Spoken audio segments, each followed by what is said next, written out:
Hello, hello. And we're ready to start now. Linksider is what we're going to work on today. Again. So yesterday we were doing a little bit of optimizations in the game. And today I'm going to do more. So that we hopefully will make the game actually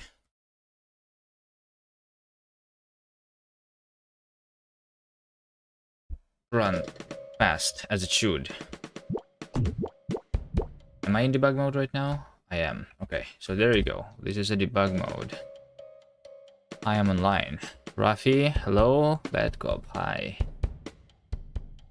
Hello there.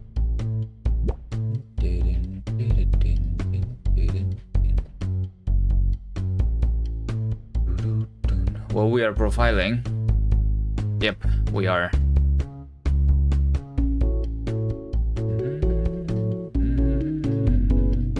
I was profiling. It's not the first time I'm profiling here. What is this profiler? It's a puffin. And we integrate it into the game.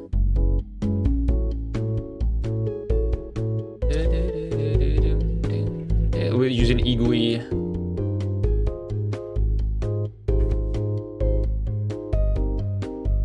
Really easy to use, and I mean to make. But the only thing is, like, I need to mark the functions manually. It doesn't mark all the functions automatically. But yeah, so I need to like mark things that I want to be measured.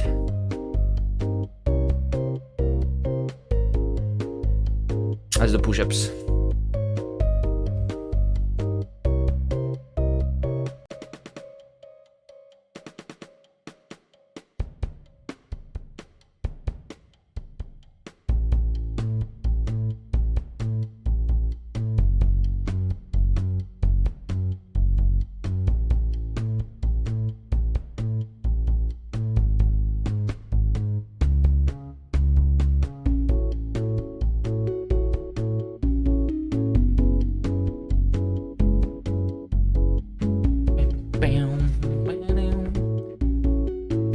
Done.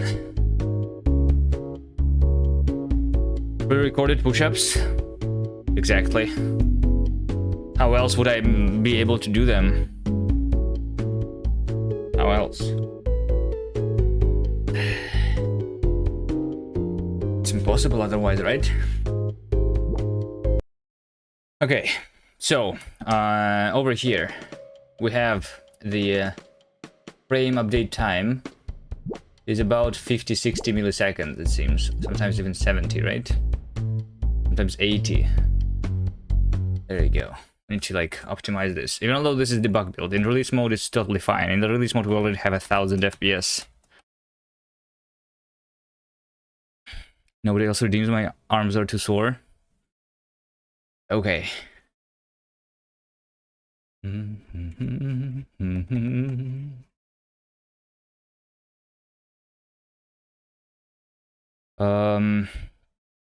Yeah, this is what it looks like, the profiling, you know. I'm introducing this scope, and I'm saying profile this scope. So like this scope is going to be recorded, and I will see the times of it. 1 second.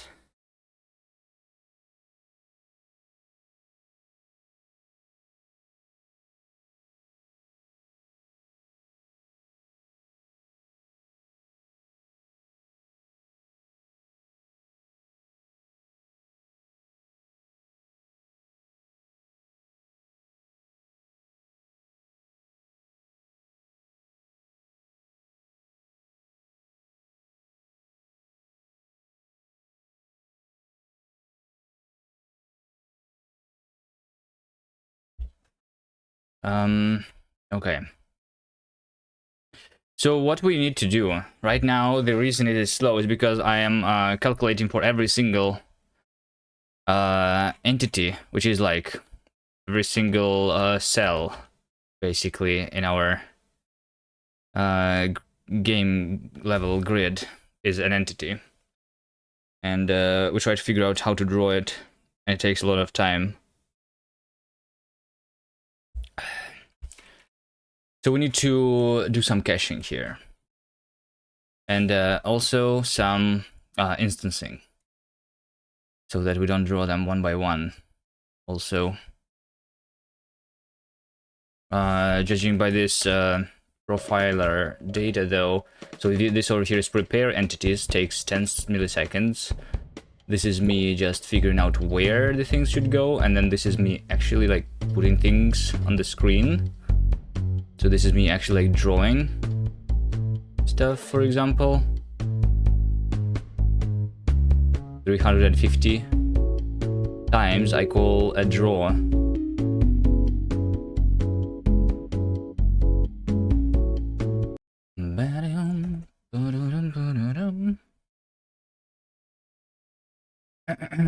You still don't understand instancing? Is it just like you pass an array as a uniform to the shader? Yeah, something like that. Something like that. Yeah.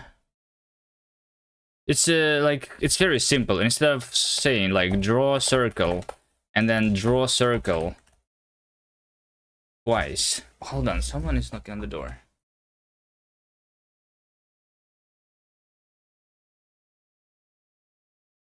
Hello, bad cop. Naruto doesn't have a hello.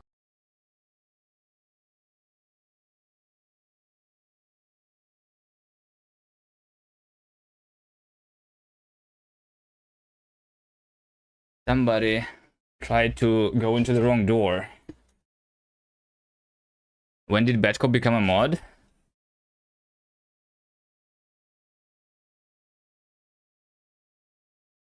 Last time bad cop subscribed. It's a paid to mod system here.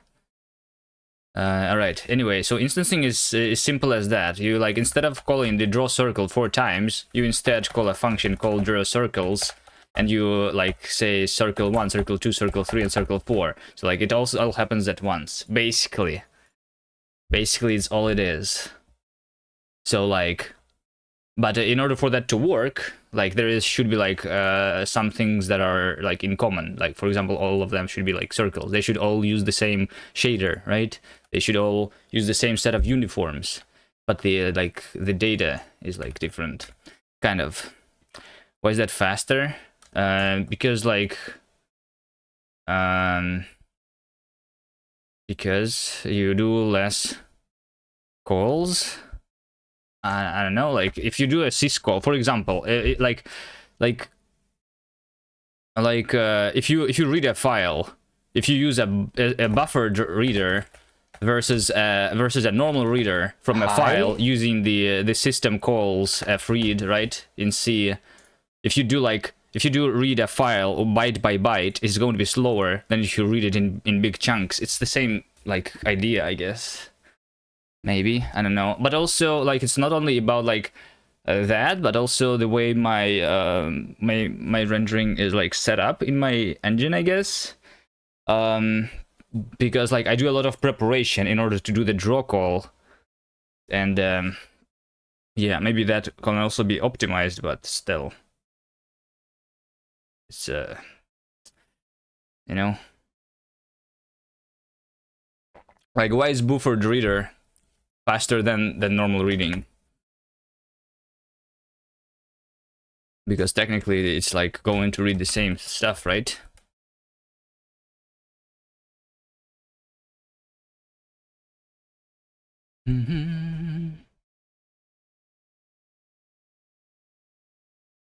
DSKIO is like complicated and hardware-y. Well, so is GPU, right? So telling the GPU to do something, it's the same.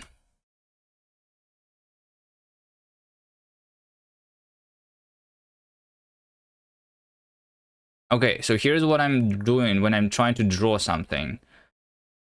Here's what I'm doing. So we are, first of all, we're trying to figure out the entities that are currently static, which means that they're not moving.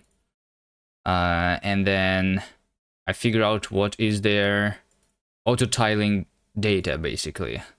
This is for auto-tiling the cache, so that I don't calculate it multiple times, because I draw entities multiple times. Then we draw background. Then we prepare entities, whatever that means. Then I draw a shadow. Then I draw a shadow, then I draw background, then I draw actual game, and then I draw the foreground.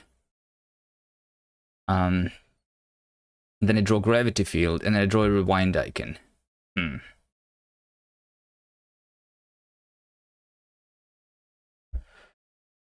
So like in every single one of these, like shadow and the actual game layer are the most important ones. This is where we draw the entities, and this is where I literally iterate over all the entities, and then I draw it. See, just like this. So like I should not do it one by one. I should instead draw them in groups.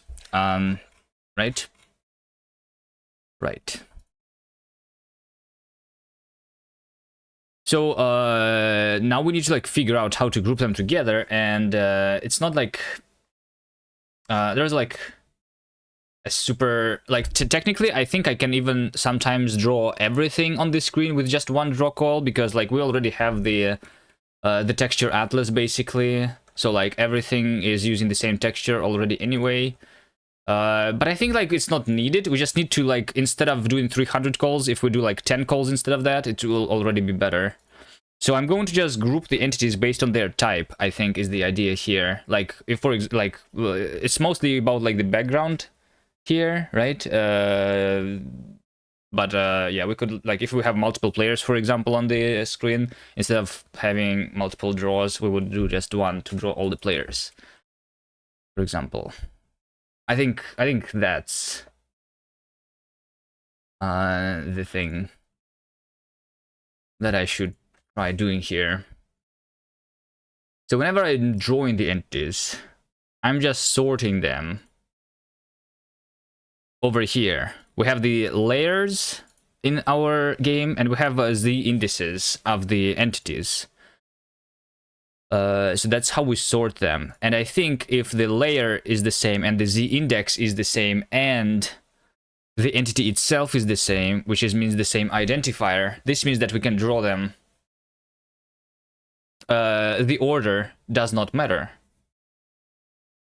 Well, I guess the order doesn't matter even if we do this, but the identifier is what determines the texture that I'm using.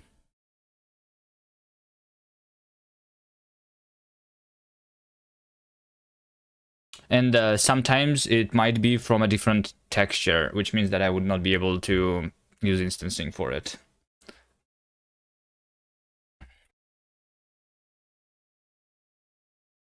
So yes, draw entities. So over here, so like instead of sorting them by key, we instead have groups that we will have together, if you know what I mean, right? So let's do this. Let mut entity groups, and in every group we are going to do like instancing basically. This is going to be a binary tree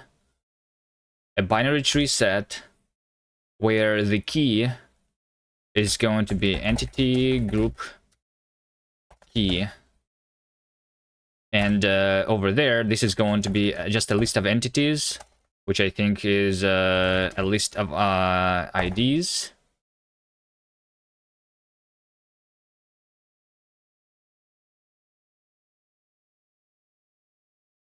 So what is the entity group key?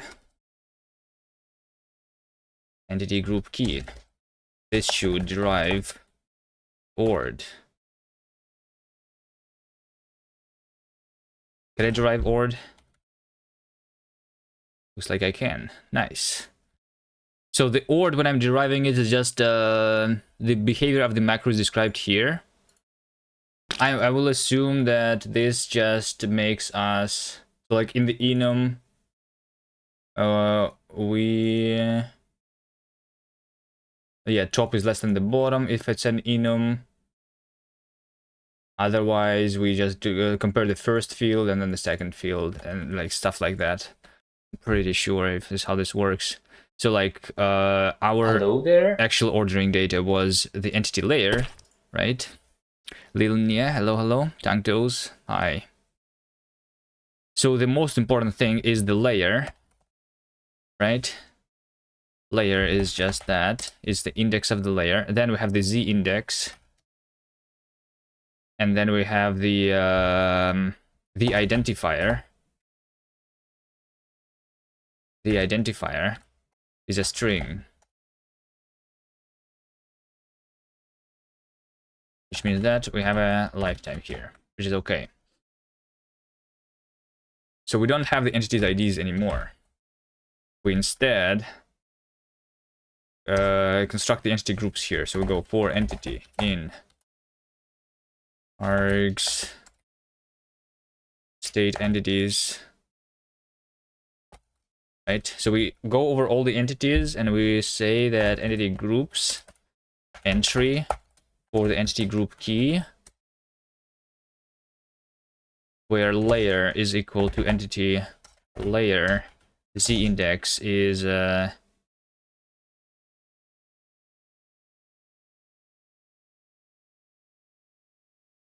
entity.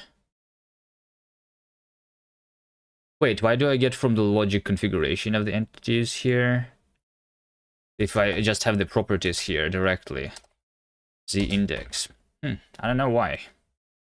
I'm not satisfied with optimization yesterday? No, not really, not really. Like, it works well on my PC, like I said, but like, we want it to be working better on lower end PCs. And also, this game is supposed to work on mobile. Hi. So, like, and yeah, if I can make, like, the lower we make the requirements for the game, the better. It's not too hard. Like, I'm not going to spend multiple days on it. I think I can do everything that I want today, actually. Infinite Coder, hello, watching with no sound. Hi. Identifier is entity identifier. So that's the key. And then we do here, or default, push entity ID. So for this key, we store the list of entities that I want to draw. Is my Rust analyzer stupid? Or is something wrong here?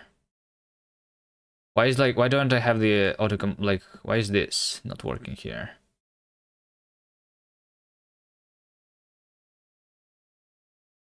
I think Rust analyzer has been stupid again. Cargo check. I mean, we obviously don't...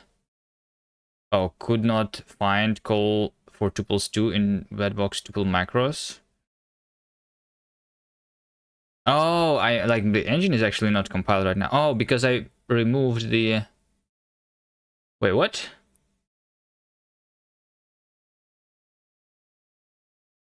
Dun, dun, dun. Wait, what? Did I not push yesterday?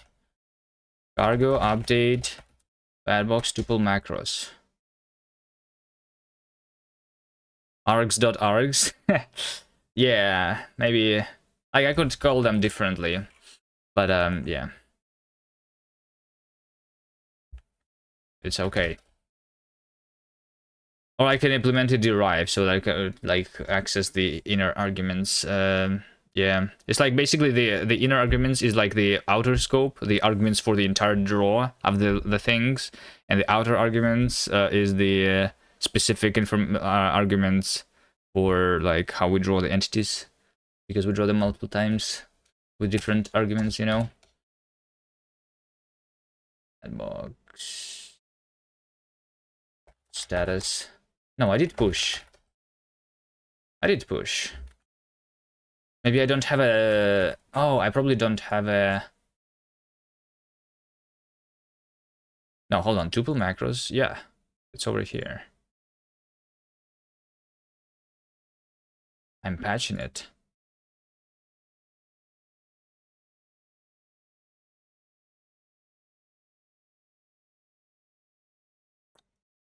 I'll just update everything then, sure.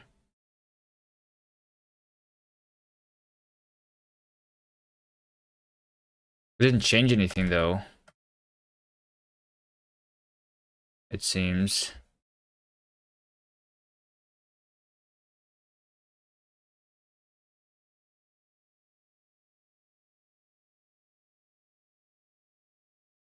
Zero 059.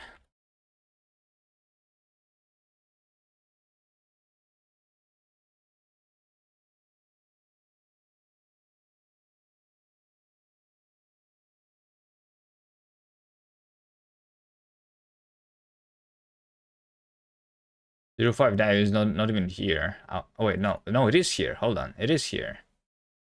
If it is here, then it means that this should be there. It's like am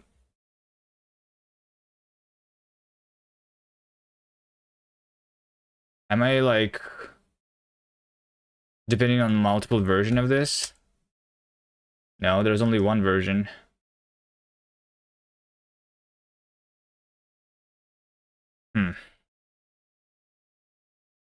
Maybe I need to clear? Cargo clean?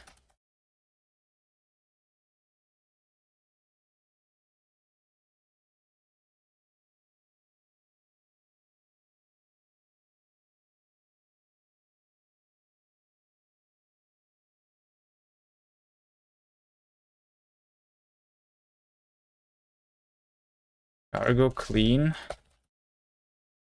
Is it a bug or a feature? No, hold on. It's not yeah, hold on. What? This is not supposed to break.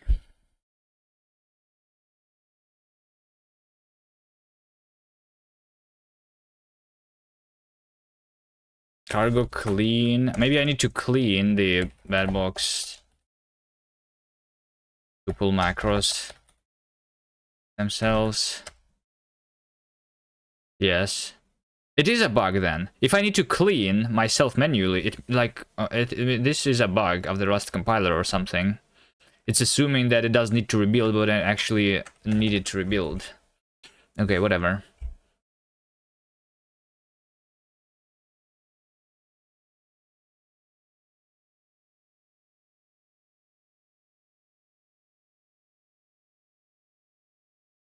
Okay.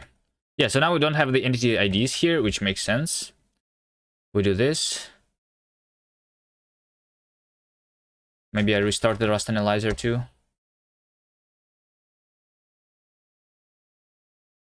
Okay, so we don't sort anything by key. We instead have them already sorted because of the binary tree set here. The entity group key is the thing that's making it sorted. Cooling means that I'm only drawing those that needs to be drawn. So like I can actually do this here. Let's have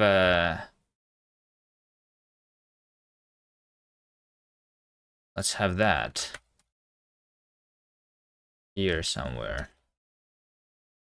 I will say that if this, then continue, because this is the cooling part, so that we don't draw stuff outside of the screen. Although if I'm doing the instancing, I think it doesn't matter anymore. This might actually hurt the performance then. The entry is not found for the scope. Is there no entry API for the BH reset? There is though, right?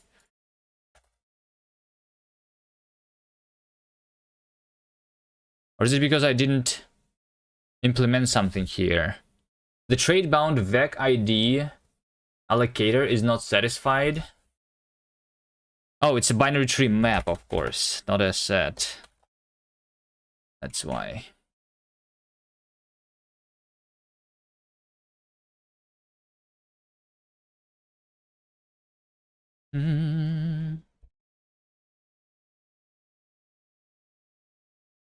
Okay, nice.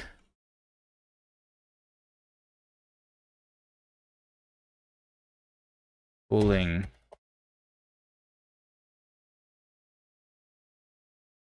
Ba-dum, ba-dum, ba-dum, ba-dum. Okay.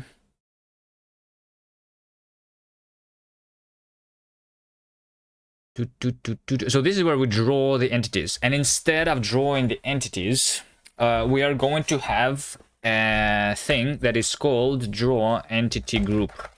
That's what we are going to have, draw entity group, and we're going to give it not entity ID but the list of entity IDs.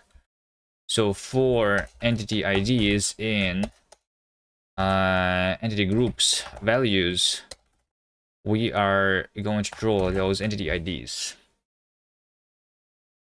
So they are assumed now to be the same thing, basically. Or they must be the same thing now. And over here we do the same, entity IDs in entity groups values.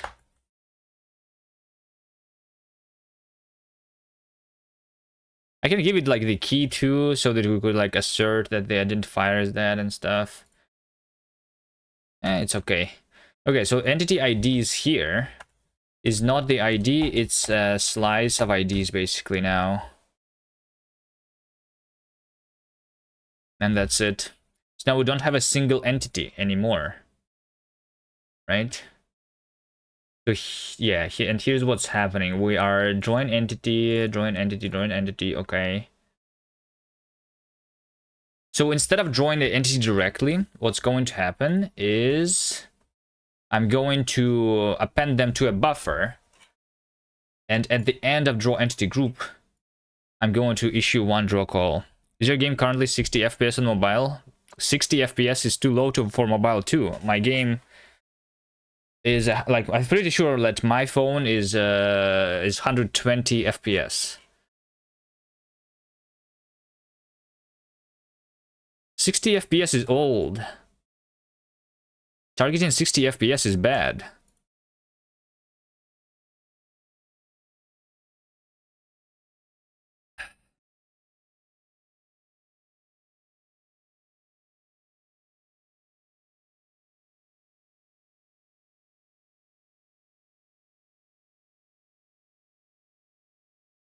But like the menu is pretty like in the small levels they are, I'm pretty sure, running at the full speed on my phone. I think my phone is actually like more powerful than my laptop. Target 500 FPS. That's what I'm doing here. That's what I'm doing here.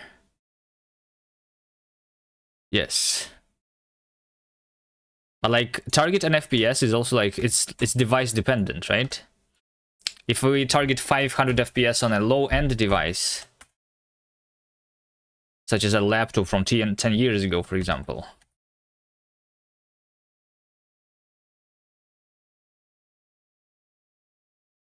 then that's good.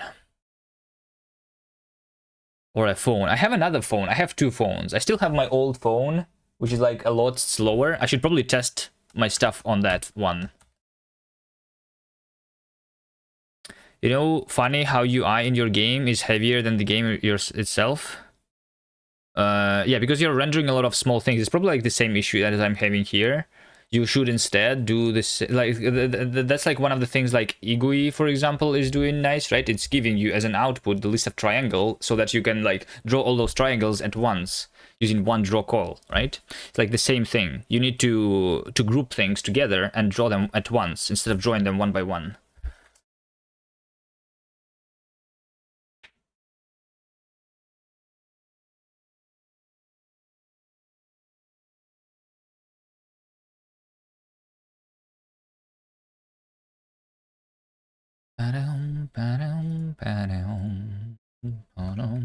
For example, if you want to draw a bunch of text, right, you also don't want to draw them instantly. You just like store them first and then you draw all the text at once.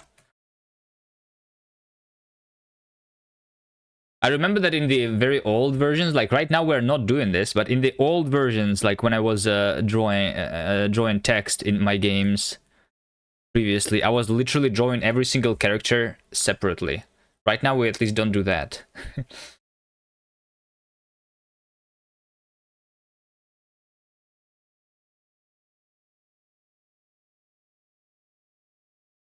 Okay, so draw entity impl. This is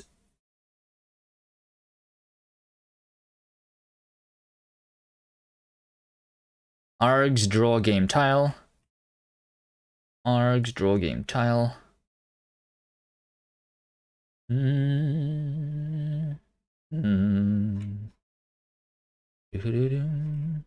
Is that the only thing that's happening here? I want to like make sure that, oh yeah, there is also draw text though. There's also draw text, and that's what's supposed to like happen later. Side effects on top is another thing. So like I need to like rewrite this function differently too. Is the thing.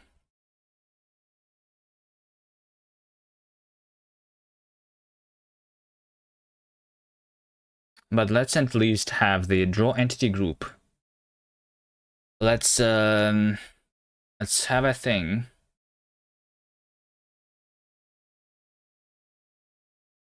Let's have a thing which is going to be called struct entity group draw state.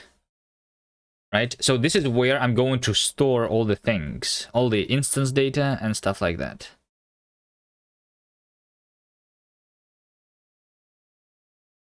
Let state is entity group draw state.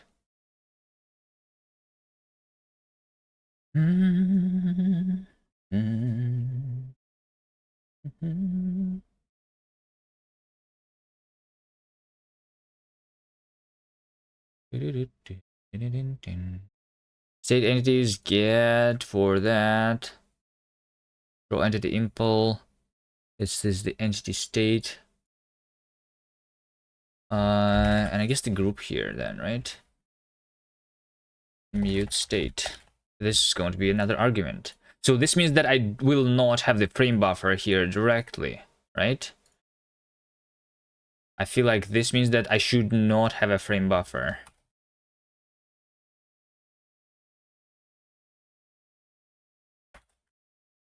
Because if I don't have the access to the frame buffer, it means that I will not, yeah, okay, this is how I know. Mute state. Mute state. So over here, I still am going to iterate over all the entities here, right? So for entity ID in entity IDs, over here, I guess, I'm going to iterate over them. I'm going to draw them into the state, and then we're going to like apply the state in the end. Right, so draw entity impl is not going to have the frame buffer or that stuff. We instead going to have a state which is mutable draw entity group draw state, right? Okay, so now whenever we don't compile, above water is this.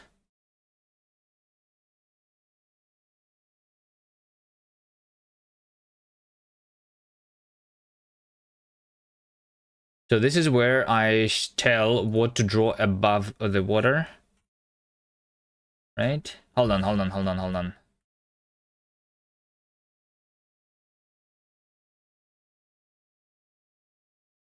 Oh, so we do have this. Okay. So we need to like still have the thing. Are we drawing above the water? Okay. Let's have it inside the state. Above water.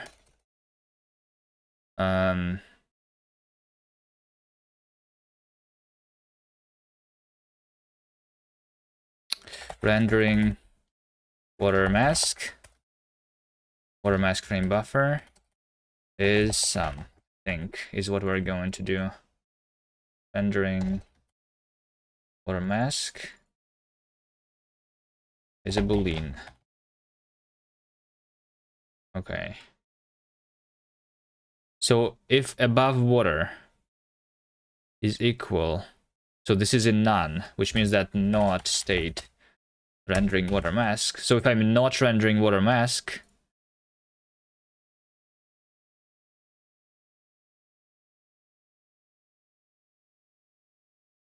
something something. What does it even mean? So the entity is either drawn above the water or behind the water. Basically, right?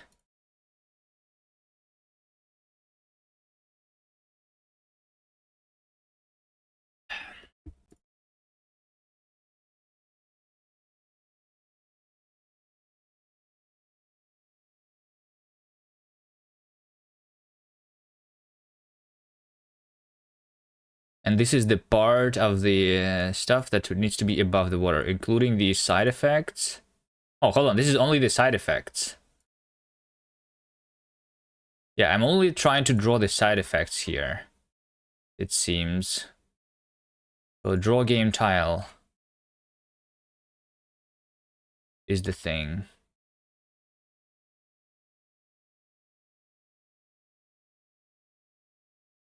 Draw effect itself. Later or right now. Oh shit, this logic.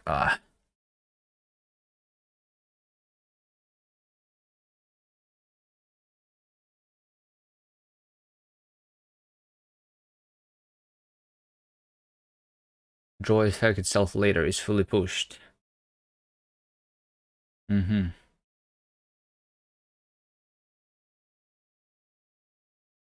Okay.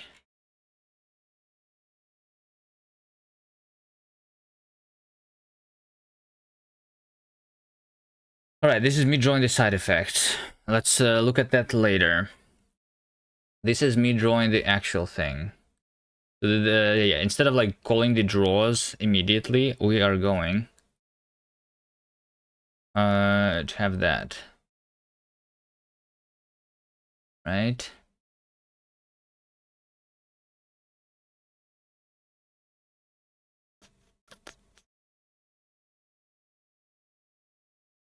Okay, so yeah, we don't have the frame buffer anymore, which means that we cannot call the render function immediately.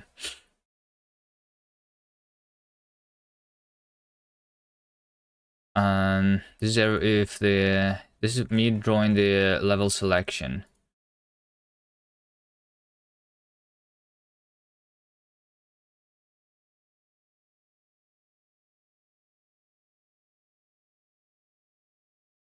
And this is me drawing the actual thing. This is me drawing the actual thing.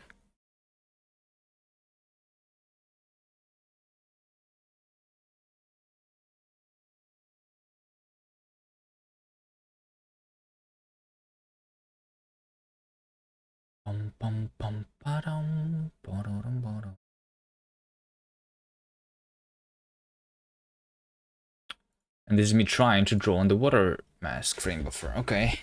I feel like so like what we're doing here, we are calling this function call draw game tile. So this is when we're drawing things, right? And what we're having here is we're specifying how to draw, and like all of these things should basically be our instance data, right?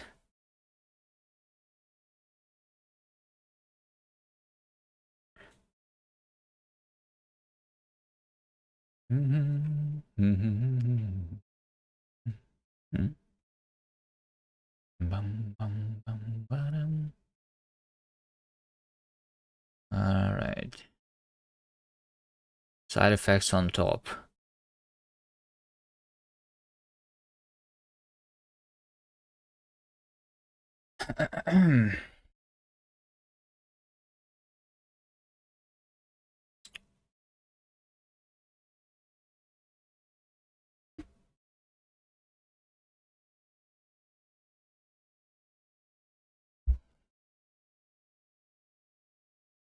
Let's take a look again. Draw entity group.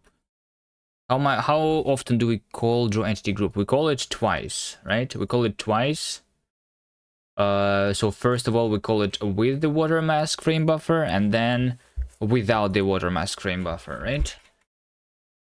So whenever I draw entities, I draw them twice. Yes. So if this is none, it means that we're not.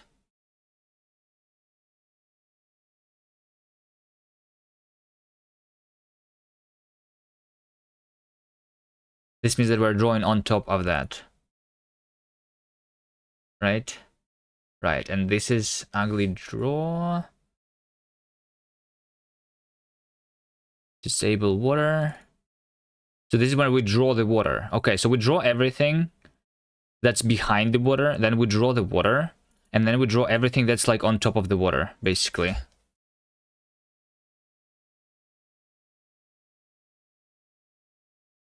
Is Vesdev and David? Is Davy, not David. I don't know, maybe Davy's name is David, but I don't know. We're also working on it. Well, they're not streaming though, yeah. But yeah, we do have new music. For example, it's Dash. Cargo Run. Play trailer. The music has been updated.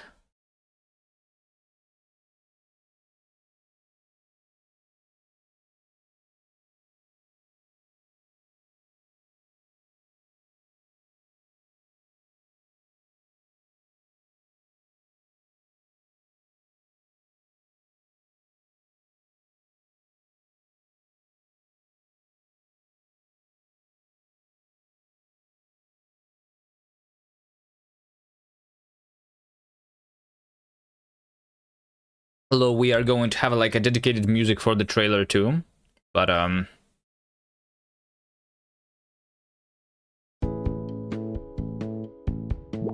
little update on the music happened too.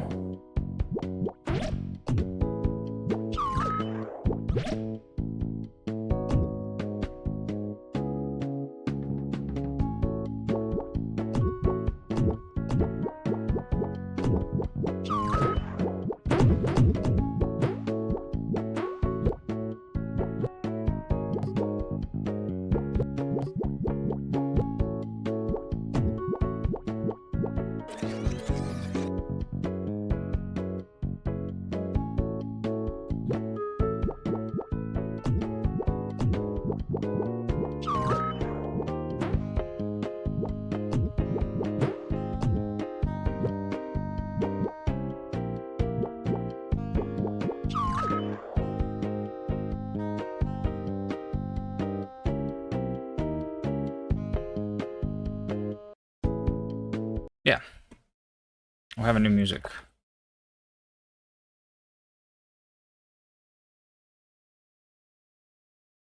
That's what Vesdev is doing, and Davey is doing graphics. Why am I recompiling everything again? Huh? Huh? Whatever. Because I think as part of this stash, stashed the cargo log change. Okay, whatever.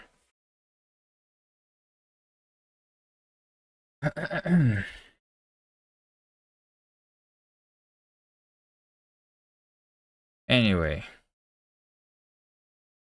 you have the draw entity group. If the water mask frame buffer is, then over here I'm rendering the water mask. Right?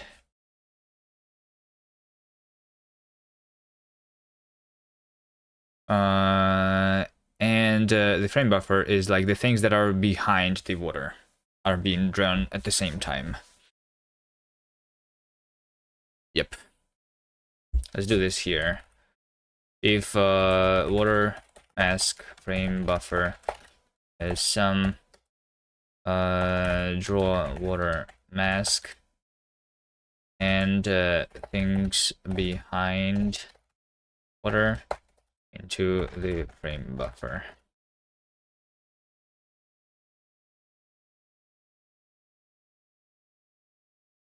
Infinitude Quark. Hello, hello.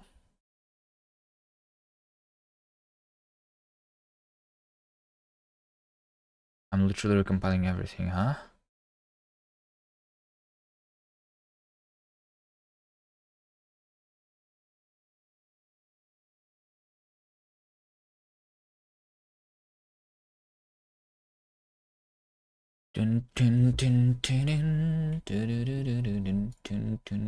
So here's what I want for the entity group draw state, right? We're going to do some instancing, right? Which means that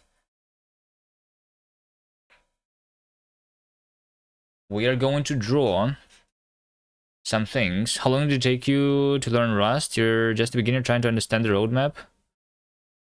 I don't know. I think I took my time. I was doing some work. I don't know. It depends on how much. I don't know. Like you can do it in like when I was learning Rust, I was working. I was writing Java and like reading the Rust book slowly.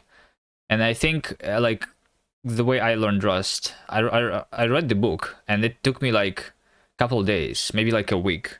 And then I didn't even start writing code anything. I was like watching some videos on Rust too, or something. And then like at some point I started writing it, and it took. I mean, I don't know. What does learn Rust even mean? Like to become fluent in Rust? It's probably took a couple years, but the first like something happened probably like in a month or two. The first thing that yeah.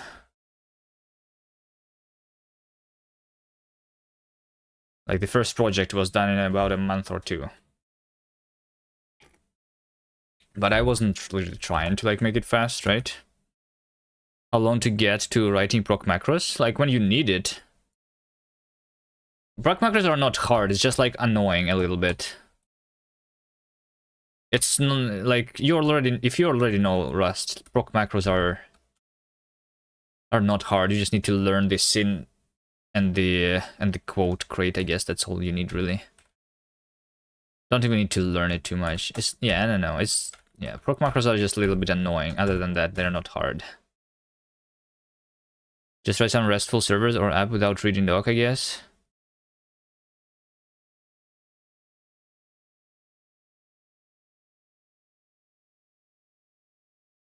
What do you mean without reading doc?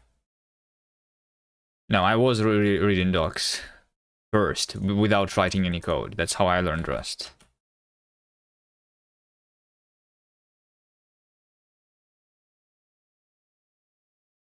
I think I'm not sure if Rust is working if you don't read the book first, but maybe it is.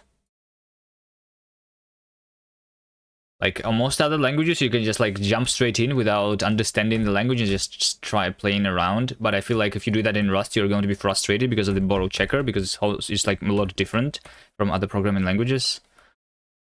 Like a new concept, you need to understand it first and then try writing code.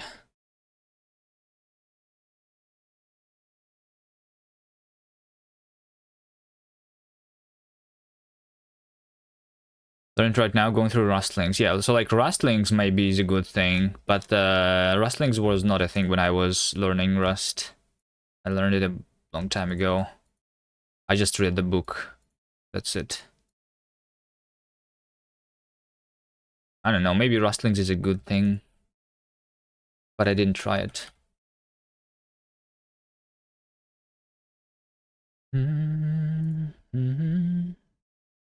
There's Zero to Prod in Rust, good book.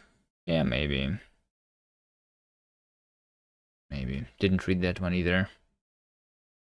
You would learn it to switch to the crypto domain. It's kind of interesting to you. Yeah, sure. If it's interesting, just do it.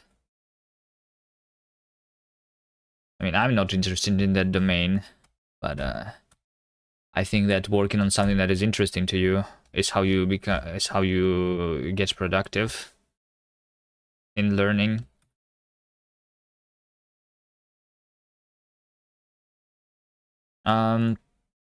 Entity group state draw state.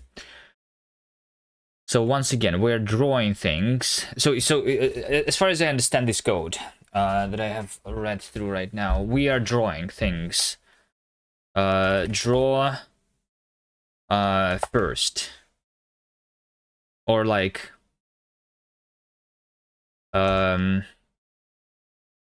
draws behind. So like, because we are not only drawing the entities, we're also drawing the side effects of those entities, right? So we are going to draw some stuff behind We can make it a boxed in FN even.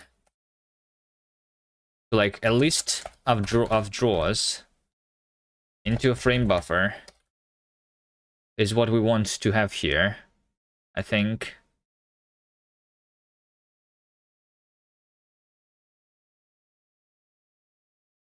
We can make this not a din FN, but like something else.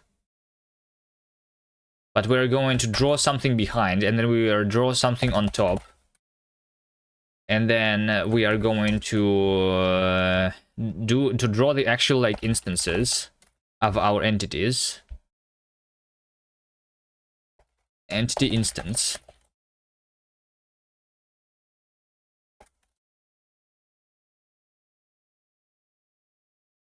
Right? And then also we potentially draw some text on top, if I understand correctly, but that maybe like can just go over there.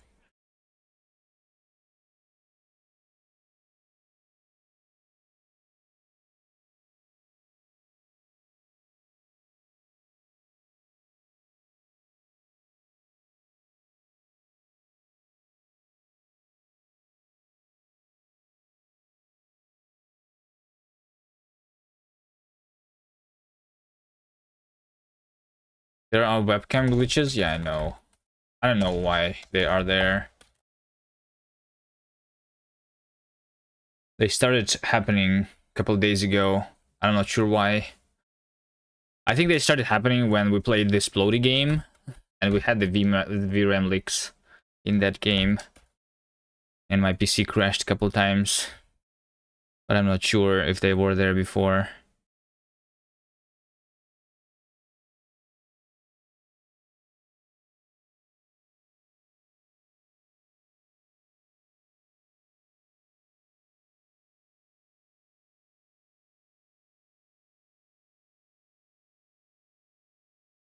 Okay, so here we go. We have the draw entity impl, right? Draw effect itself. So like over here, we figure out. So like the side effect is either drawn behind or in front, right? So draw effect itself is the function that we have here.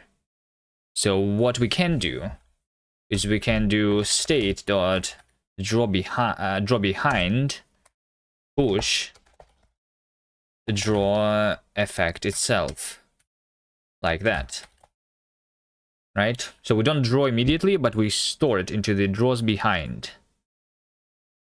Okay. And then here, this is our instance.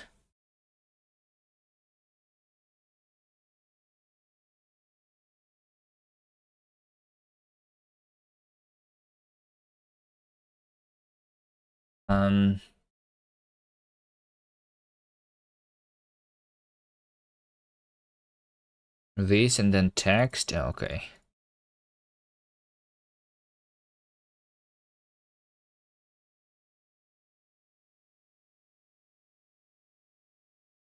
So over here I draw the tile twice. First with text and then without.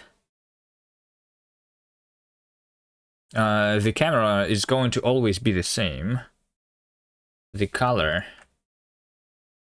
Args color times entity color. So like color would be like part of the instance data. Let's see here. State dot, what is state? Entity group draw state. Yes. Why don't I have auto completion here? Hello? Where's my fields?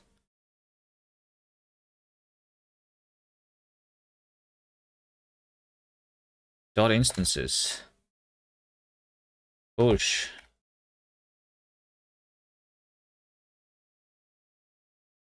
Like I can even go here, but the auto completion doesn't work. I need to restart the server again, maybe, because I like stashed and then unstashed something.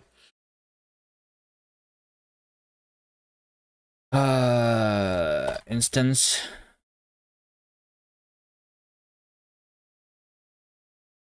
What did I call it? Entity instance?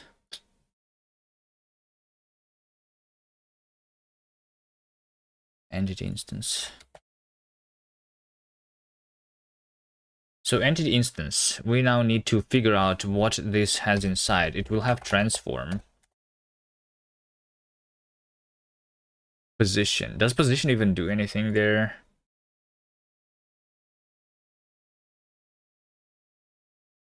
Also, like, we have a suffix. Item name.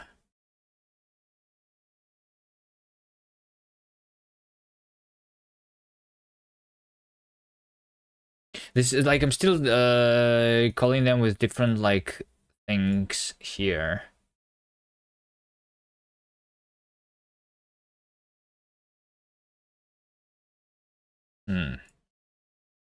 Fine. Let's try that. So tile name, tile text, filter color, transform position, and clip. I think all of these is going to be the instance data then. Sometimes you think my code is bullshit, but it works. No, my code is bad. Yes, I agree. That's what I'm saying myself. Like the because we just keep adding on. Okay, so this means that we have tile name, string, transform, matrix,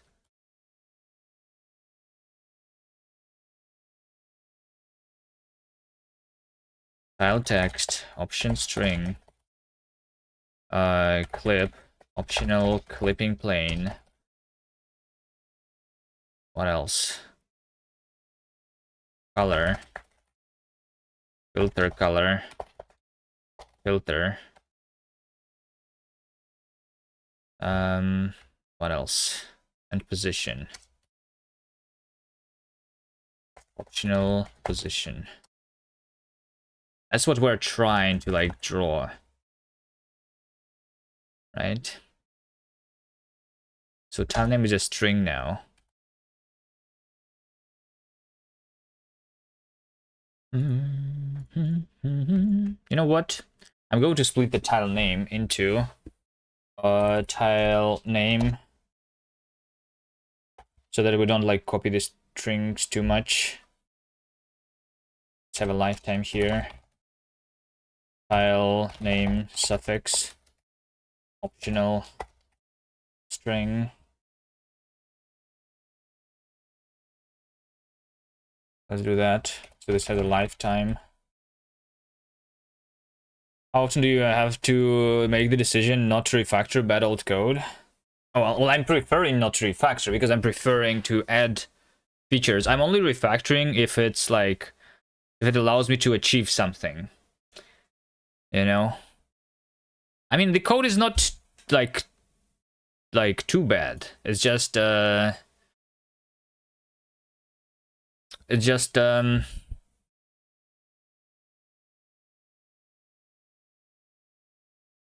the code is still reliable, which means that it still is good.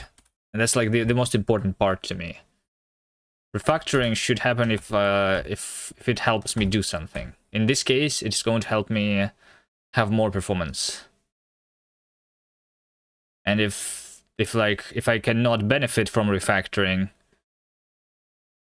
like for example, if my code is not reliable enough, then I would also refactor. But I feel like this code is like working, and it's hard to break it. So it's not that bad here. But we need to restructure it for having more performance. One of the things, for example, here is I'm doing like some string manipulation here, right? Like that's technically bad for performance, but I think that's not the bottleneck. So like I'm just not going to like change it too much. You don't decide to refactor, the code just refactors itself. Yeah, the code refactors itself when you're trying to do something, I guess. Item name, tile name suffix.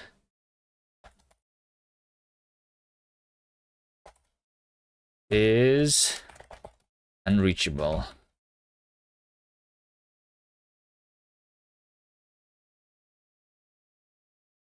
Hello, remarch. Transform specified more than once.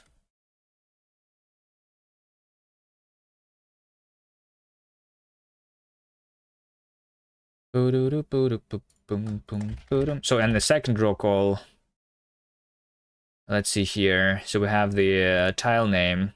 So yeah, so the tile name here is different. In this case, the tile name is the item name, and in this case, the tile name is entity tile base name. Oh no. I cannot have a string here. Okay, we need a cow then. Fine. Fine, I'll have a cow.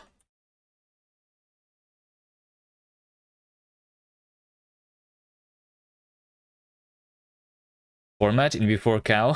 I'm not sure. Like, I think technically I don't like cow too much.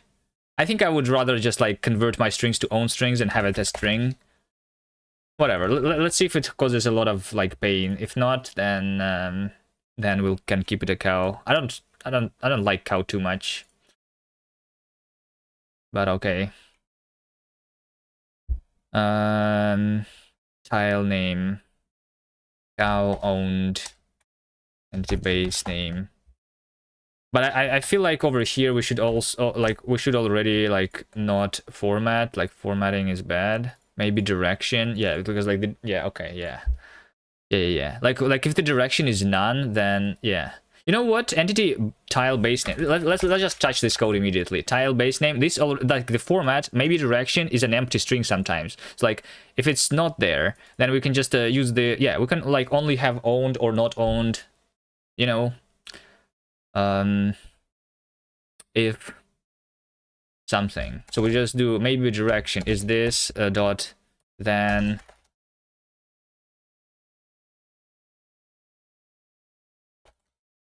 that, you know. So it's like this is an optional thing, maybe direction. So we don't do that directly. Entity tile base name is going to be match maybe direction. If it's some, maybe if it's some direction, then we're going to do the format, and we're going to do cow owned format with the direction here, you know. Otherwise, we're just going to do borrowed entity identifier.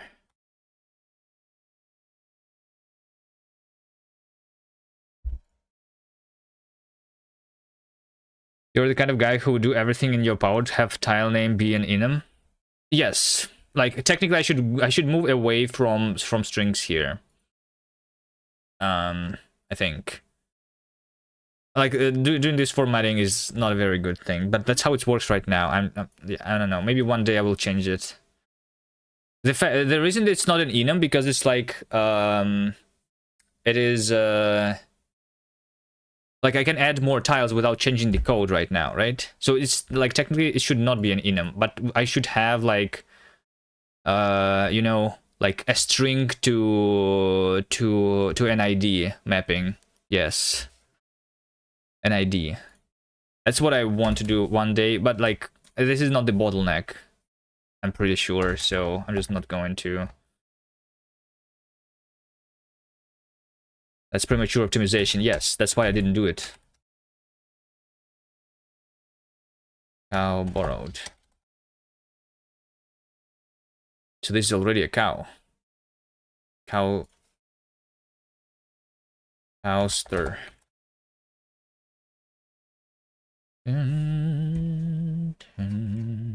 That's how we get the games done. If only I have made a single game. I mean, you can count those game jam games as a games, but the cow scares you. You played my games? Well, I don't count my game jam games as real games because they're not finished games, you know. And this game is also not finished.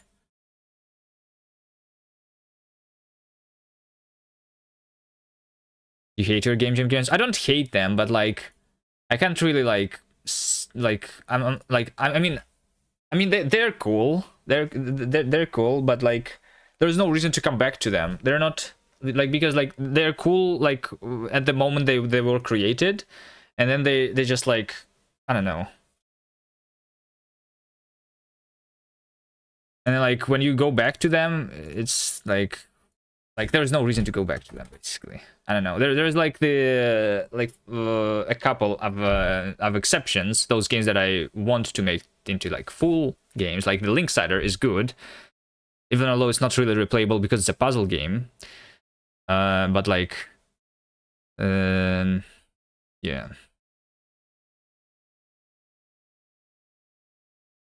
You'd love to erase them permanently from anyone's memory. They're a waste of everyone's attention. Wait, your Game Jam games? Can you link them? I don't think I've seen your Game Jam games. I don't think I've seen them. Can we waste a little bit of time here? That's exactly the opposite of what you want. I mean, on one hand, like I agree with you. On the other hand, like having that history, like and going back and like revisiting your old history is good, you know. I don't know, because sometimes when like if I didn't have my itch page with like 30 Game Jam games in it, I would say that I have done literally nothing in my career. But it's not true, right? I still did something. It's just I don't consider them finished games, but they're still like I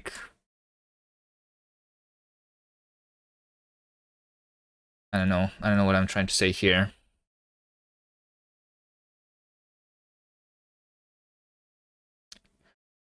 Tile text. Oh, it's optional tile text.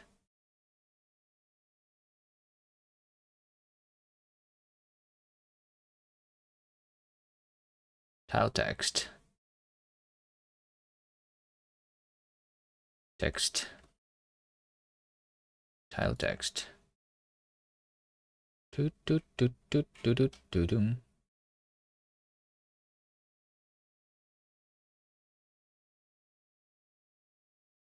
Like I don't do this. I'll just say tile text. It's an option. No, it's not an optional string. It's an optional tile text.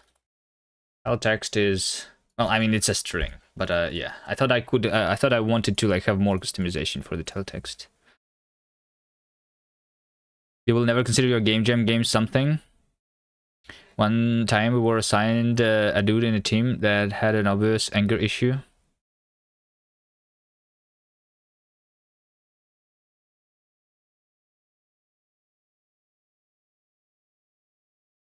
I don't know. I like game jams. They're like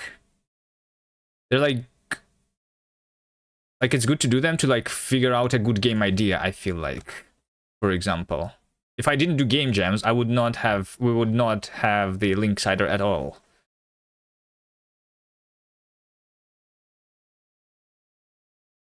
The game jams where you had the random people assigned, those were the worst. I never, like, were you forced to do game jams? Is that what happened to you? Yeah, that does sound terrible. Why would you do that? Is that like how they do game jams in like universities or something?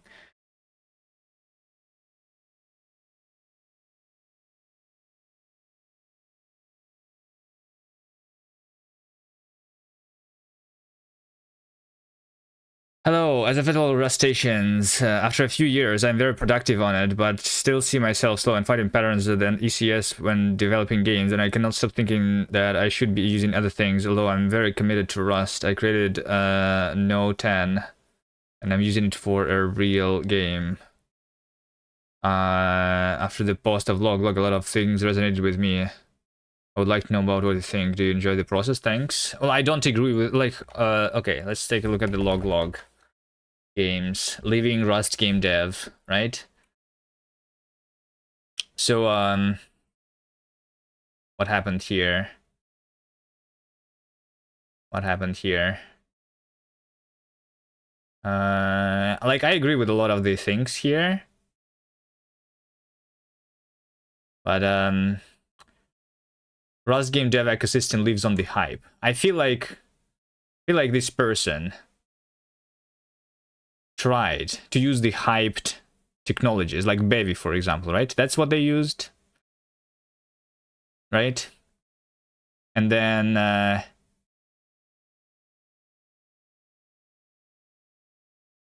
like I forgot. This was a long time ago. But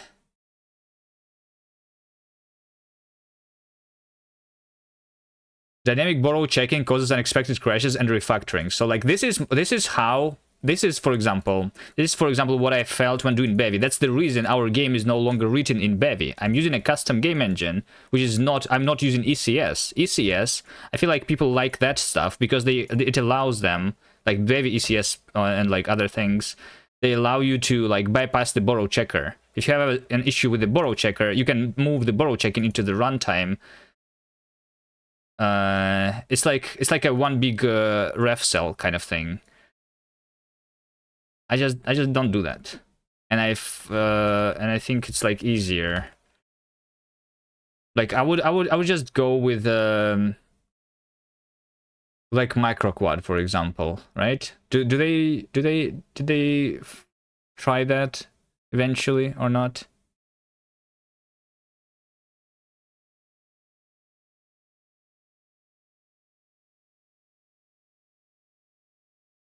Having used micro for 2 years now, you never run into this being an issue. It is, however, something that will be forever mentioned. Yeah, I don't remember the things here. Compile times. Compile times is like, yes. Orphan rules should be optional. I don't think that is so. I think I'm okay without orphan rules. Although at the same time, I'm re-implementing a lot of the things myself, so maybe that's why I don't have that issue. UI is hard, yes. I'm hard coding my UI. Abstraction isn't a choice. Don't remember what that means. Hot reloading is more important for iteration speed than people they give credit for. So this is what I think is not true. I could add hot reloading of my assets, of my shaders. I'm okay. I'd rather have reliable code than have faster iteration. Even although I hate the compile times, I still think that the fact that I can rely on my code is more important. Making fun and interesting games is about rapid prototyping and iteration. Rust values are everything but that. So like this over here, I completely disagree with that statement. I think Rust is very easy to prototype in. But you just like I guess it works a little differently than in other languages. And you need to like have some experience with the language so you don't fight the borrow checker too much.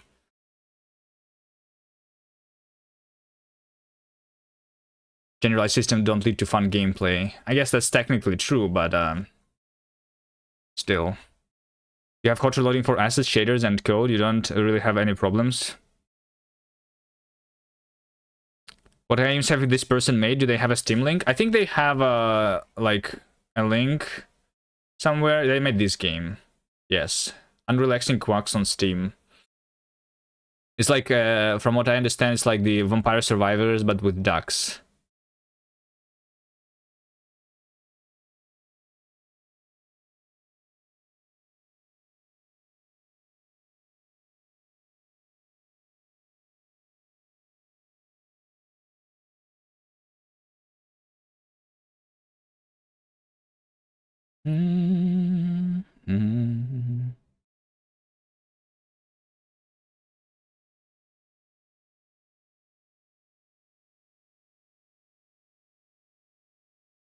Oh, this is the person who made Comfy, right? So like this is the thing that's built on top of the macro quad. That's right.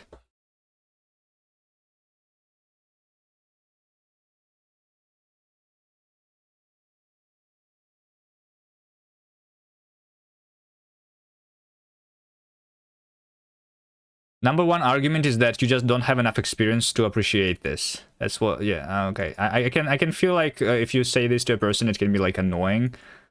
So like, how long did they work in Rust? Like for 3 years, right? I think.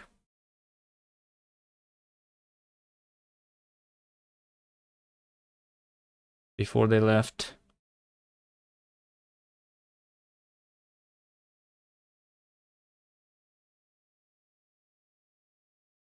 Dun, dun.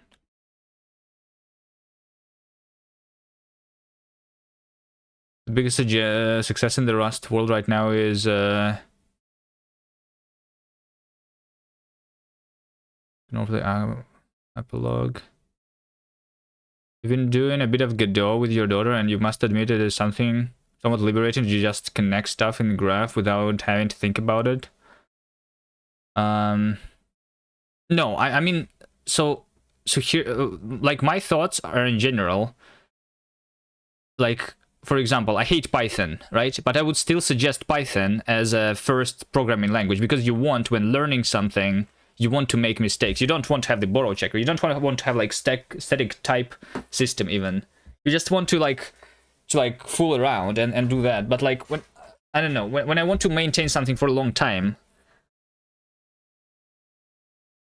and when I'm developing my game for multiple months, I think that's long enough where I don't want to have some like a random dynamic bullshit happening. And yeah. Python learns bad attitude, bad manners.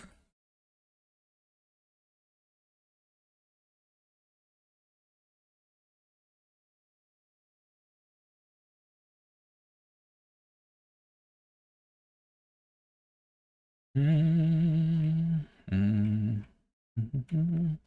don't know. I think this person had a little bit of a skill issue and a little bit of a wrong choice of technologies. That's why they rage quitted Rust. Like this game was made in Bevy, like I said again, and I did rage quit Bevy. For Bevy, I don't know. I just couldn't do it.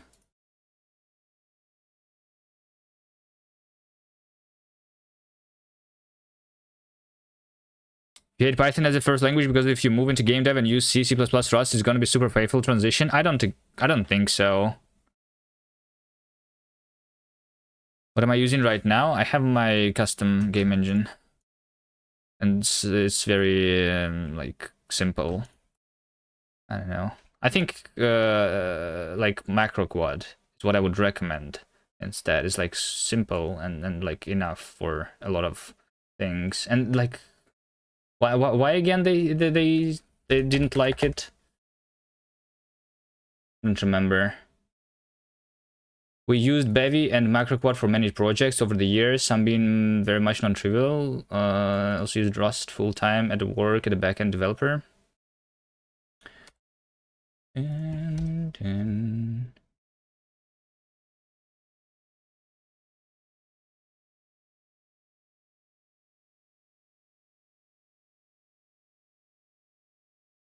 all right.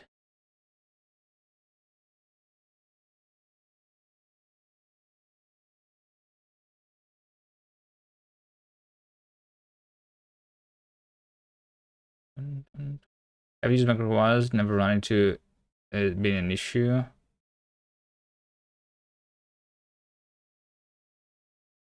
I don't know.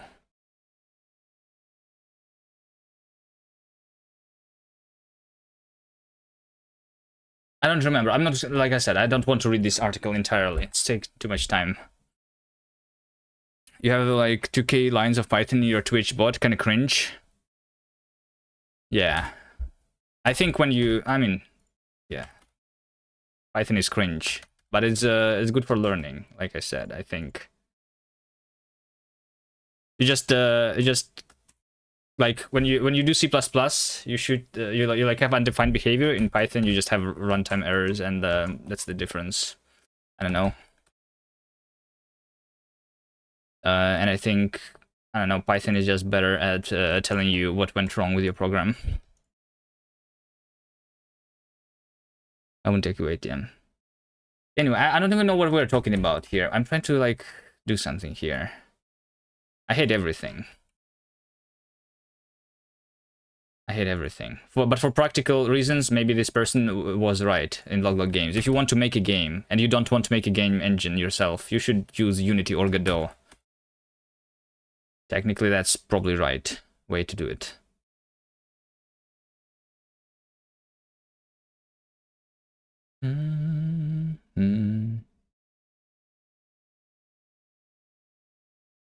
You always recommend C as a first language.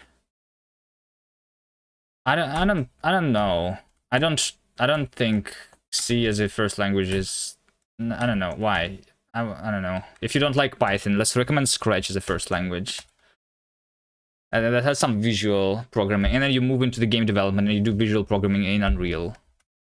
Same way you're doing Scratch. You don't need to know the low-level details of how computers work, I think. That's what C teaches you. Why not recommend assembly then? What about first language depending on what you want to do later? Yeah, I guess. I don't know. Yeah. Yeah, I guess that works.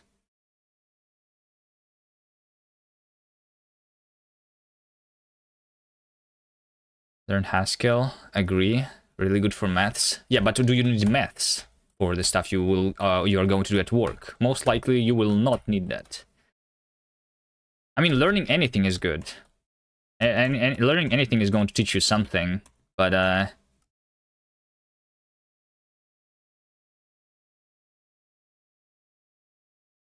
Python language designs are fixed. Design issues are fixed in Ruby.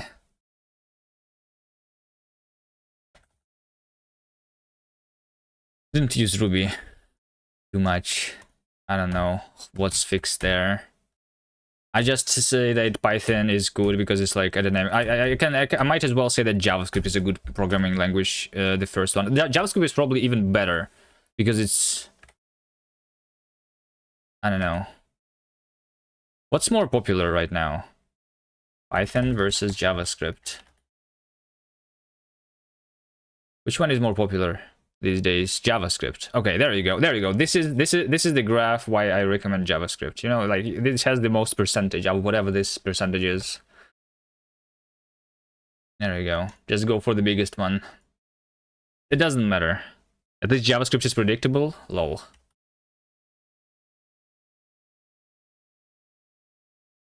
It depends. If you care about making a game, then learn whatever and use Godot. Yes. It all does not matter.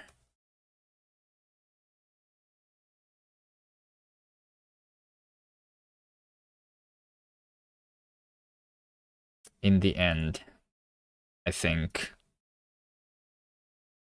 Unless you are, like, going to be stuck in the first language that you learn. I don't think it really matters. They always write their simple Python until they are comprehend the buggy. They can't comprehend the buggy mess anymore, and then they call me at work to fix the mess, and the other guy quits. That's what happened to me. Like the last job that I did was a job in Python. So I was trying to work on a code base that like yeah, that was the most painful job ever. Like actually, yes, that was. And I did rage quit. I said that I don't want like then they like asked me to do like one more job and I just declined. I say I don't want to do this. Yeah. Yeah, it was too much pain.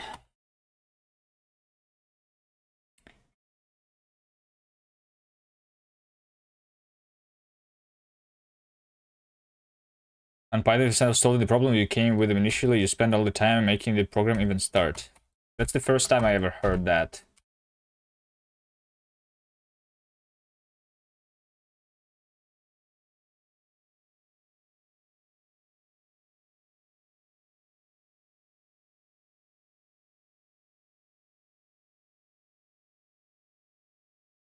Yeah, I was scared. You feel every time you refactor Python code. Yeah. So like that's why I like Rust.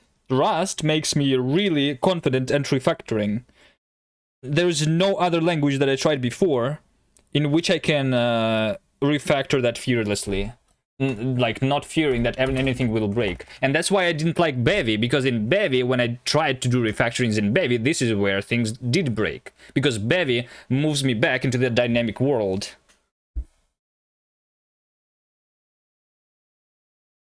Same for JavaScript. Yeah. I would say the same about C++. That's why I don't try C++, because it's really easy to like accidentally introduce like undefined behavior or stuff like that.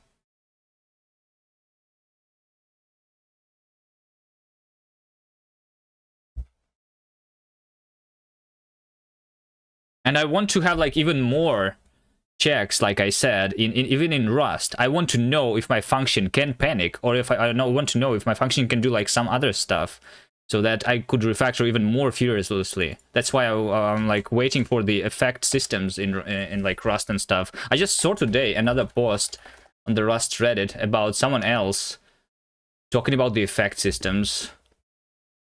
People start talking about that. It's going to come into one of those moving beyond the type systems, exploring effect systems. There was another post like that just today or yesterday. I feel like there's going to be some mainstream language which is going to be like better soon-ish. Skill issue. That's me trying to refactor C++. Introducing undefined behavior. I literally watched your stream yesterday, and you were refactoring, you were debugging undefined behavior. That's my experience with C++ too. Whenever I worked in C++, like half of the time was me debugging. It was a null dereference. Yeah. It was a null dereference. There you go. You would like that's why like one of the reasons like Python is better, if you would know exactly where it happened immediately instead of it being an undefined behavior.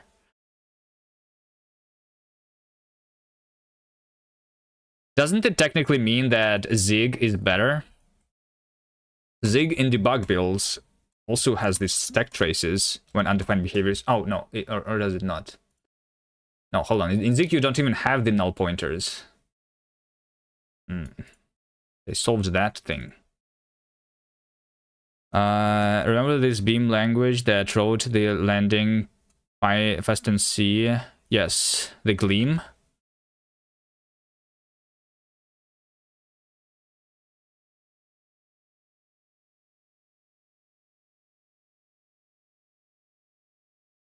Or is it not the Gleam? Bend? Oh, Bend. Bend is not for the Beam language. No, the Gleam is the Beam language for the Erlang runtime. Beam is for like the massively parallel, which that's running on the HVM. HVM is not the thing, but they are targeting the ML people, which is why it makes sense for them to have the Python syntax, like I said before. It's because that's their target audience.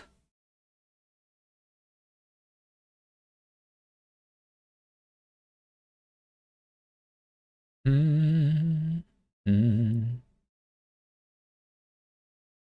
there another language that's like Python, had two subster stdlib functions with reverse signatures, subster from to, and subster to from?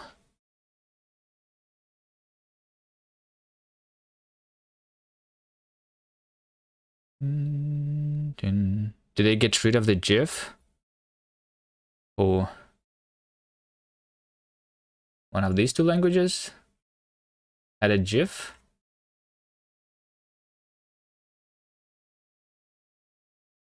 Bend has a, I'm looking at the GitHub page.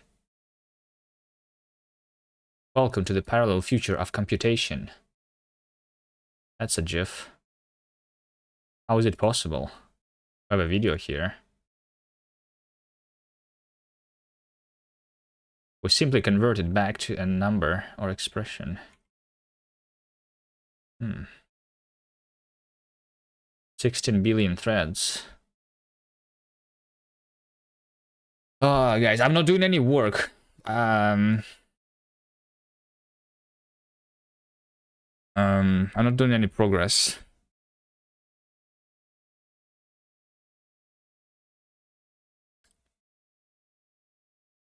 You cannot try the single line of Python that you haven't written exactly like that before without it containing 4 completely unfathomable bugs.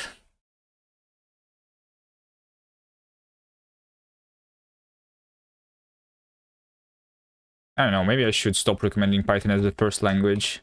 The last time I actually wrote Python was like 15 years ago, and then like I said, there was like this job that I did a year ago where I ran away from Python immediately. So yeah. Uh,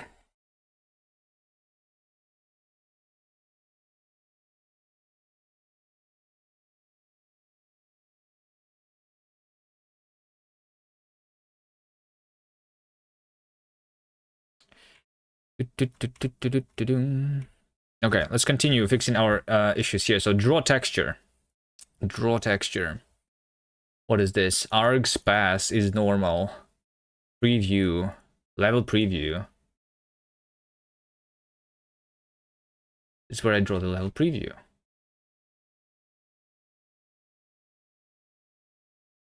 Huh.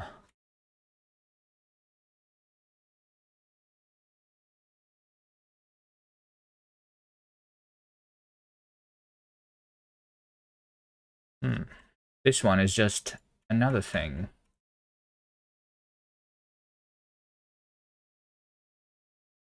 Draw game type, full grammar select. Let's remove the commented code. First language should have helpful compiler messages, and there is only one language that has helpful compiler messages. Only half joking. I think Python is at least 30% responsible for your burnout in December.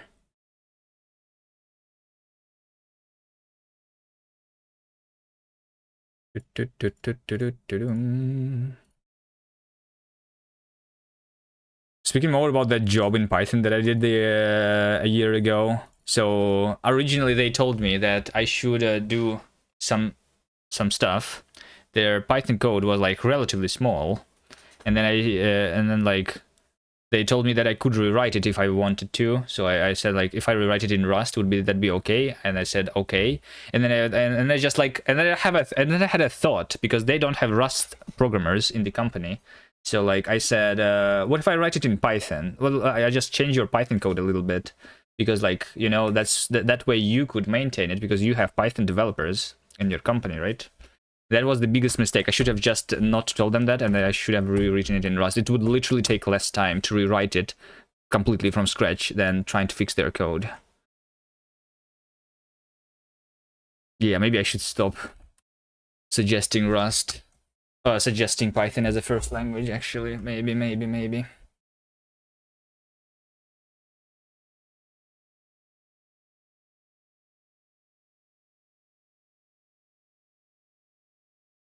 Draw texture. Okay. Need to figure out how we do that here. So that's something that we draw in the middle, I feel like. Maybe we do.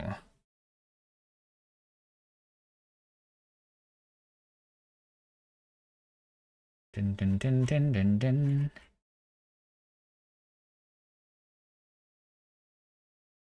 Let's have a to do here. Even like this to do. So that I will actually panic here. So that I don't forget about it. This is we're going to panic on the level selection.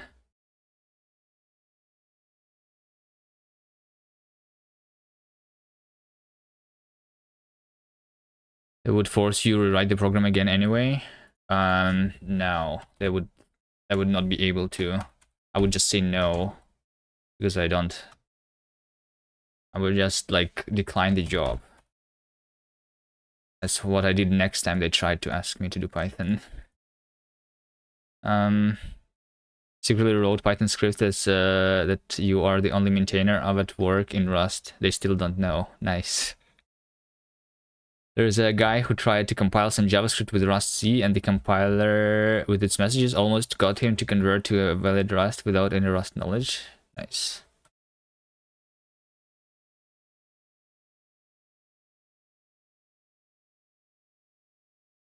State.instances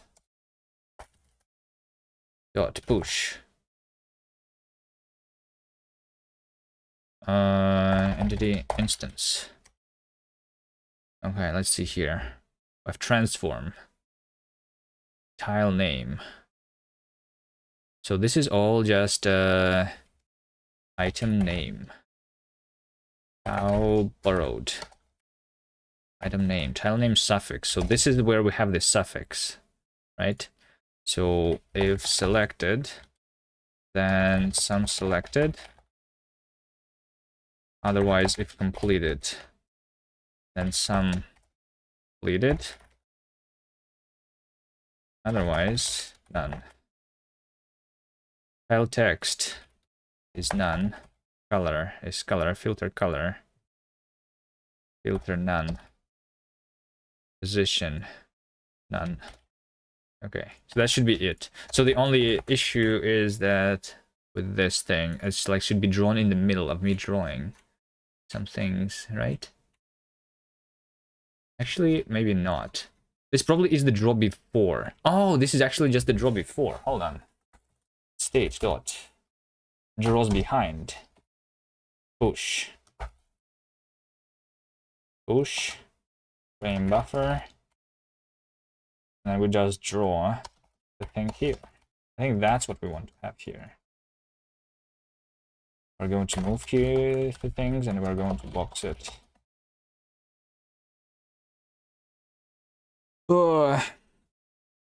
What does it feel like to end up in a rewrite it in Rust stream?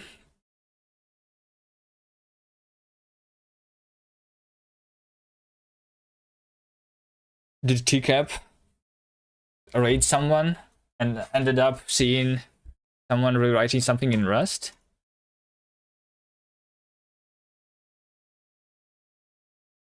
We need to convert TCAP into Rust. How would we do that? TCAP is too focused on C++. We need to make him rewrite his game in Rust. How long have you been writing? You don't think that's possible? How long has TCAP been working on his game in C++, his main project?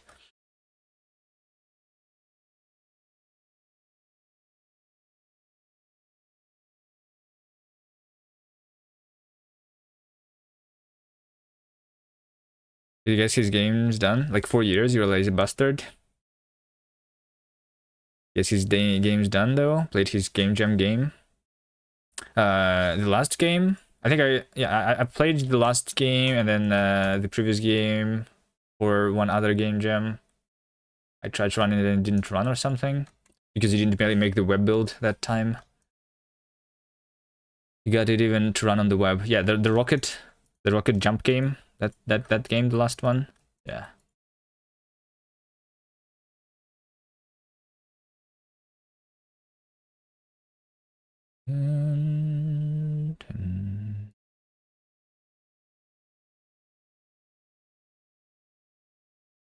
Okay.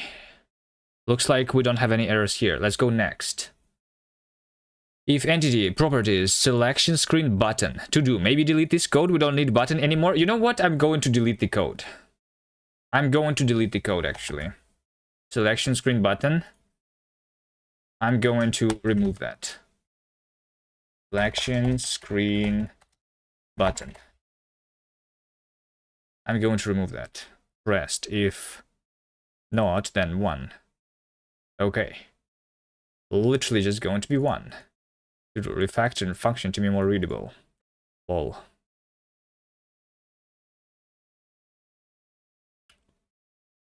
Biggest thing you have rewritten in Rust is your sway bar status line.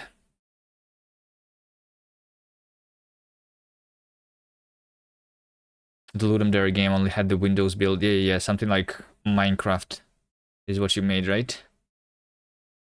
The 2D Minecraft Terraria thing that didn't run. Yeah, having your game jam to be available on the web is very important. Like for me, the web is basically the primary target since I've been doing mostly game jams. That's the thing. That's the first thing to support for me. No field. Yeah, so like it's just 1. It's just pressed. Press transform. We can delete a bunch of code here. Do I even use pressed? Press transform? Press transform. Why minus pressed? I literally just remove this. I remove that. I remove this. Let's keep the comment. And let's remove that. Okay.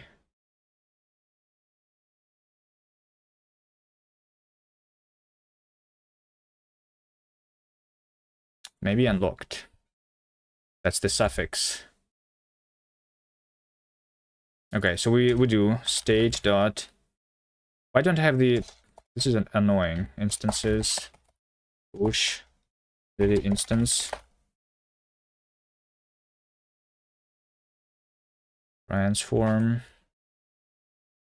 That tile name would be entity tile base name.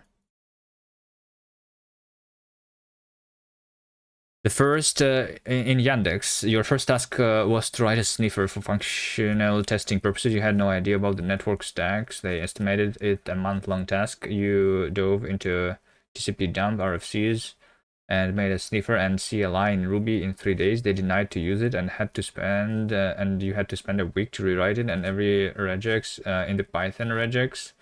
Your boss had no idea what is PCRE and what are regexes at all. But he has the power to tell I didn't pass the test. Nice. Meanwhile, the Python sniffing library didn't even install on Windows because it tried to compile a Linux dependency.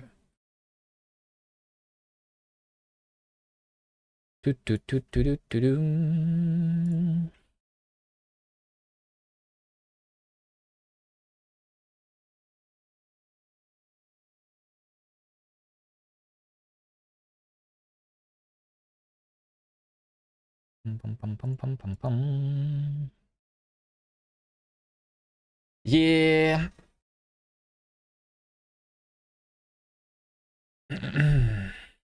Tile text, unreachable expression, because this is a to-do. Okay, so tile suffix is going to be this. If unlocked, then some unlocked. If completed, then some completed. Otherwise, none. Tile text, color, filter color. Filter, none. Position, none. Remove that.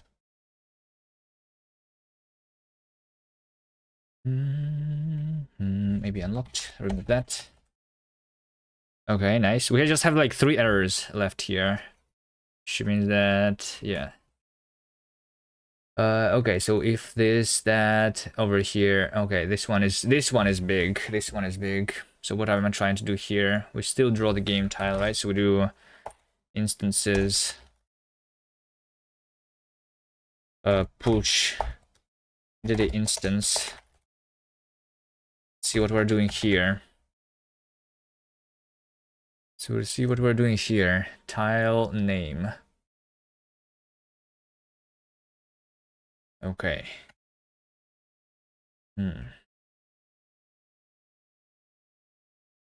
I guess we just like move the things from here to here mostly. And let's see what is different here. Tile text none. Tile name a coaster, and then we have a, so the camera and frame buffer is not here, and we have the tile suffix, right? Tile name suffix. So this is the suffix. Tile entity base name. So tile name is just tile entity base name, right? And that over here is the tile name suffix,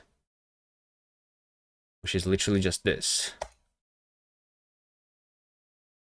Whatever we have here.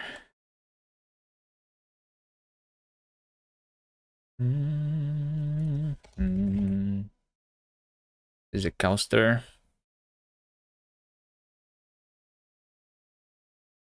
Okay, next. After we fix the errors, there's going to be a lifetime issue that I'm going to fix. Can find water mask frame buffer. So this means that I'm trying to draw into the water mask, right? Yes. So if state rendering water mask, then state water mask instances push. I guess we can just do not a rendering water mask, but like instances, and we can do like the water mask instances, because that's what we're going to draw there. It's going to be like an optional spec and the instances, right? Those are the things that we're drawing into the water mask.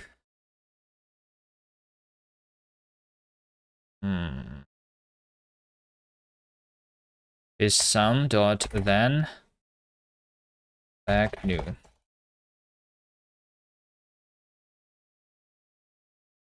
Dun, dun, dun, dun, dun. Literally yesterday I was moving your Ruby freelance project from one server to another, clean Ubuntu, everything in a Docker. What could go wrong? Believe it or not, your Ruby project didn't run because of Python. Nice.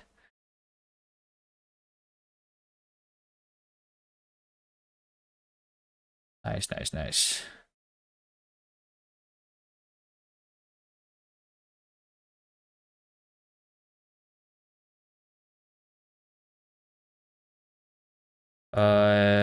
So this is water mask instances. There you go.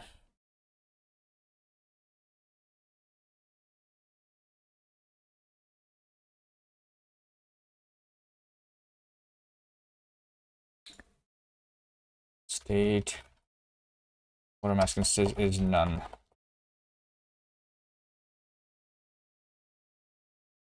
If let's sum water mask instances is state water mask instances, then water mask instances push entity instance. All right, and then we do this here.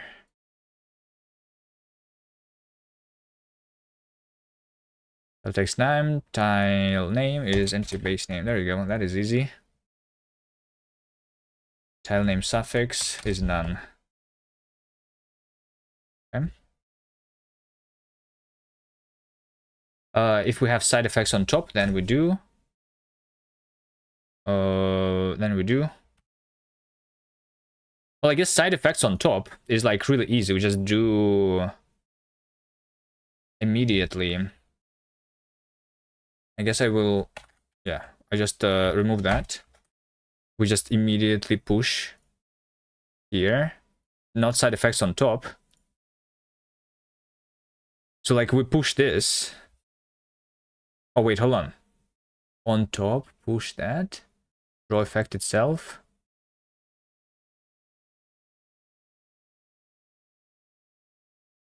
Oh, I see. So we always do that. State draws on top. Push this thing. Box. Okay. Sounds good.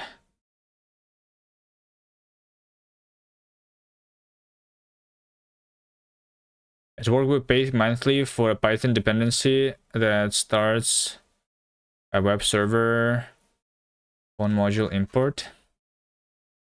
Docker Compose throws error, but Googling it tells you to opt install something, then another error, then another one. And you have to deinstall everything because that's how Docker Compose instead of Docker Compose. And neither error messages. Google tells you it's the right way to fix it.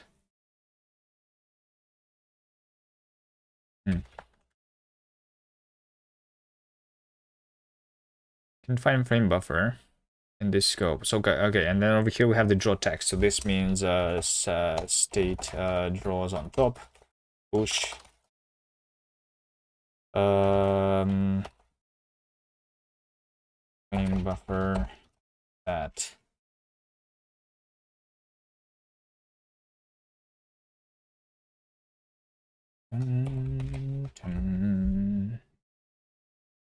Okay, well, something here is happening. Now we have the lifetimes, right? Now we have the lifetimes. Lifetime might live long enough. Cast requires that this must outlive the static. So this is now draw effect on top. This is because this box is having the static lifetime. But we should instead have a box of this. And this should not require the static lifetime. It should be plus A. Same here, plus A.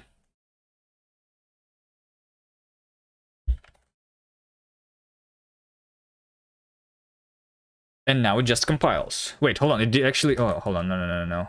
It does not. It does not. All right. Lifetime may not live long enough. Let's see here. Argument requires that 4 at least 2. 5 must outlive 2. Let's call the lifetime of this reference 4. What's the extension that shows you the opening line of the closing bracket? This is the show context, I think. Context.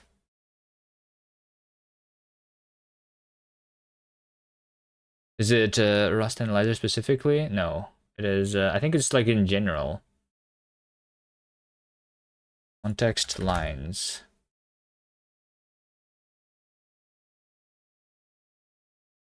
Context line count. Controls how many lines are used as context when comparing... No, that's not the one. Is that a plugin? Context. VS Code show context at the top. For NeoVim, it's like, is it possible to always show the current function name or scope at the top or something? Sticky scroll. Is it called the sticky scroll? In NeoVim, I use the Linksider context something. Not at the top, you mean in my closing bracket? Wait. What do you mean? What exactly do you mean? Shows you the opening line. Line 1153. Oh, this? Yeah, this is the Rust Analyzer. It's showing me the hints. I think. This is specific to Rust. It can do a lot more. Inline hints or something.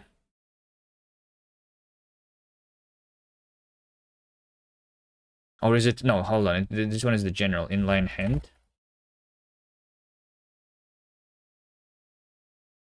Dun, dun, dun, dun, dun, dun, dun.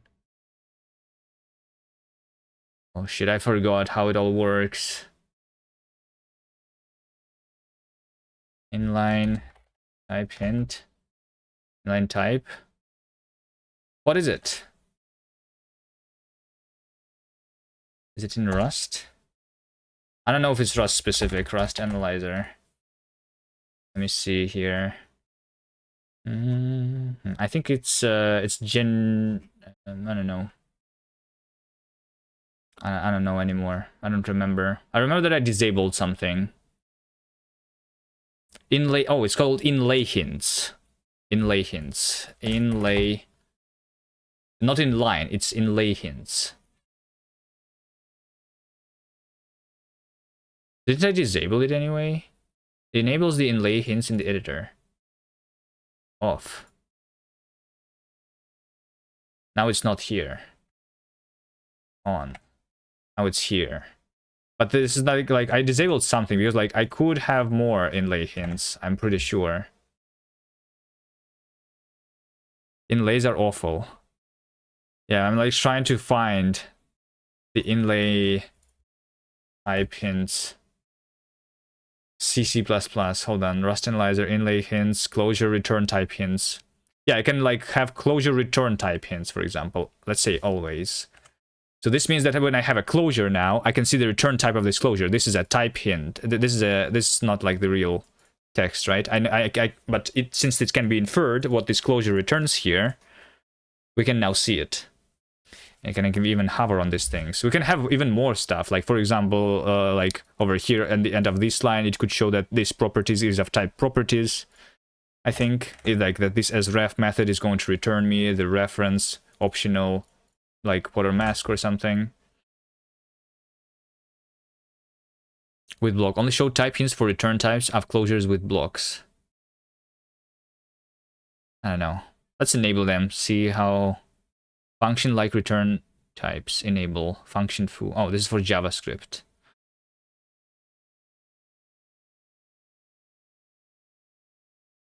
What are type hints enable? There you go. Type hints enable. Where to show inlay type hints for variables. Is that the one? Over here, yeah. So over here we have this variable is being initialized here. So I have this inlay hint. Now I know what's the type of this mask. It's a reference to the water mask. This needed is stars needed. This is a mutable reference to the frame buffer and stuff. And we have more and more stuff. I thought that you could like also make it like after every single method in the end it would show you the type, which is like the result of call of this method, no?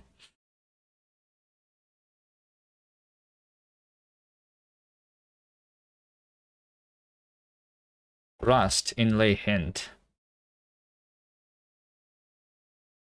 Hide closure initialization. Whether to hide inlay type hints for the let statements that initialize a closure.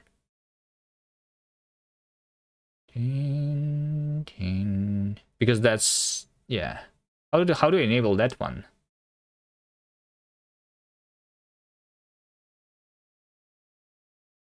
Inlay hints. Binding mode hints. Whether to show inlay type hints for binding modes. I don't know, let's enable all of them. Chaining hints. Yeah, this is the one, this is the one. Okay, let's see. Yeah, there you go, there you go. There you go. So know that the entities is a hash map from ID into that stuff. This gives me the optional entity state. Yeah. Like I disabled this because like when I'm writing code, I don't want to see that actually. I feel like I should. Is there a way for me to toggle this with a button? I think I would enable that. If I can toggle this with a button. Like sometimes I want to see these types, maybe. And sometimes not. Can I? Is there a thing? Toggle, inlay, inlay? No, there is not. Maybe there's an extension for it. VS Code, toggle, inlay, hence. New VS Code feature can toggle Rust analyzers inlay hence with Control Alt. You just upgrade to VS Code, and while looking at the settings, editor inline hits enabled, had this false value highlighted as invalid. Turns out the new toggle inlay hints feature, which works perfectly with Rust analyzer, off unless pressed. Off unless pressed. Hold on. There is something here.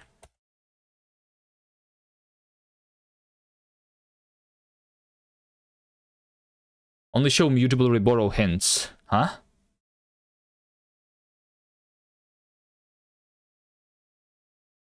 Always. Wait, where do I set this? Inlay hints enabled.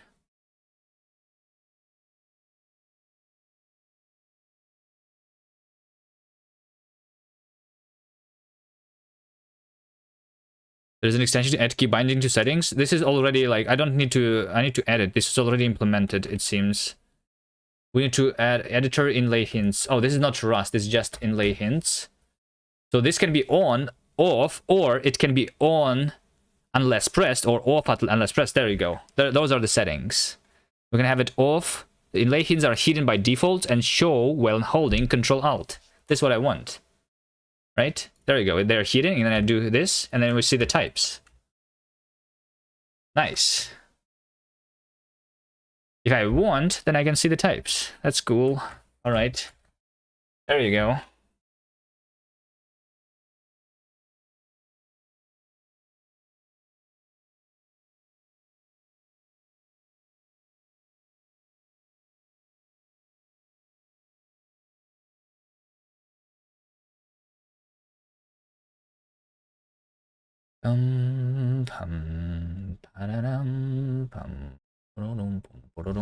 Okay, so draws behind this entity group draw state.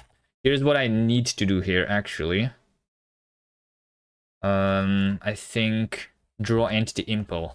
So this is what I need to do. This needs to have a lifetime here, and this lifetime entity group draw state, this since this has a lifetime, we need to have all of these lifetimes to be like the same. Draw entity arcs, does this have a lifetime?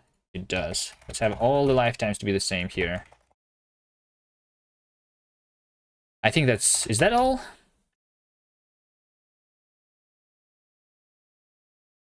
Looks like we compile, no. Use of moved value. Now we just have the moved value, okay. And it was moved. Where, was it moved again?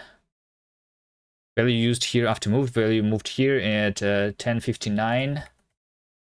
1059 over here. Right? Because I'm trying to do this and that. Okay. But I can clone, right?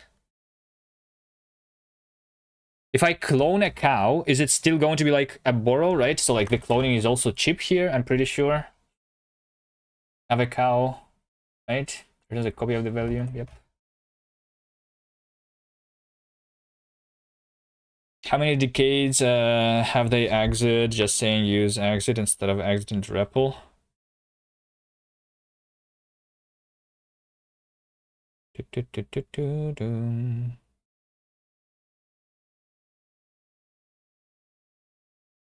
Alright, sounds like you really dislike Python. Almost the same way as I dislike Go. Alright, now we don't see anything on the screen because we have now the instance data, but obviously I'm not calling the rendering function anymore at all. Pressed is equal to unlocked. Pressed is unsigned, I never used. Pressed. Wait, is pressed? Yes. I copied that function without understanding what it does. As a result, your code is garbage again. It's okay. It's okay. We'll remove that code. So yeah, over here we have these frame buffers that we're not using it. So we have like this, draws behind and draws on top. So now let's use this. Over here we initialize this state, and over here we are going to use it, right? So we basically do for f in state draw behind. We call the f with a frame buffer, right? And then similarly, draws on top, we draw that, right? And then we have the instances, right? So for now, for example, we are not going to use the instancing, but we're going to do for instance in state instances. We can do args dot draw game tile.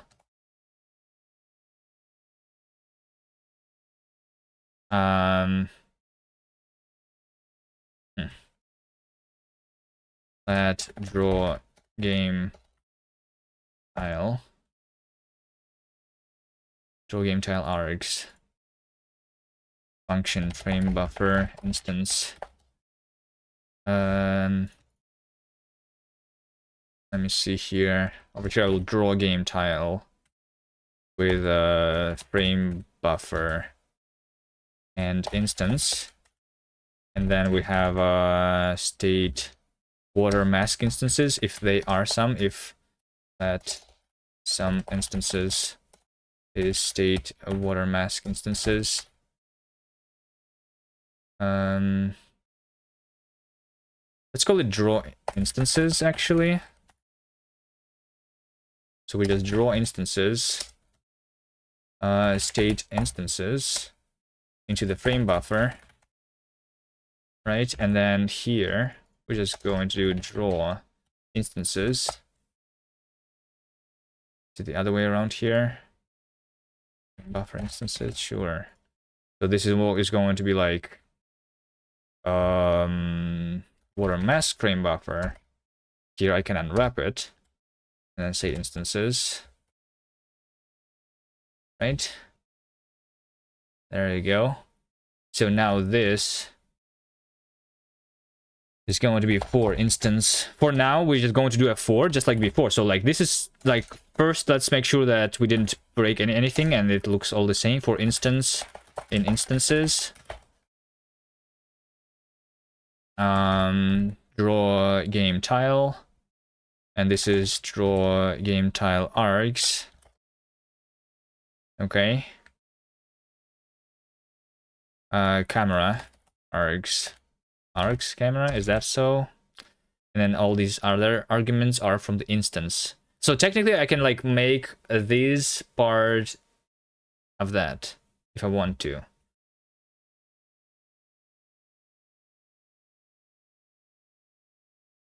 Yeah, I think so. Actually, you know what? This is exactly what I should do. But let's do it a little later. Let's remove all the to-dos. And I will instead say that I will instead say let entity instance with all of those fields to be equal to the instance. And then we like pass it over here. That, right? But tile name is now not a cow. Pattern does not mention field tile name suffix. Tile name suffix. Okay, so tile name is going to be now format. I guess it's going to be match. Tile name suffix. If it's some suffix, then we are going to do format tile name suffix. Otherwise, it's going to be tile name to owned. Right? And this expects that. And then tile text wants to be as a ref. Tile name text.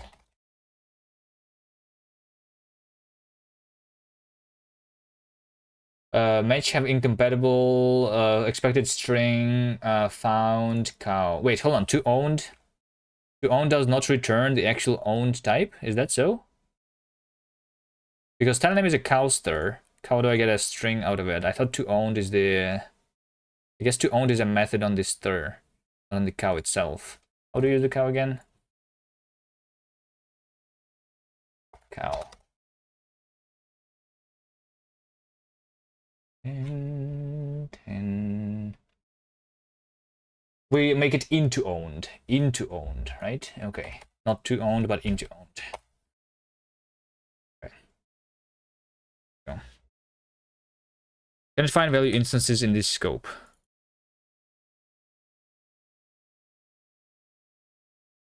There you go.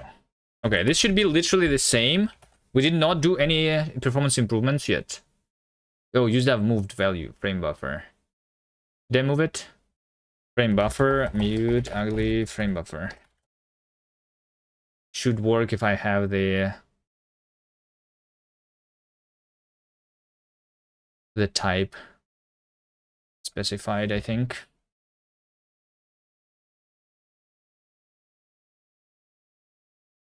Variable does not need to be mutable, this one. Okay, sure, let's not make it mutable.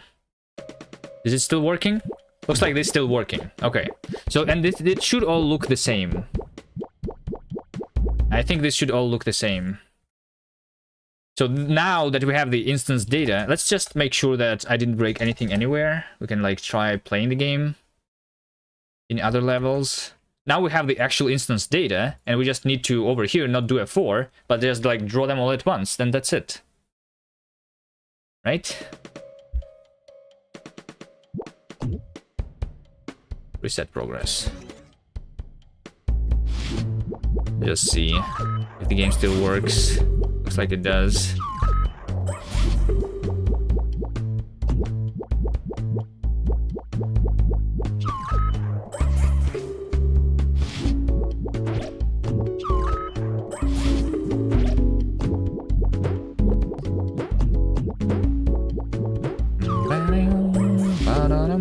Optimizing draw calls today? Yeah, it's going to happen really soon because we already have the instance data, and then now I just need to like actually do the instancing.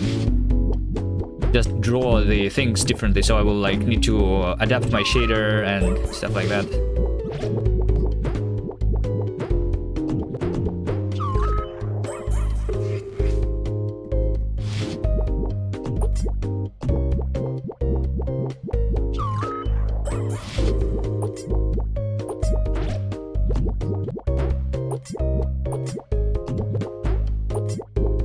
So like it means that all of this like level is going to be drawn using one draw call instead of like 100 draw calls.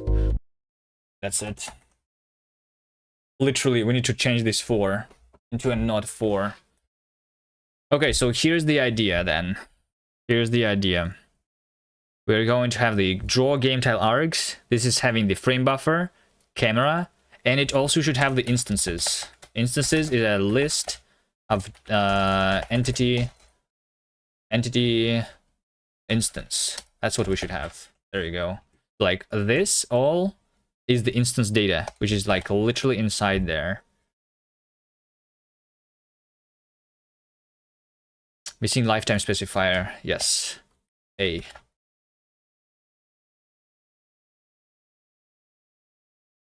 Okay, so we just don't do F4 here anymore. We just call, yeah, so this is what we do here. We just, instead of calling this function a lot of times, we're going to call it once. And our arguments is going to be the instances. That's our instances. There you go. So now we need to make sure that this is exactly what's happening. Oh, draw effect itself. So over here, for example, this is just one instance, right? We can, yeah, I'm not going to do the instancing for the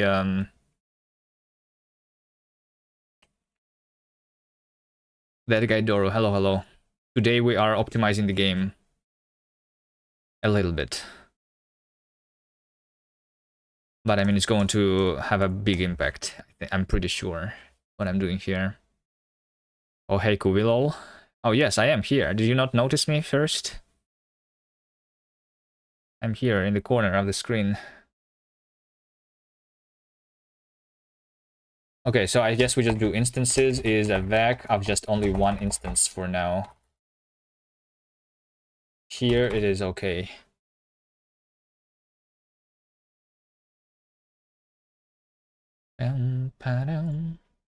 So tile name is Scow borrowed effect name and tile name suffix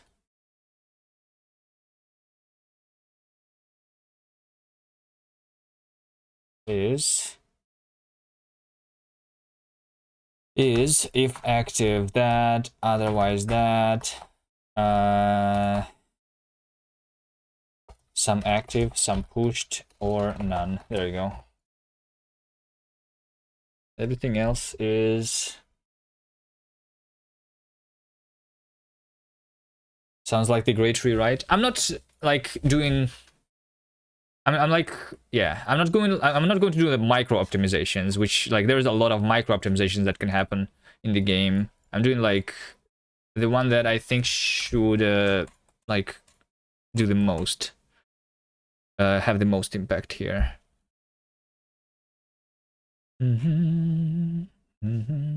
So over here we are constructing these 4 functions. This is where we actually like draw stuff. Do I profile? Yes. I had the profiler on the screen earlier today. Did you not see that? So this instances.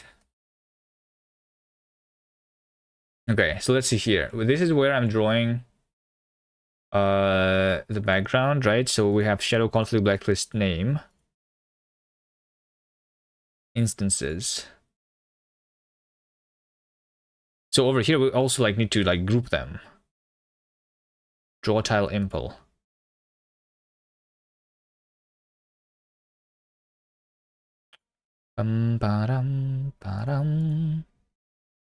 So like instances technically is still like we potentially are doing multiple things here, right? Yeah. So draw tile impl. This is where we should accept instances, not just so like these are the instance data, right?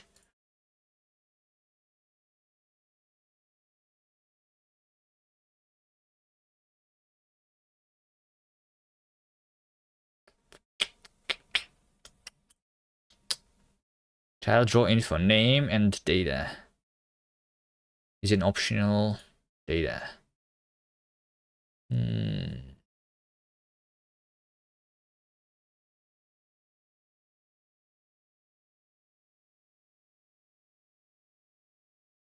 This is draw sprite sheet. Whenever I'm drawing something. Okay, maybe let's start with other parts of it here. Name editor. Let's see here. I guess over here we're drawing the, yeah, hold on, the draw tile though.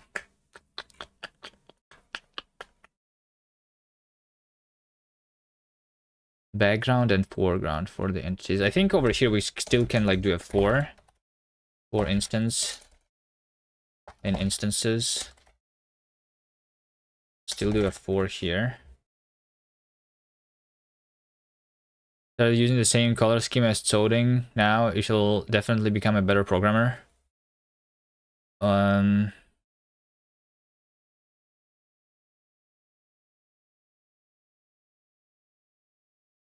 What is a Riba? It is something made by Russians. It's RGBA, not Riba. It's a color. How large is your porn directory? That's how you compare. Like, yeah, if your porn directory is not as big as the Coding one, then you are not good enough programmer yet, I guess.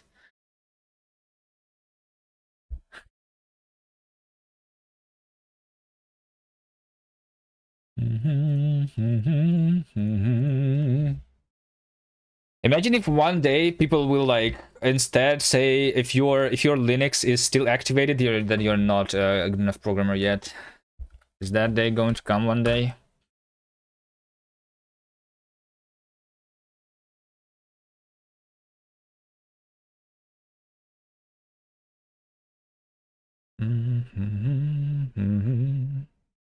Anyone here thinks I'm a good programmer yet? Ah. Ugh.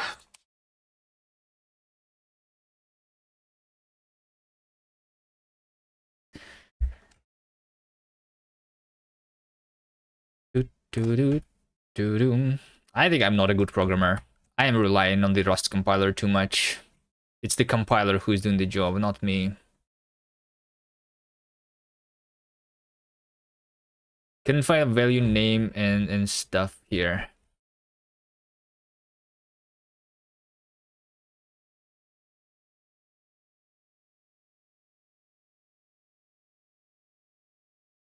I'm starting to feel. Hello? I'm starting. There was something about Python. What? What? I'm starting to feel that all of that shit about like what is a keyboard, what is the ADE, what is a window manager is just sort of like a cargo cult. You know, the people. Oh, I actually have seen this you're one. a programmer. Oh, so that means I have to mimic you. I'm starting to buy the same thing as you. When I'm gonna become programmer? When I'm gonna make a lot of money? When? I already bought the keyboard. I already installed Emacs. Money when? This is not how it works. Sorry, this is not how it works. You need to buy programming socks. Programming socks. You hate that guy so much? Why? I mean, I don't watch him too much, but he looks like he's doing like fun stuff. Also, another competitive programmer. You can see his t-shirt has ACM on it. What is the 2010, 2011? That's when he did competitive programming, I guess. This is about this. Hold on. So we are literally the same age, I think. This is the same time as I was doing the competitive programming. I don't remember seeing that guy though. On the World Finals, you know. Not Zolding the guy on the second short. Oh, on the second short, I see. Okay.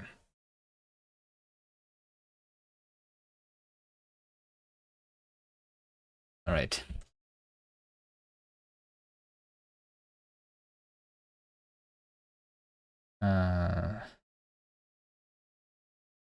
Name. So over here, I need to like have a name. That name is instance dot full tile name. Let's have that. Impl entity instance function full tile name. This will give me a string. I mean, we can make a coaster.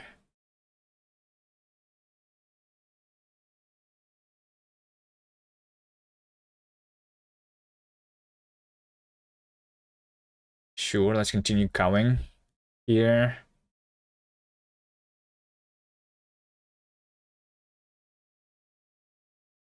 Match self tile name suffix. If it's a some suffix, then we do cow owned format this suffix with the self tile name.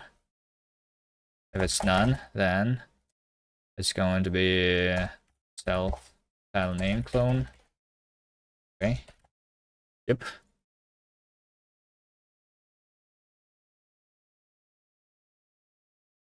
Do I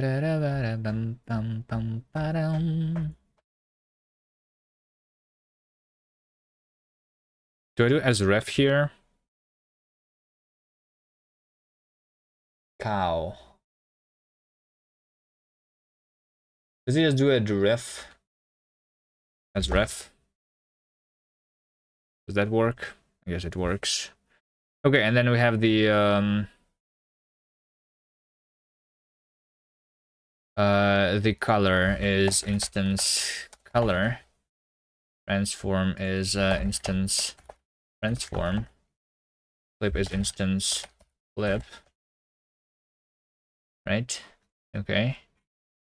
That is solved over here. Let's go next. This is the actual game layer.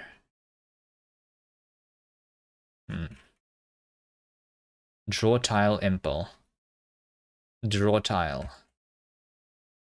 Draw tile impl. Oh, I see. Okay.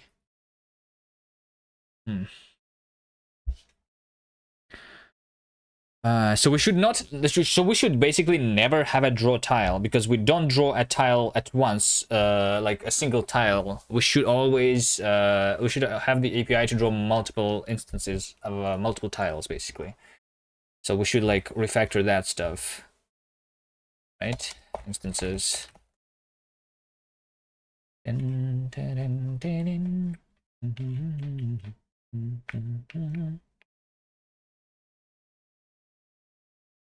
Okay. We have the cache. Ah, shit.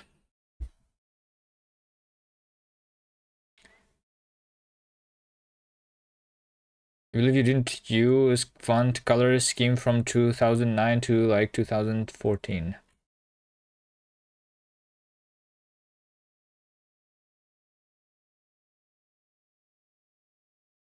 Does that mean? I mean, you just use the default one, I guess, right? You didn't know how to enable, or are you saying that you literally were writing your code without like any like all the colors were the same? You draw it like you were just using a notepad.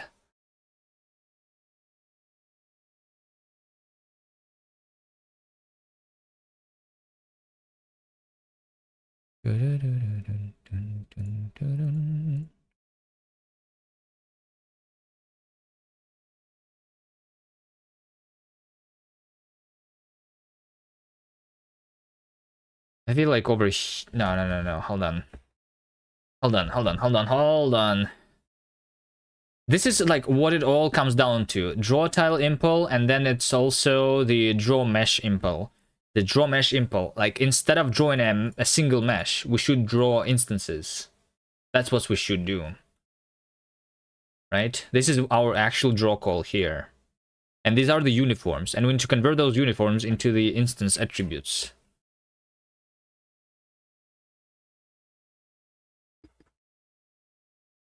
How many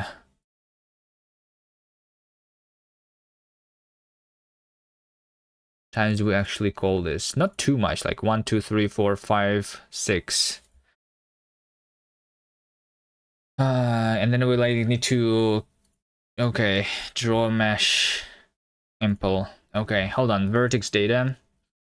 Okay, mode, that, texture, that, mask, that, color, that, matrix, that. And you found Sublime Text and chose the theme you like after several tries.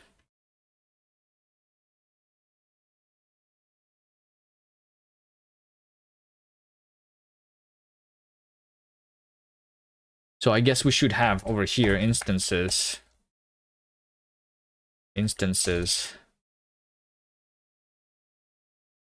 Right? And this should be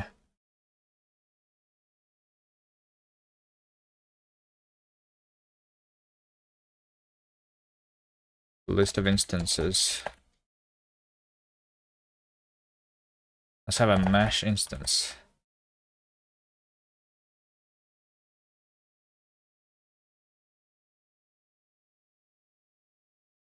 Mesh instance. Okay, the mesh instance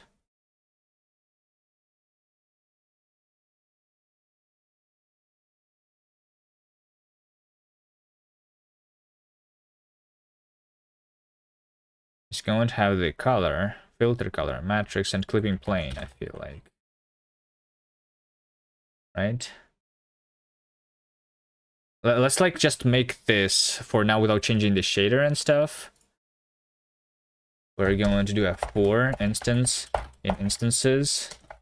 This is where we like draw stuff, right? And we say like let mesh instance of those things is equal to the instance, right? This is where this is like the final thing that we will need to optimize, but for now we need to like change, we're changing the API only.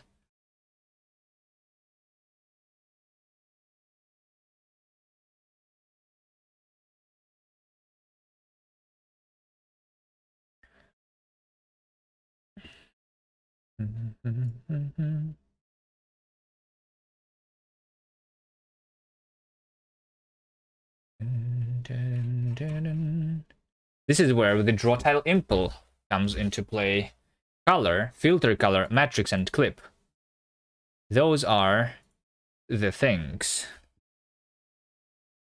Right? Right.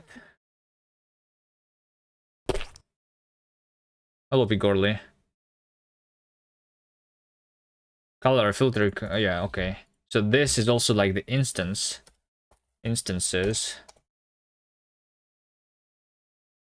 Is a vec of mesh instance, I think.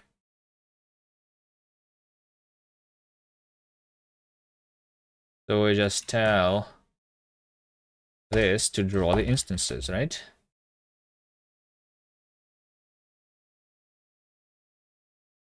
And this is the draw text if we have some tile text. Okay, so tile text can be like a separate draw call. That's okay.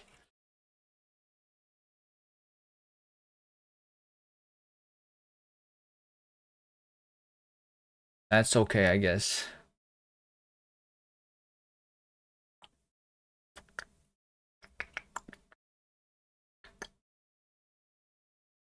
So tile text should be like, yeah. Tile text is also a part. It's like, hold on. So we have the.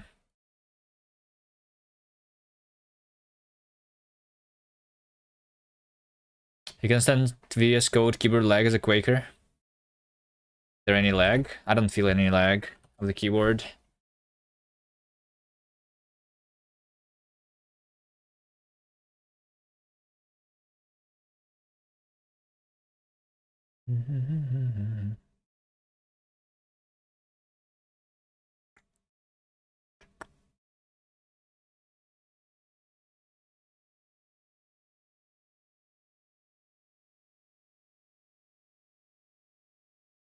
Bad PC. That mute F is that, and then we do F. Okay.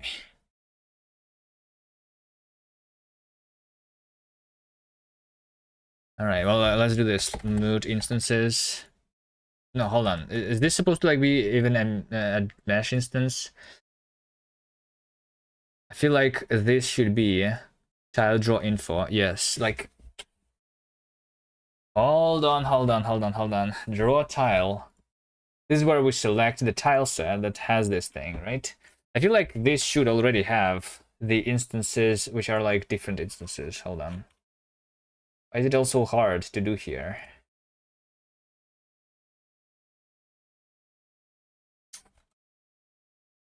So like these instances should be like probably entity instance,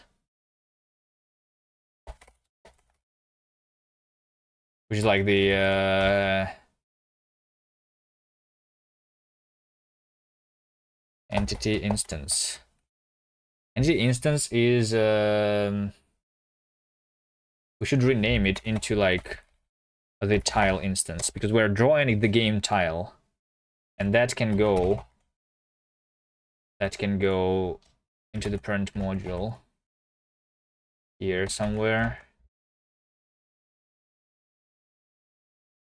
So when I draw the tile, this should have instances, which is like the tile instance, right? That's what we're drawing, the list of tile instances. And the tile instances have like that stuff. Tile sets is the tile sets we're selecting from. Okay. Tile sets, camera, tile text. Tile text is part of the tile instance. Draw error. Not sure if this is part of the tile instance or not. It probably will be a part here. But I'm not sure actually. Hold on. Have the draw error outside for now. So yeah, so we need to like figure out for every single instance which tile set it comes from. Kind of. Right? And then we're like, based on the tile set,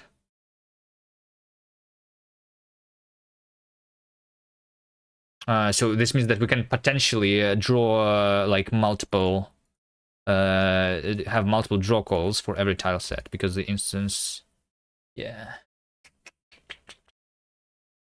Yeah.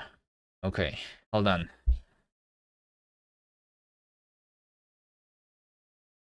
Tile sets is tile sets in the iter select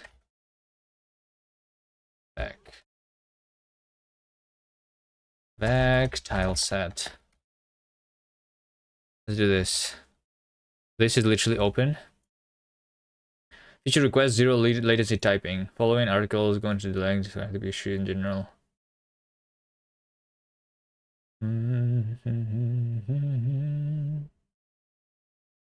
Okay. No, I think I can see it when I'm working on my laptop. That's why on the laptop I actually am using the Vim.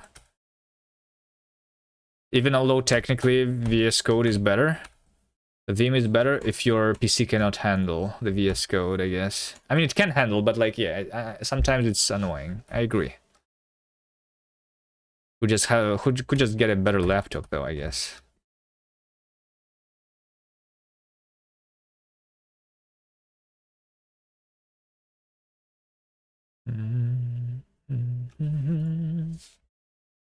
Okay, so we are going to do let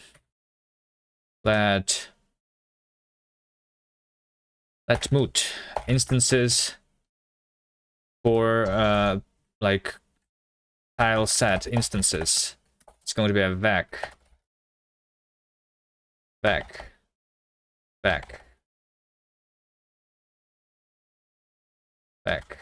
new vec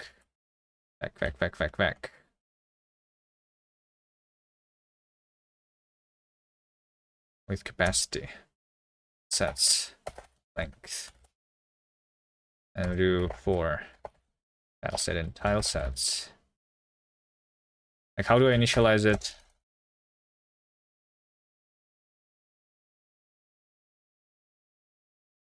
So this is like basically back tile instance. This tile sets, right? Can we do that? I think like we cannot do that because this is not clone, the tile instance. I mean, I can make it clone, but is there another initializer in Rust for the VEC? Sometimes your laptop cannot handle NeoVim. That's when you use Cocoon. I think that's when I use Helix. Never used Cocoon. Is it good? Although it's not. It's usually not because I cannot handle the NeoVim. It's because NeoVim crashes or something like that. One of the plugins crashes. Something. How do I initialize like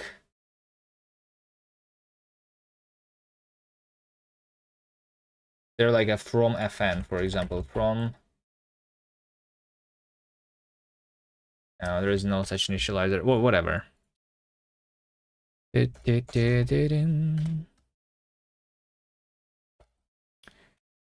Cocoon, what a name. 4 0 2 tile sets. Hello. That's length. Tile set instances. Dot push. Back with capacity. Tile sets length.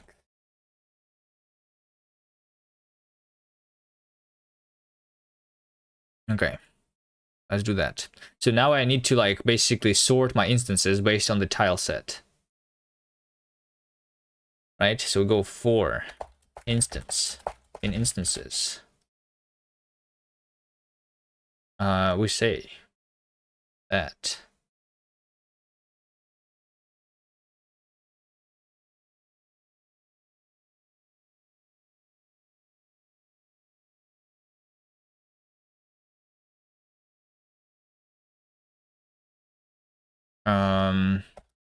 tile name is instance full tile name,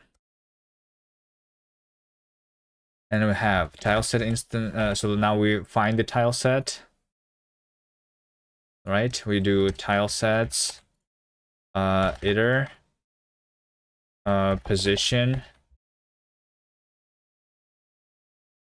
of a tile set, and then we unwrap or 0 for the first one. So we find a tile set.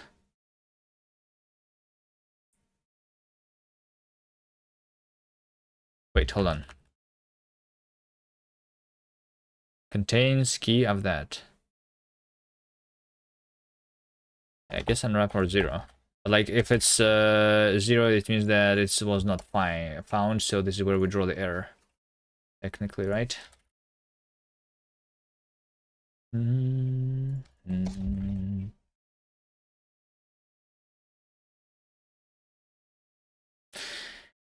find value tile in the scope. So like this is the tile name as ref.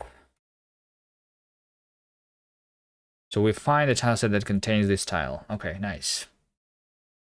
And this is the tile set index, right? So now we say that tile set instances of the tile set index dot push instance, right? Kind of thing.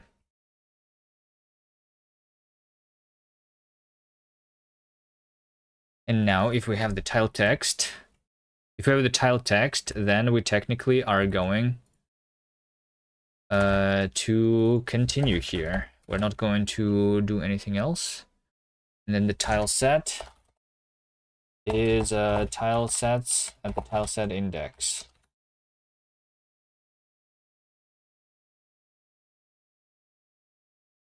So the tile text, if this is instance.tileText, then with tile set definition tiles get for the tile name Oh no, push-ups. All right. Hello there. Hello, hello, hello. Did you know that the red guys of the bottom are moving not randomly, but encoding a secret message stream? Hold on, hold on, hold on.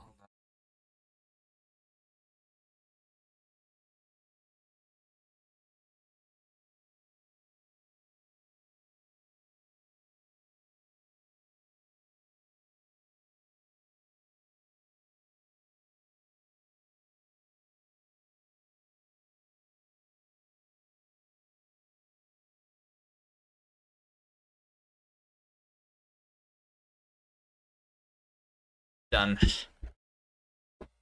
9? That was 10. Oh, that was not 9, that was 10. Purely. That was not 9. I can count, I'm pretty sure.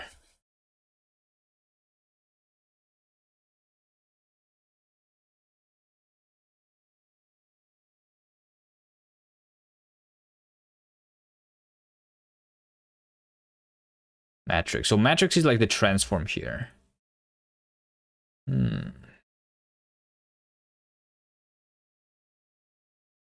This and this is instance dot transform.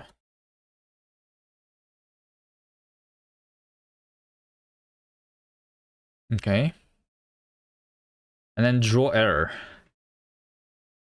So draw error is also like the same then. Draw data else. Okay, yeah. So like unwrap, or I guess we'd say let sum tileset index is that else over here we're drawing the error. This is where it's happening. If not draw error, then we just continue. Otherwise, we're trying to report that tile name.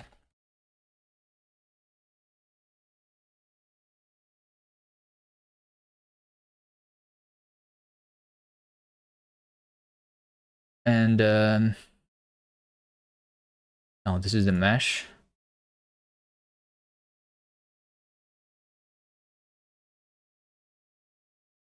Let's do a to do. Here, I'm supposed to like draw the error mesh here, right? Yes.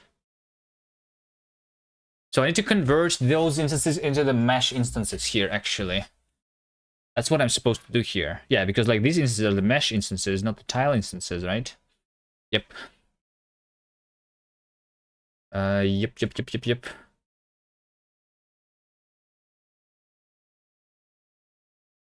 So what we're going to do is, yeah, okay. Yeah, that's true. So this is a vec, not tile instance, but mesh instance.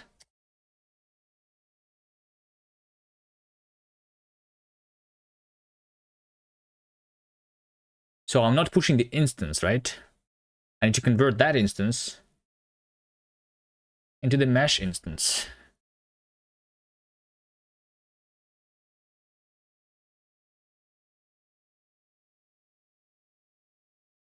To do. This is where I'm like figuring the mesh, the UVs and stuff like that. So we do for tile set and instances in iter tools zip of the tile sets and instances and tile set instances, I guess. This is where we're calling the draw using tile set texture and these instances. The data,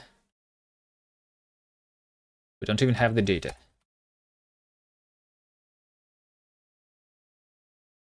Wait, do we? Oh, the data is like the this thing. Okay.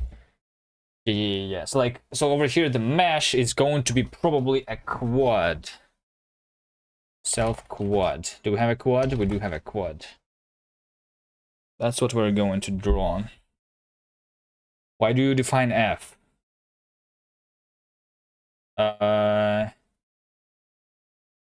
Because I want a question mark inside here. If I don't like, if what I really wanted to do here is I want to have a try block, which is unstable right now. Then inside the try, I could use like dev default question mark. Question mark is like basically exiting this function early here.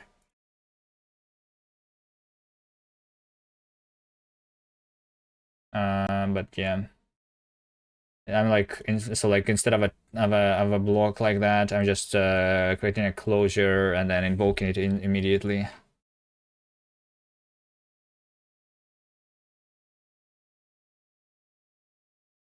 A nice compiler tells you like that.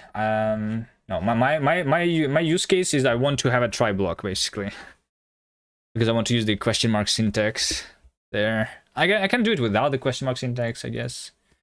But then it's just like the code needs to be like written differently a little bit. I think it's because I moved it from a function or something. I don't remember. Exactly. No way to make that anonymous. There is a way to make that anonymous. I can literally just do this. Like in JavaScript. In JavaScript, I think they do that a lot. You just make the function that's anonymous, and then you just call it immediately like this, right? That's like literally the same here.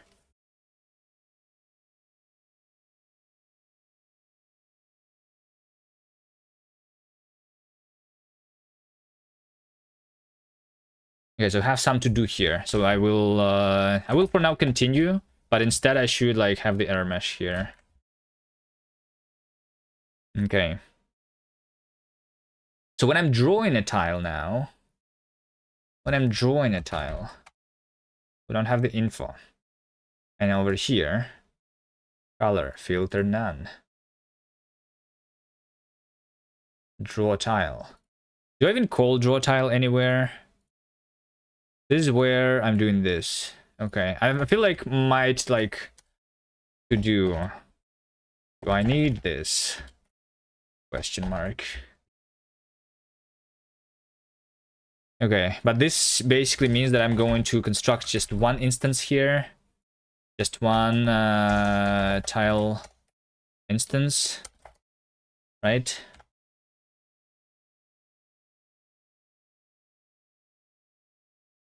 Okay, so have the color. Filter color is filter none. Position.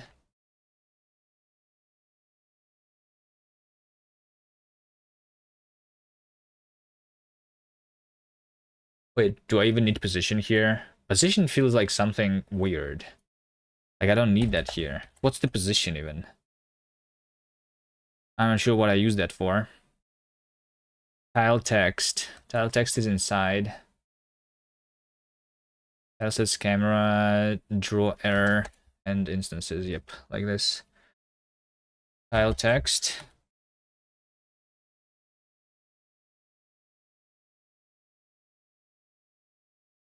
But this one is owned. I think we're using it with none anyway.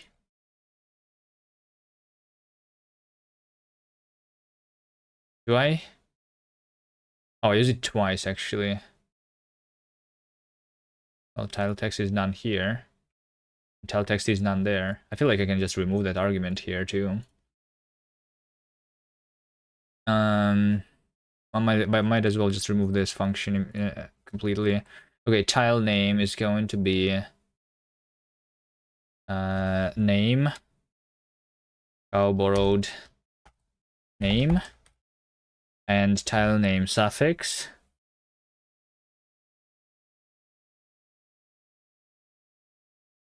Steady cow. Steady borrow cow. Let's import that somewhere in the root.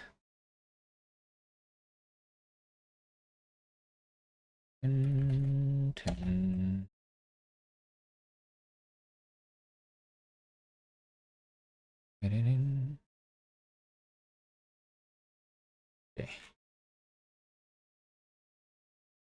Function draw tile.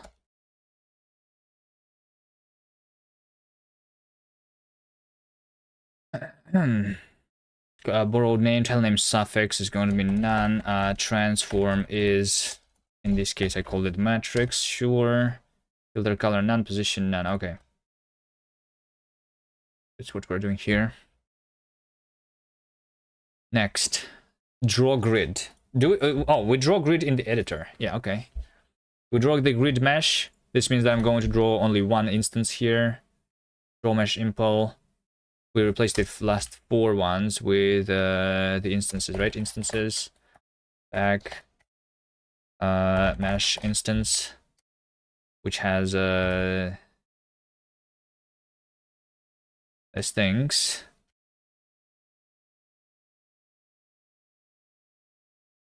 Instances. Color. Filter color is filter none. Matrix is that. Clipping plane is none. Okay. Next. This is draw rewind icon. Basically the same. All we need to do is to change this into vac mesh instance.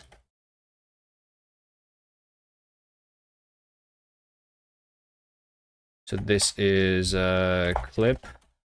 This is transform. This is filter color. This is color. There should be some Sokoban-like levels where if you do it wrong, you block the exit. Might already have such something like that. Not sure. Don't remember all the levels. Oh, hold on. Mesh index has matrix instead of transform.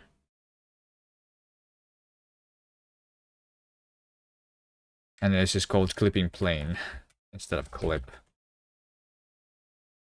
Can rename it. Whatever. This, draw texture. When I'm just drawing a texture, we do the same. Mesh instance. Color. Filter color. Matrix and clipping plane. Okay.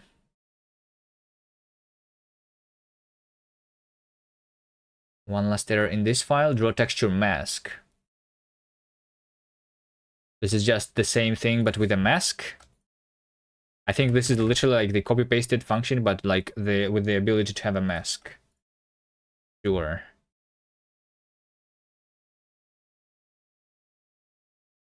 Okay. Now, over here we have the last 4 errors. Unless we're going to like change even more stuff. So like now the draw tile impl can accept instances. Draw game tile instances. And these are literally the instances that we're going to try to draw. Filter color transform clip. True. True is the draw errors, right? Tile sets, camera. So draw tile info. This thing. But I'm not using the cache anymore. You heard instances? Yes, that's what I'm doing right now. 3 hours so far. And we're getting close, I think.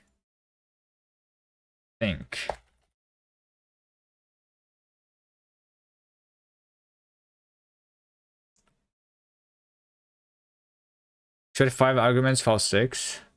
This none does not exist as an argument anymore.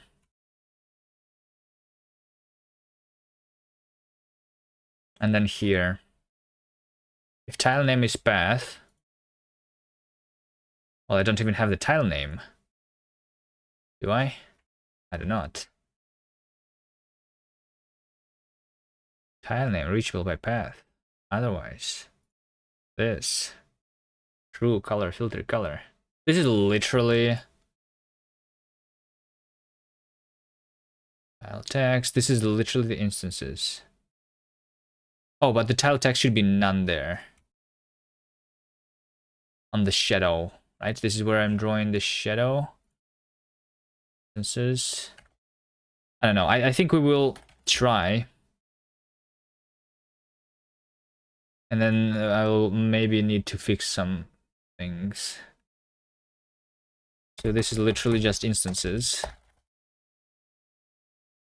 And if I'm trying to draw a path, that has some specific instructions of how we draw it, because we want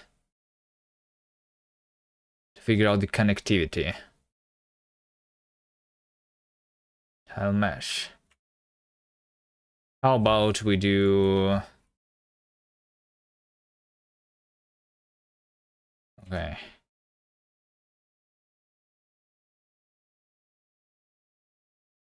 If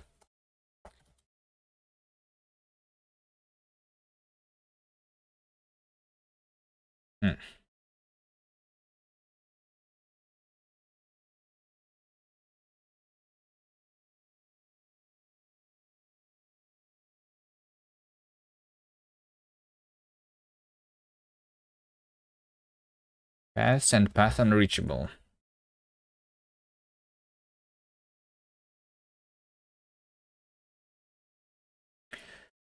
How do I make it so that I don't need to do it right now? If false, comment this out. To do. Hopefully I remember to come back here.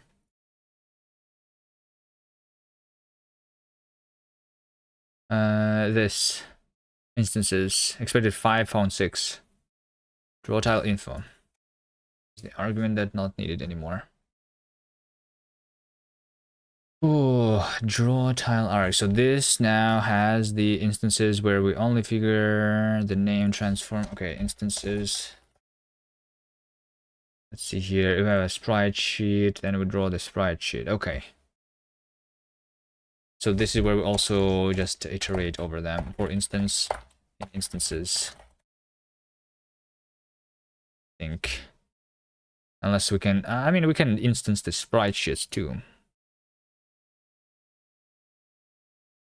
Color. Are you not going to show me the error? Because we definitely have the error here, right?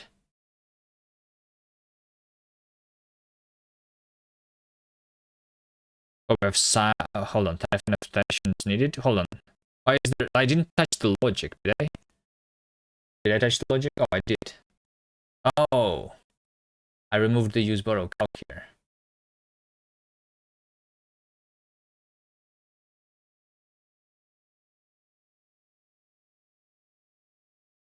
And that should not be removed. Okay. So now here.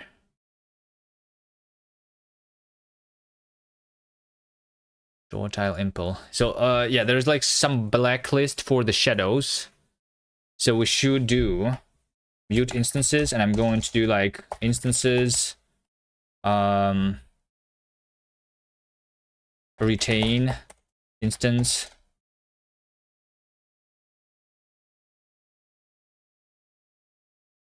not shadow config blacklist contains instance full tile name.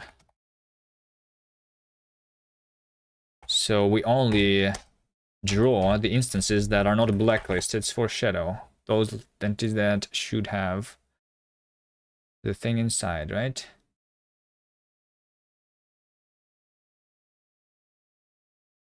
Okay, next. And then over here, that's the sprite sheet. Renderer entities for this tile name.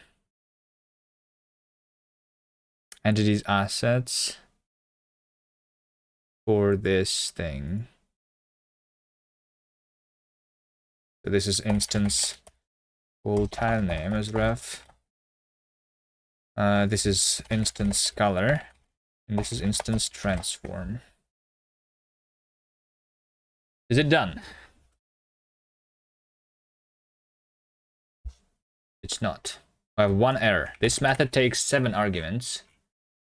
This is draw sprite sheet. Yeah, draw sprite sheet is going to just draw one instance for now.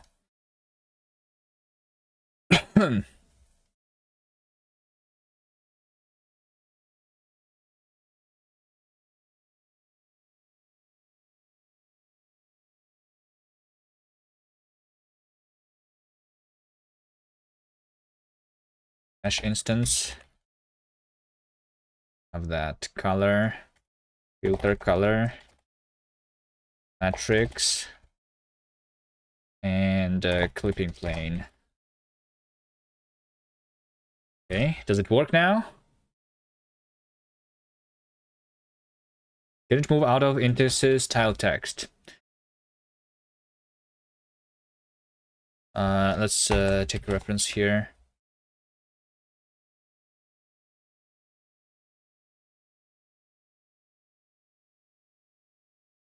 Okay, if we didn't make any mistake, then it should be all the same. I did not implement actually instancing yet. We just like we just grouped everything, and now we need to like, if everything works, then I will need to like modify my shader a little bit,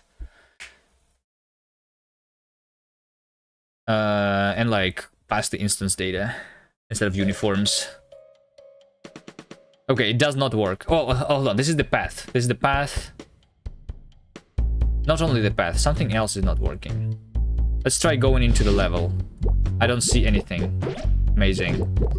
I do see the animations.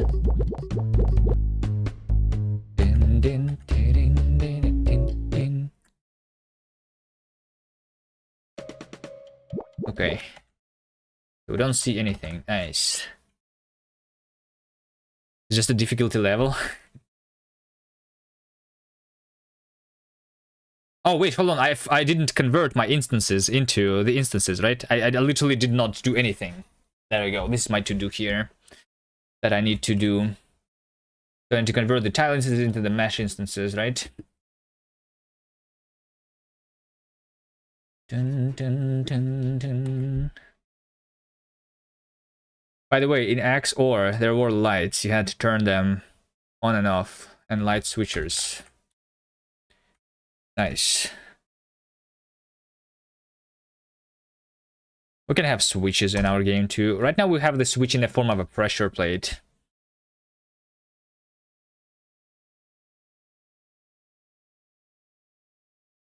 But we could also have like levers maybe.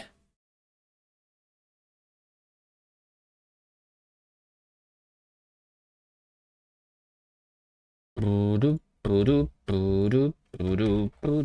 okay, matrix is instance.transform. Clipping plane instance.clip. Actually, you know what? You know what we should do in order to, so that we don't forget.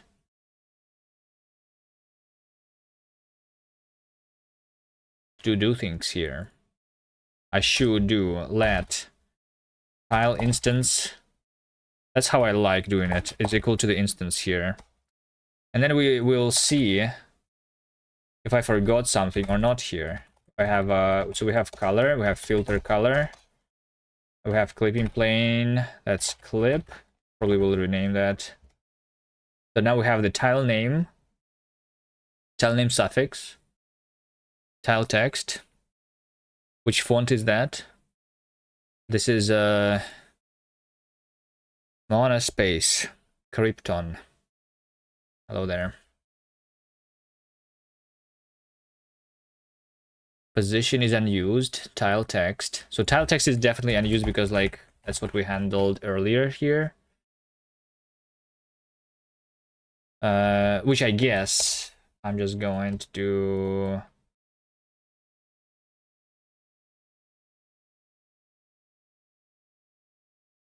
like this instead.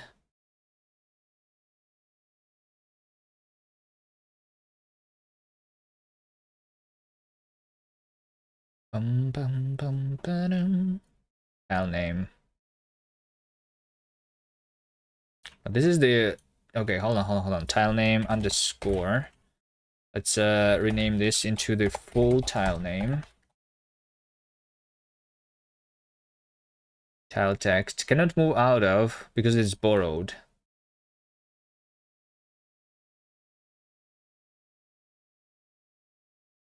Is it borrowed? Wait, where is it borrowed?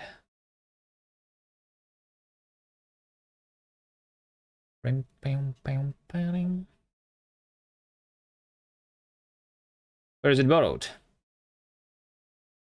It's borrow instance full tile name. Oh yeah. So the full tile name is the one that is a borrow. Okay. Sure. Let's just have a refer. No, that's not what we need to do.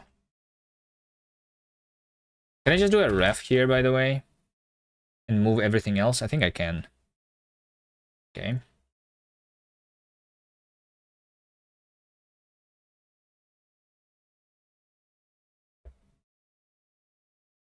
Position and tile name suffix. Those things are not used here. And tile name also is not used here. This is supposed to be used for getting the...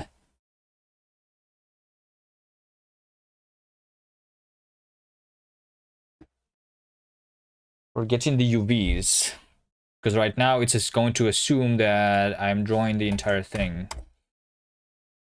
But we should at least see something on this screen. It's going to look wrong because every single tile will have a texture of the entire tile set, I think is what's going to happen right now. So we need to, like, do that. No, we instead panic. Nice. Why did I panic? Session failed. Vertex count times 3 is equal to 0. Okay. Then, oh, yeah, so, like, it's because now it's not triangles. Since I'm doing a quad, this is going to be a triangle fan.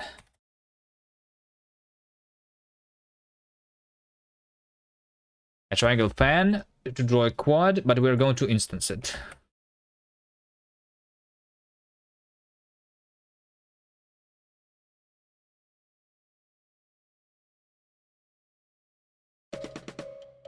There we go. Very nice. Is it? Is it not very nice here? It's a little wrong here, but like, I mean, it's almost good, right?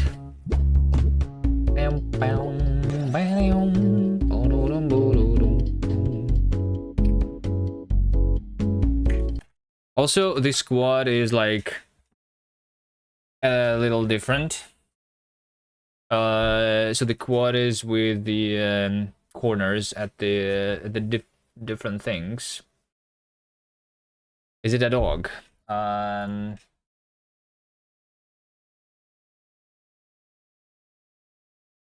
Hold on.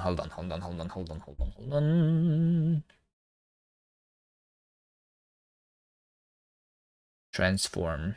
Okay, so first of all, I will do matrix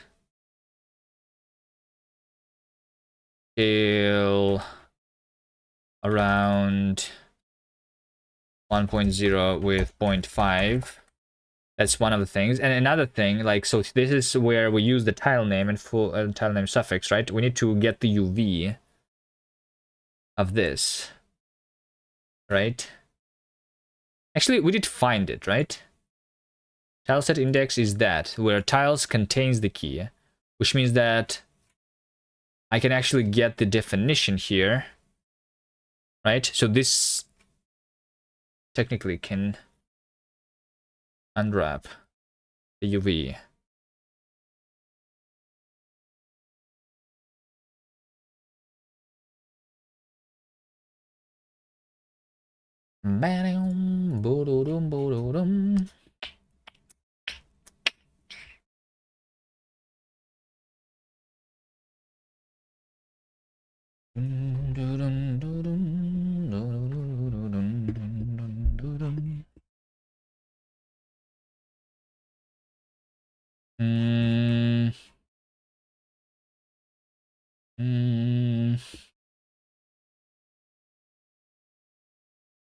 So we need to, like, get the UV position, yes. UV impel, shrink. Oh, should we have a shrink here? Whatever that means. Why am I shrinking my UVs? No idea.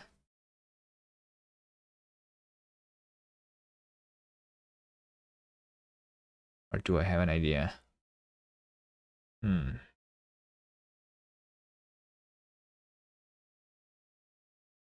Let's for now do this.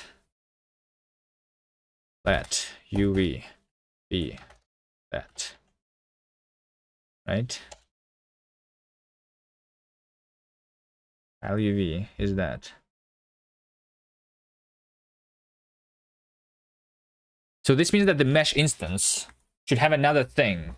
We should have the texture matrix, because like we'll like not always want to render the full texture. We want to have render a part of a texture, which we can give it as a matrix too, I guess.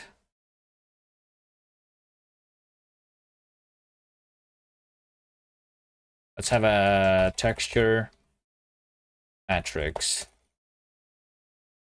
Texture. Sure. The texture matrix would be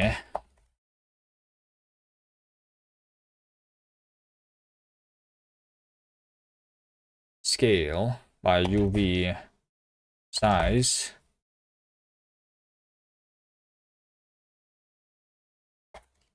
translate UV bottom left.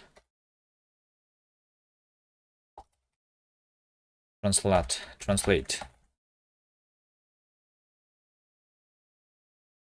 Wait. This does not mean it to be that. We can unwrap here. The position is definition default. Oh, is default an option?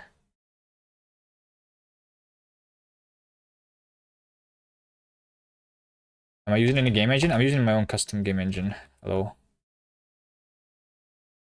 Unwrap or file set definition error.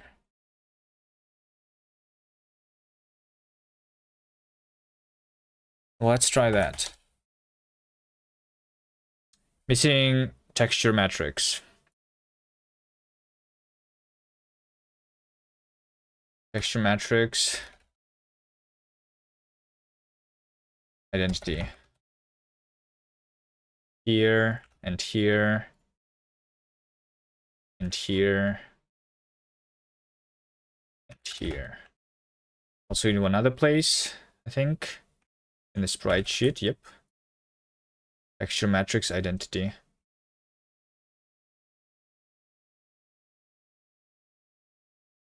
This is where I don't need to like make the vertex data myself. This is where to do. I can use a texture matrix instead, but okay. UV, yeah, we have the UV bounding box. Like we can literally do the same there. Okay, but I did not yet change my shader to use that new thing, which is why we still see the same stuff. What's the shader that I'm using, by the way? The texture GLSL, this one. So now we have the let's see here. For now it's going to be a uniform texture matrix.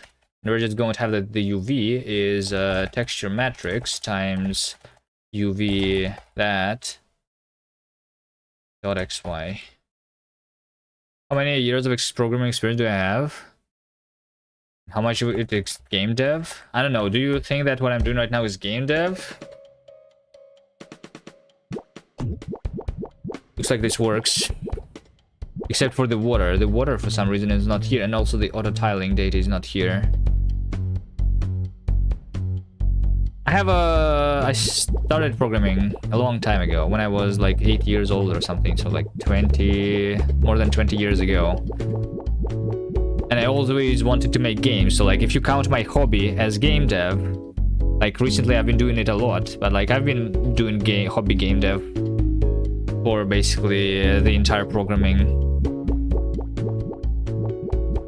the entire like time I have been programming. How many years of Rust experience I have? Rust experience is since 2016, like 8 years.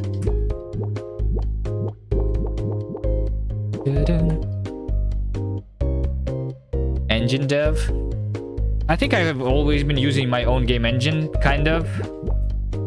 except for the very beginning. Like I used Pygame in the very beginning with Python, and then at some point I like started doing OpenGL basically with Python, and I guess it could count as like no engine anyway, so like a custom game engine, yeah.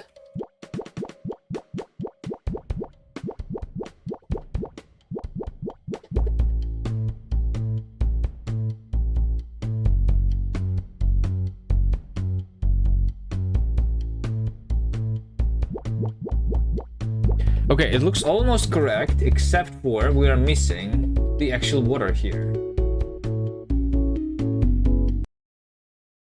I think I forgot about something. Function draw entities. Water mask frame buffer. Like I'm supposed to draw something into the water mask frame buffer, right? I mean, I even see the water effect itself, right? What's the other level that I could check that has a side effect too? Oh, okay. This looks a little bit not very correct. Oh, that's the error. Okay, yeah, this. Okay. That's fine. The auto tiling is not here, obviously. Let's try this level. Chapter 5, Airpush character. Chapter 5, Airpush char, yes. Oh, I also don't see the side effects, which is weird. I'm supposed to see them, right? There's more to do somewhere that I did not do yet. To do. We have a bunch of them, but okay, which one were from today? Can I search the to-dos in the modified lines of Git?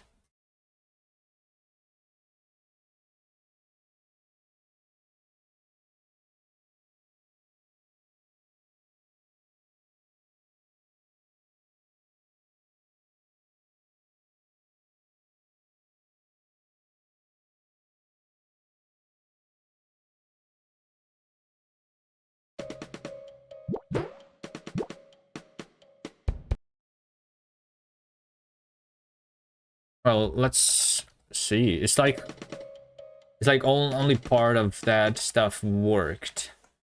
Draw entities. So like it looks like the only thing that actually worked is me drawing into the normal frame buffer or something. Entity groups.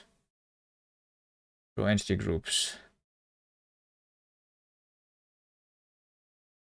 So like this is where I'm drawing instances into the frame buffer normally. And then I'm doing this. And we do draw behind. And we do draw on top, right? So isn't like the draw behind is like those are my side effects, right?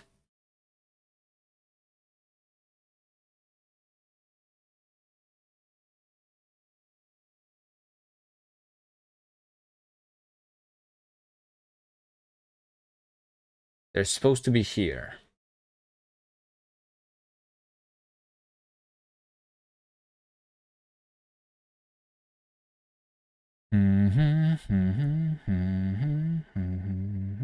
Very complex type used. It's okay. It's okay.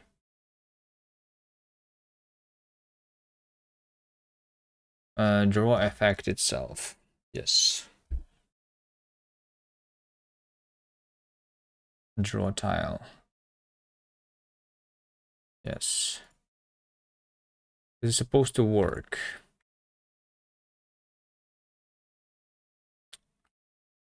I'm supposed to draw them on where? Like on the actual game layer, right?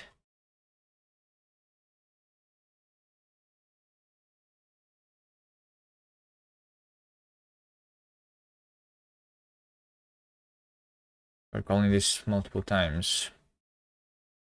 If false. So this is like why we don't just draw the path. Hello there. That makes sense. Veldek, hello.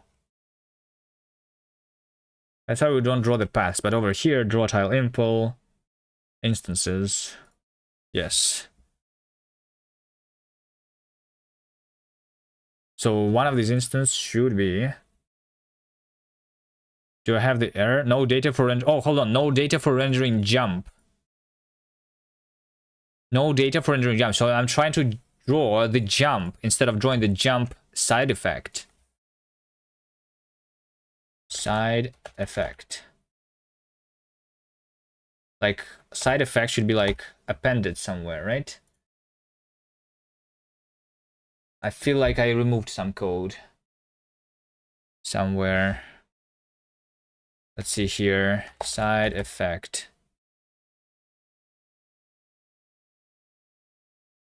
Ta-dam.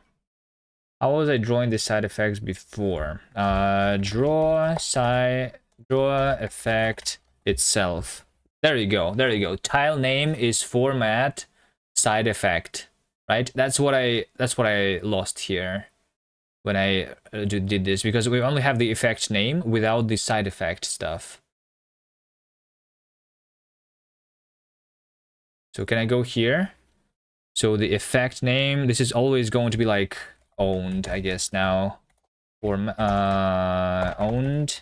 format this side effect. That's why we lost that stuff. Okay. So that makes sense.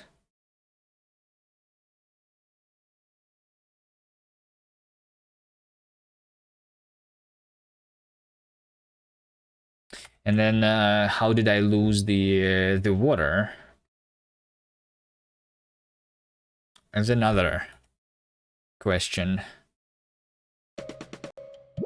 Okay, there you go. Yeah, the side effect is here. I even see like the water. You see, I see like this effect, right? But I don't see the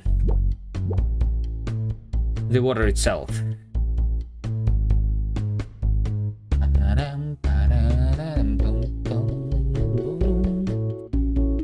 Found a bug on Steam page.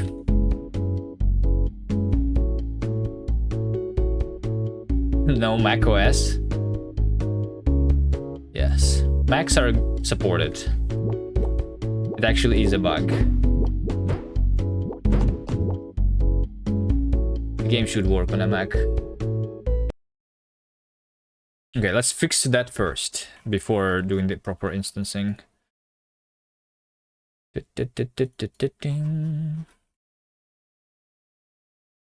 So how is it supposed to work? We wore water mask frame buffer. So water mask frame buffer is a mask, right? But like, how was I actually drawing the water itself? Water mask frame buffer. Let's see. How did I do that before?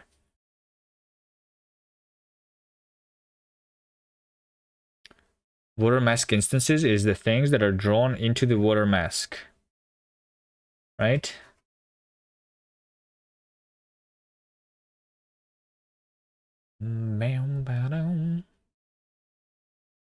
Water mask frame buffer, or is it like before the draw entity group was? So like it's in the draws, right?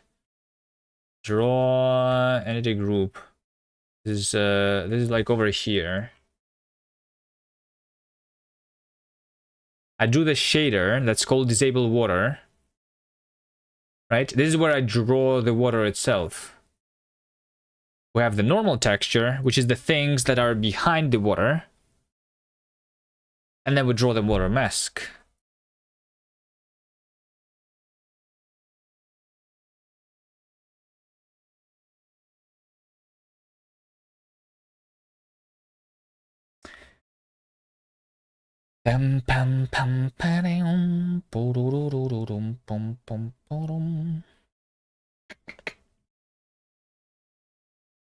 So what did I lose here?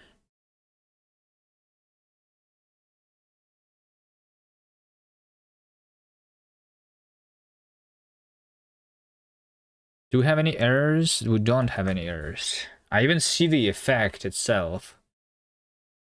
So like, since we have the shader, we already have like the watercolor here. and that is...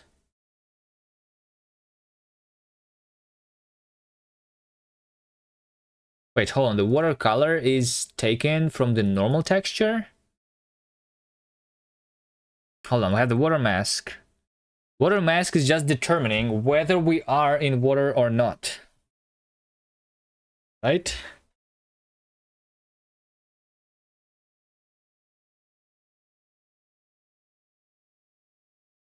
And that's my watercolor, yes.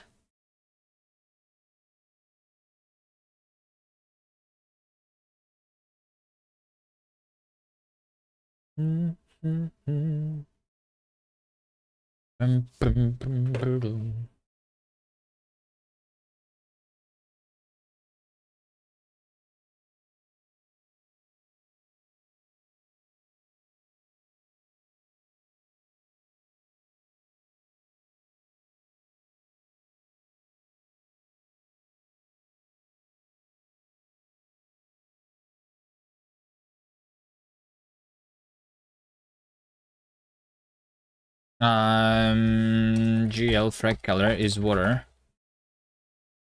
Return. I'm drawing this, but not the other part. Okay, so there is a little bit of water, indeed.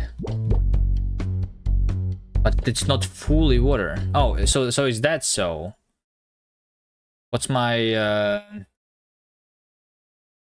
thing though? Oh, it's because I was like filtering.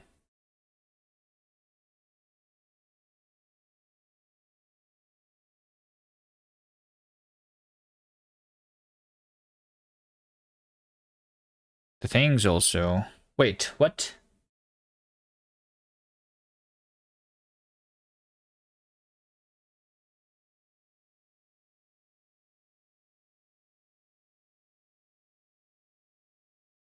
So we have this top part, but on the bottom part. Right? Yes, that's what it looks like.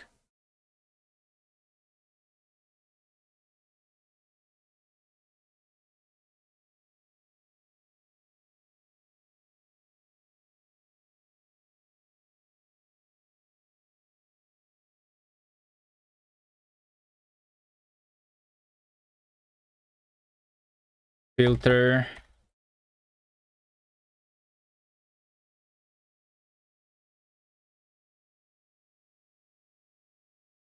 There's something like the water mask. Wait, hold on. No, there is not the water mask. How was I doing this? Mask, filter type. Yes, this over here, right? So if we have the water mask, so we are drawing the water mask instance. Filter, mask filter type. Logic, toml here. Water mask is filter type blacklist, this color. But it looks like I am... Wait, hold on. So yeah, I am blacklisting that color. And that color.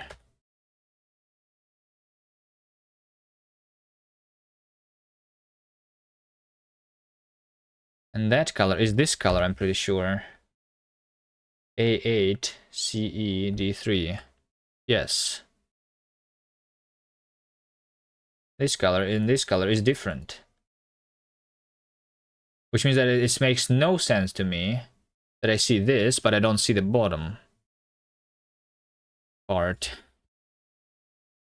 Makes no sense to me. Filter color. Okay, so this means like when I was doing the tile instances, I lost my filter color data, right?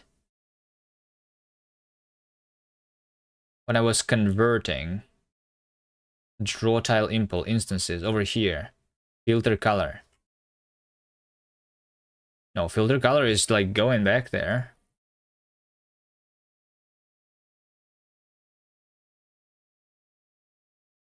Bum, bum, bum, bum, bum. Draw mesh impl. Filter color. That's literally like the same code as it was working before.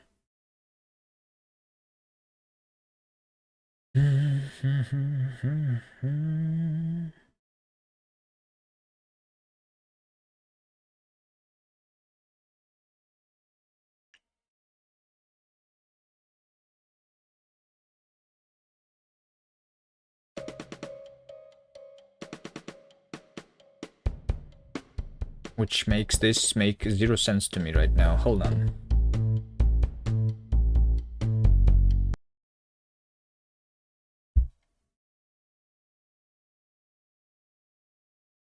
Filter color type. What if I just don't discard here and we like ignore that completely? So that's me ignoring. Hold on. This is very wrong. So like I literally commented out the filtering and I still don't see the inside. It means like it's almost like I'm loading.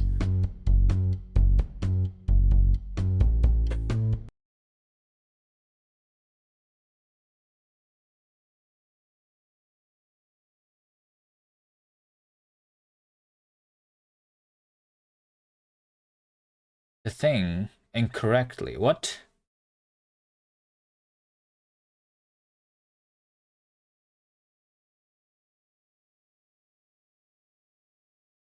I'm literally rendering everything except that middle part.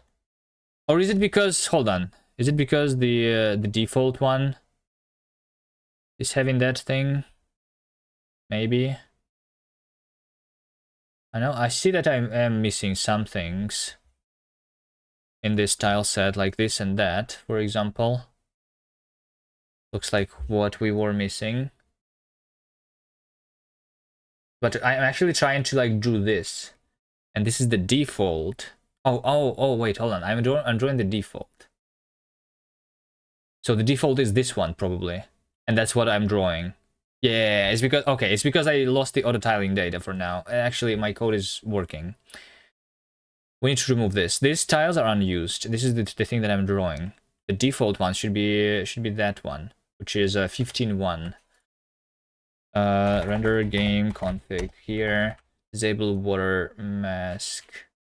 Disable default. 11.5 is like this one, right? Yeah, this is 11.5, but we should draw this one, 15.1. And there's the default. Okay, so that makes sense now. That's correct, and I probably like can make this back and disable water. I can make this back. Okay. Okay, there you go. So this works. This works. Now we need to go and bring back the auto tiling data. And after that is done, with feature-wise, we're going to be the same, and then we do the actual instancing. Okay, that's the plan.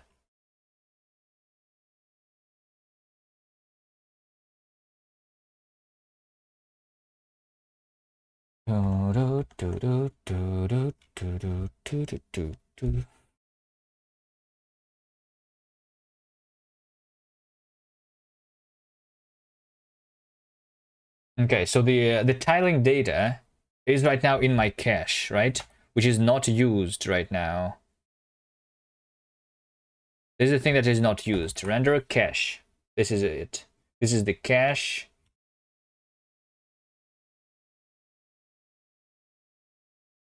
And I'm not using it. Cache is what is giving me this thing. So we have a tile mesh for the connections. But what I actually need to do is I don't even need the tile mesh. I need the tile set position for that.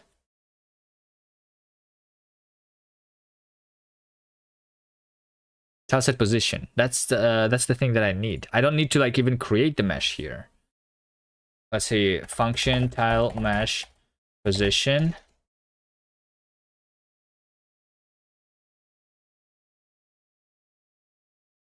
Or like tile UV. How about this? Tile UV.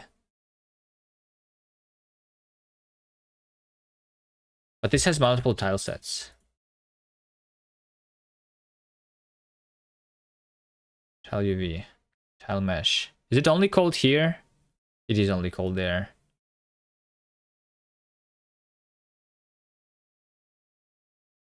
Because of the tile sets. Okay.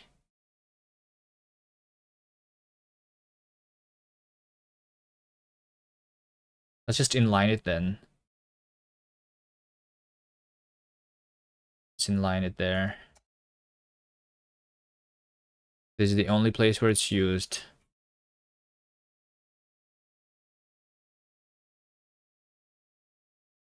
And do this here. Let some data is that, and we insert the data. But the cache, yeah, it shouldn't have the vertex buffer anymore. All we care about is the UV, right?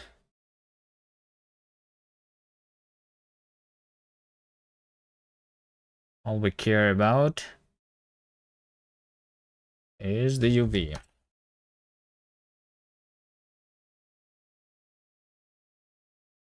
Let tile UV is that.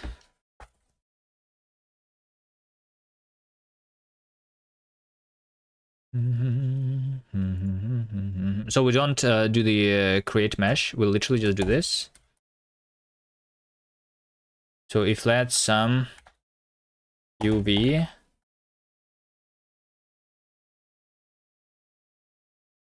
is tile UV, and we insert cache. Okay, so cache entries is going to be like let's have like tile cache data struct tile cache data UV like that.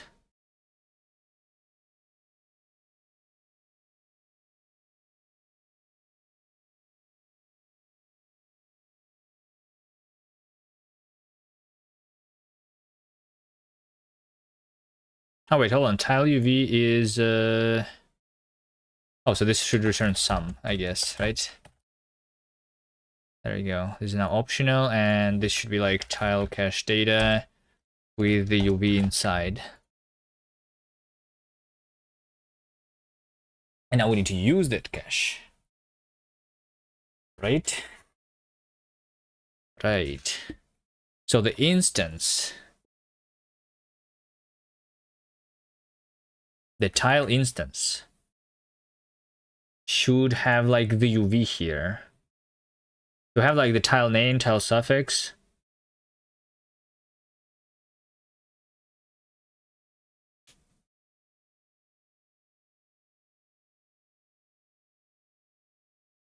Cached UV.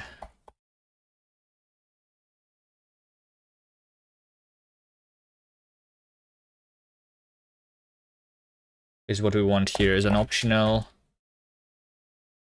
UV.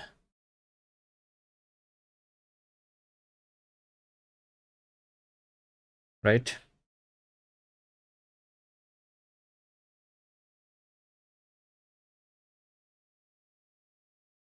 So then the cache is going to be used.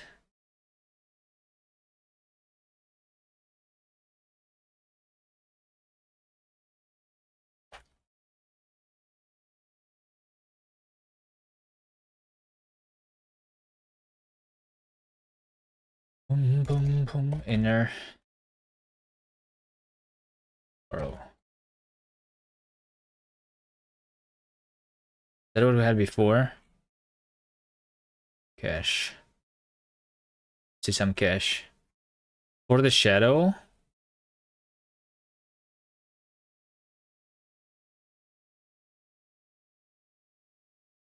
Yeah, over here. We say position. Yeah, this is what we want. Can I select this? Can I not select the code from here? This is what I want. This tile draw info.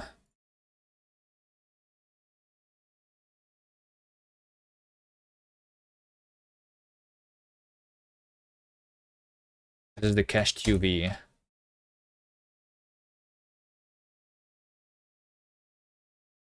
This is where I get the position, kind of, right? Oof. Core instance in instances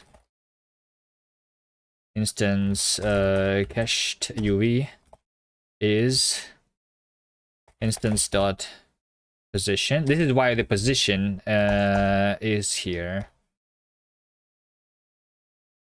Get name, and the name is like what, like the full name here. Get instance dot tile name.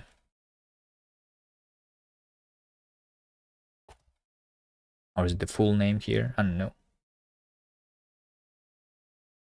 Expected that. Okay, so we do cache then, and then, and then, and then not and then.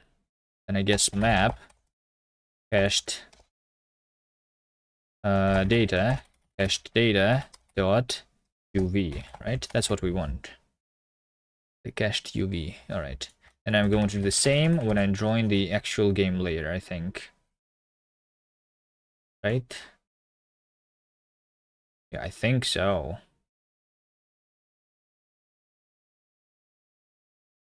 Hmm.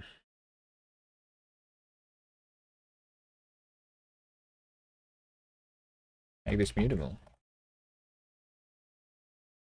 Okay.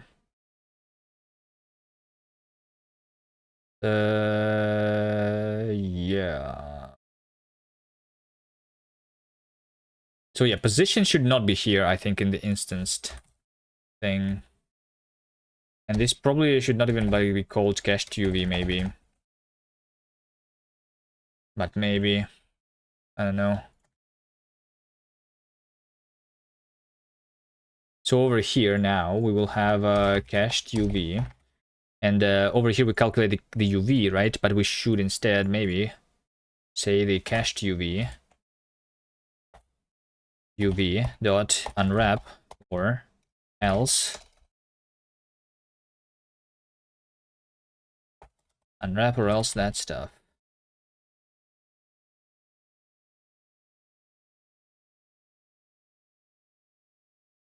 Okay. David goes game dev. Game dev. Hello, hello. How are you doing? How's your game dev?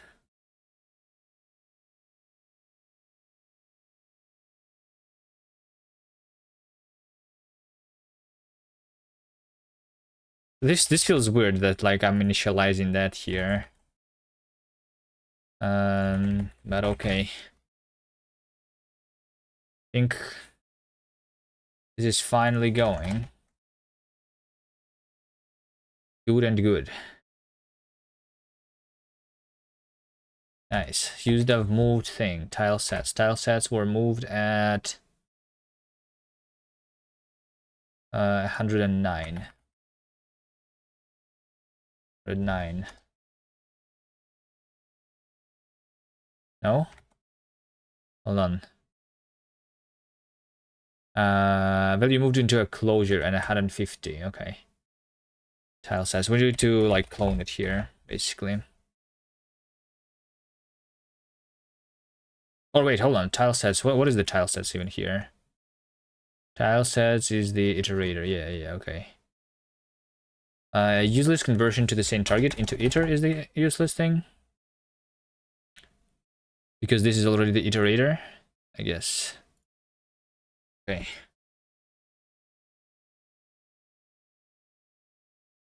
So I have these 3 warnings. But hopefully now this is all correct.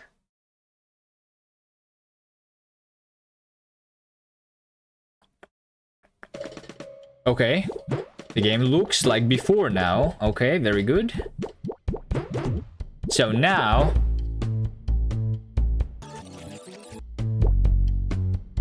we're going to actually implement the instancing finally. The actual instancing. Okay. So it all boils down into draw mesh impl function, right? Draw mesh impl over here.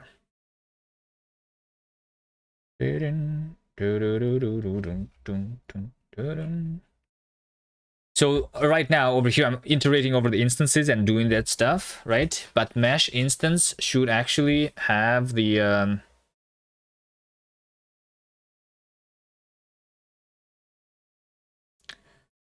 this stuff here, you know.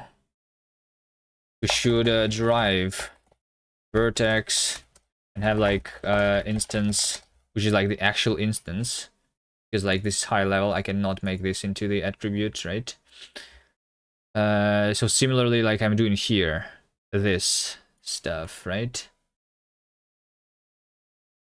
Okay, so let's see. Let's see. Color, RGBA, we can do that. Filter color. So filter color needs to have filter color itself, which is, looks like I'm doing a vec4 here, which is fine. And then we have filter color type. Filter color type. This one is an integer. And then we have a matrix. Oh, hold on. This is not a vertex attribute primitive, which I think I can enable, right?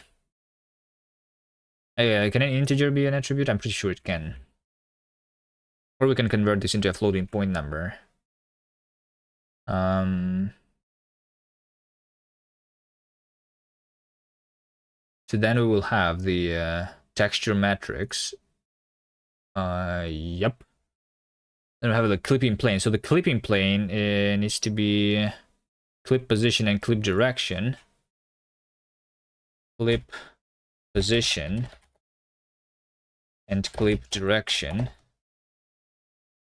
Right?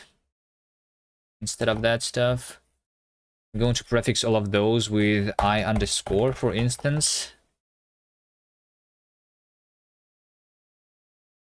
So now I'm going to have like instances is instances into either map instance dash instance of those things. We need to convert that into the actual instance now. All right. Is the instancing optimization complete? No, it's happening right now. I'm changing these 4 into the instancing, right? I'm preparing my instance data right now, and then we're going to like change the shader a little bit. So like right now these things are in the uniforms, and we are going to change it into well, I guess it looks like all of these uniforms is literally just instance data now, basically. So the only uniforms are the camera uniforms. All the data is now this thing. Let's see, color is color matrix. This is like the model matrix that was here, right? Okay, so clip position is that, and clip direction is that.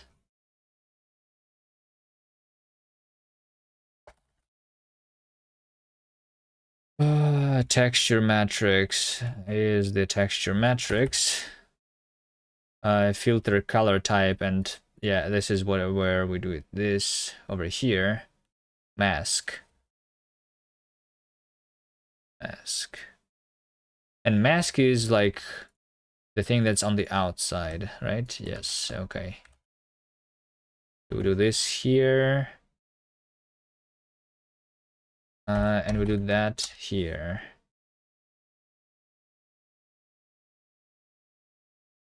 So we have the filter color type,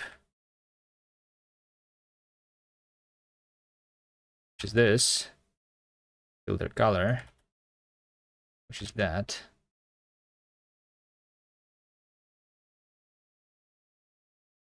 Okay. So now we don't do this 4 at all. We remove this. And we do a one draw call instead of that. Instead of all these uniforms, we don't have that anymore. I mean, we have a texture. We still have a texture and we still have a mask. But all of these are now instance data. So we have the vertex data and we need to do instancing. So we do instanced. This is my vertex data, and then the instances themselves. So like we have constructed a vec and we need to like do this into the upload it to the GPU. So instances is going to be, let's just do this here.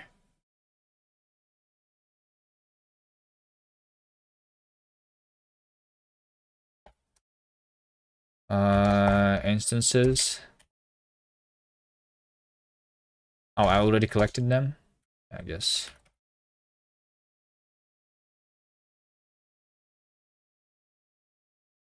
So we do this. We upload it to the GPU by creating a new vertex buffer. Although we could like reuse a vertex buffer too. We do reuse vertex buffer.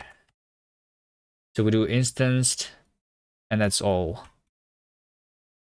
So the only issue right now is that I do not support the integers as vertex attributes. Is that even supported? Can an integer be a vertex attribute? So for that, we will need to change a little bit in the engine. I can support it, I guess. Or like I said, we can convert it into a floating point number because that's supported. Let's have this patch back. Let's have over here. Projects. Now let's open NeoVim, unless it is going to break for me right now. So we have ugly here, vertex attribute, right? So we have the vertex attribute, and it's implemented for the floating point number, for vertices and stuff like that, right? For matrices, for color, and so like we have the attribute type, right? Attribute type can be float. So like yeah. So I only support the floating point right now, right? But can I just do int? Is raw int? Can we do that? It depends. GL. Well, wait, hold on. Like first understand. Attribute type. Where is this being used?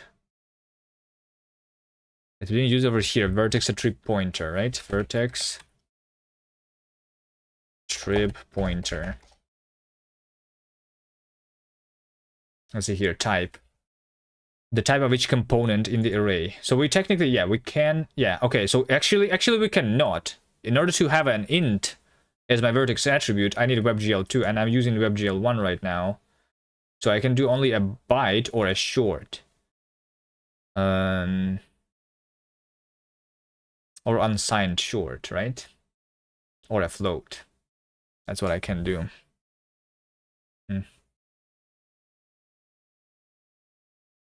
Unless we switch to WebGL2, which I don't want to do yet. Let's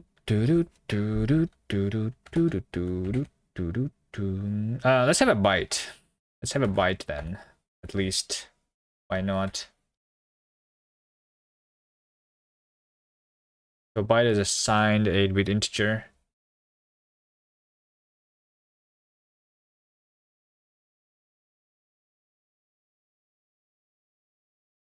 How is it in GLSL? GLSL byte? Is it like just a byte?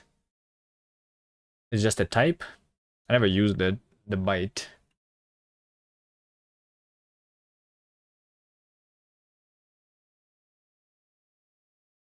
GLSL doesn't deal with size types.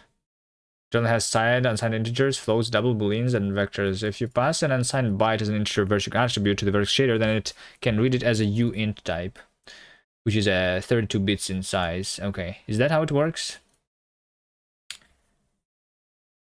So in GLSL, it's still going to be like the int. So what I want is to have an I8 here, or like even a U8. But I don't know, hold on, I cannot even have the unsigned, right? No, I can have unsigned byte, okay.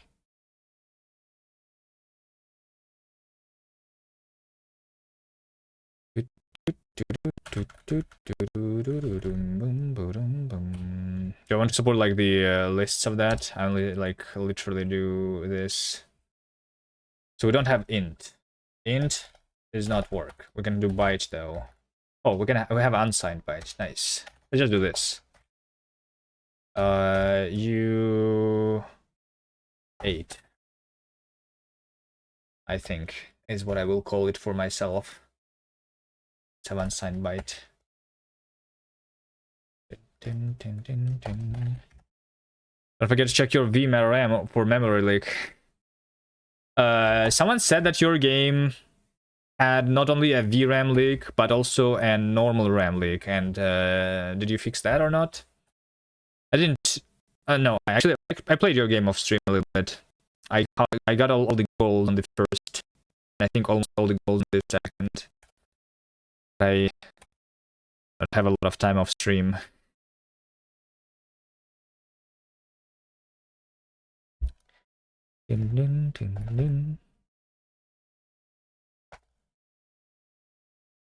And hello, by the way.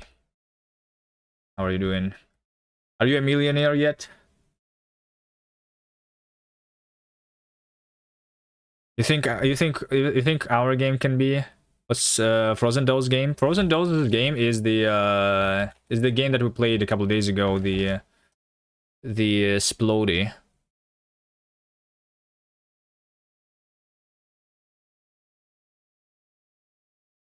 If my Steam will open.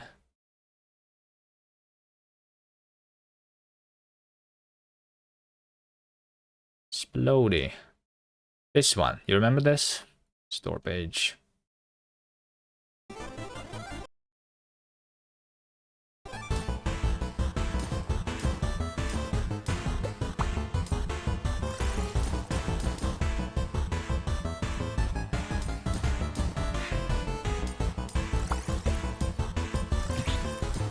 Definitely not rich hardcore platformers that are still a niche.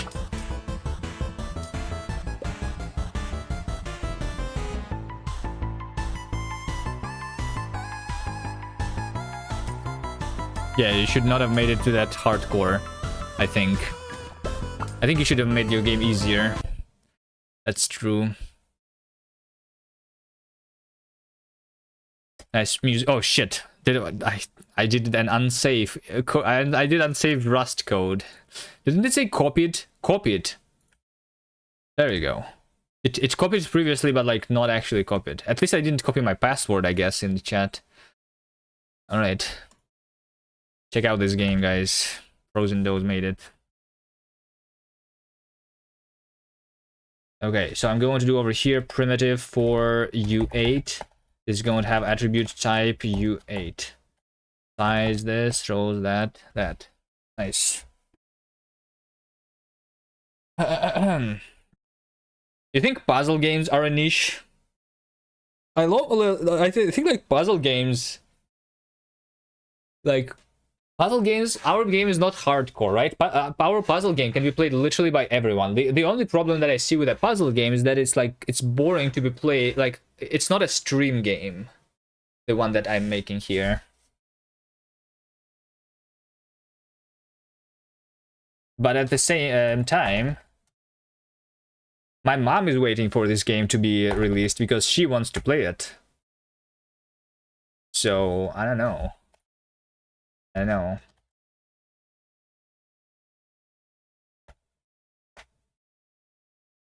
I actually don't know much about puzzle games. I know nothing about any games. Wait, hold on. Is Splody your first game that you released, Frozen? Did you release other games before? Yes? Nice. So the first game and you like... And it's like... And it's like huge. Right? Splody. How many people play it right now? Not a lot?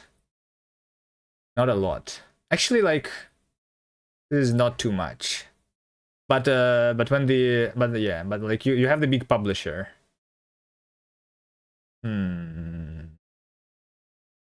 It's all the speedrunners. No one... Is there like any like... I don't know. feel like I expected to see actually more people, since it's the mad mushroom. At later hours it's a lot more. Yeah, I guess it's night in America right now, right?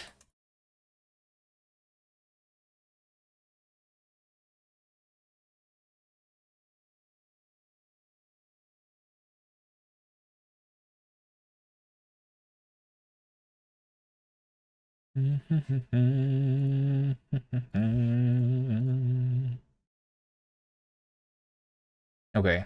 I think it's all right. I can just run this. Can I just run this? It's not going to work because I didn't do the shader yet. So we need to convert these things into a shader. Instead of it being a uniform, it should be an instance data.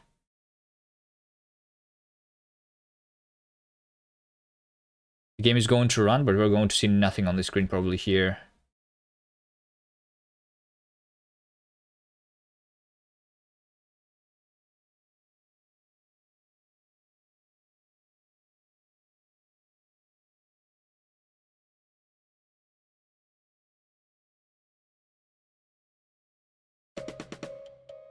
Yeah, nothing on the screen, which makes sense because I didn't change the shader yet. We need to go here, and like these uniforms, they are no longer uniforms. These things. Hold on, so texture, size. Those are the only three uniforms. The things over here in the bottom, these are no longer uniforms. These are attributes. So we have three things now. The attributes of that are like not the instance data, and like these over here are going to be the instance. Is this a uint then?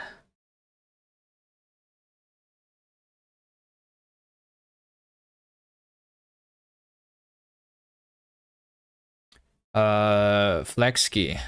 Hello. So now these things need to also be passed into the fragment shader, which means that they also need to be like the varying stuff. Let's do the VI, sure, why not? So we will just do something like this. Can a uint be a varying? I hope so. So we just pass this to the fragment shader by doing that. This is equal to that, and that's it.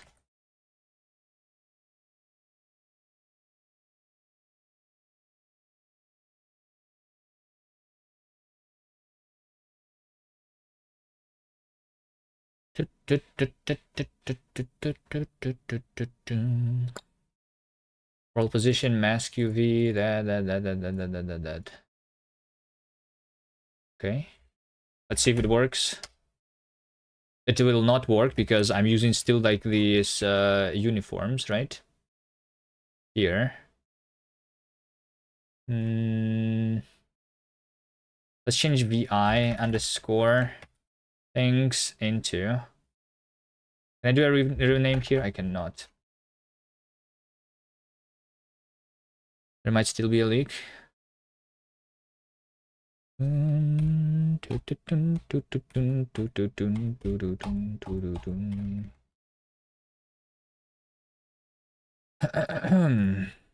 how does a leak even happen? You're using an existing engine. How does a leak even happen? You just spawn a billion things and you forget to despawn them? Is that what's happening? Like there is like something that you draw and like you just spawn a lot of things to draw and you never like destroy them or something? Is that how it's happening?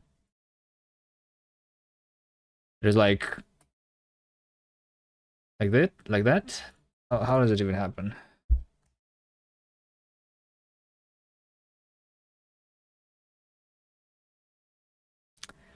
What programming languages am I developing this game? You can see over here we are writing Rust code using Rust and GLSL for shaders.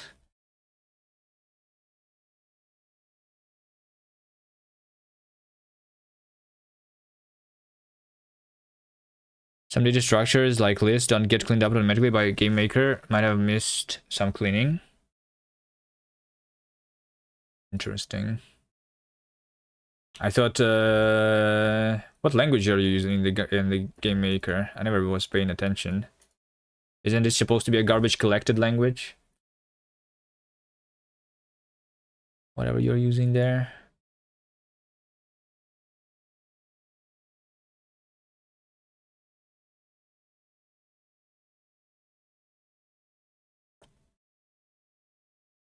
World position. Yeah, okay, so hold on. So uniforms. Uniforms over here. Clip position and clip direction. Those are the instances. And then filter color, color. Those things are also getting from the instances. Okay. What else? What else? If a fragment shader input is an integer, then it must be qualified with flat. Oh, okay. So yeah, so like since this is a yeah, that's what I was asking. Can this be an int? So this should be like flat. GLSL flat. What does it even mean?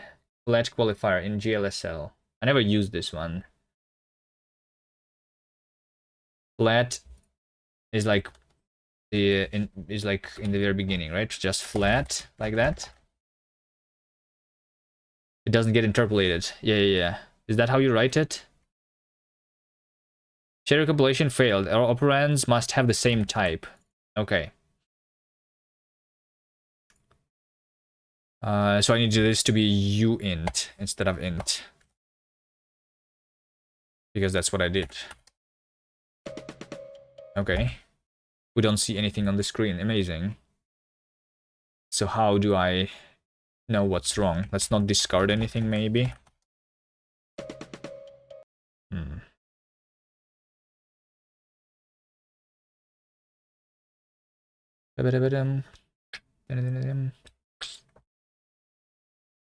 You're creating something too, but you're making game on a real engine using C++. Nice. How's it going? The VRAM leak was you creating surfaces. It's like canvases you can draw on and manipulate, but not cleaning them, so they stand on the VRAM forever.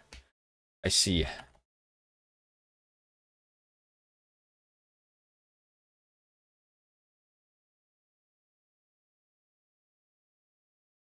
Let's never discard anything. It doesn't work. Let's change the fragment shader into frag color is vec4 1 1 1 1 and return. I don't see anything on the screen.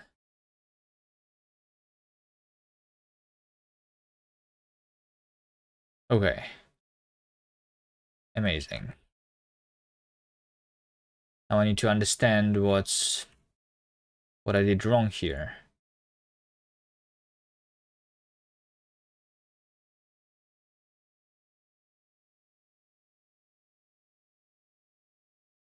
So we are using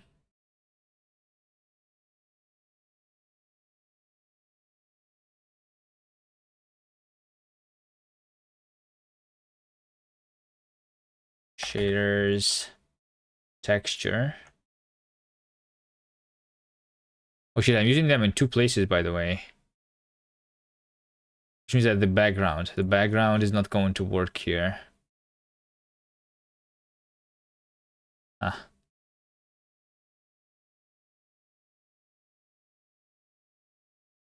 Let's have a panic here. Just to do instancing. Although I guess we don't have like this triggering right now, so that makes sense. Texture.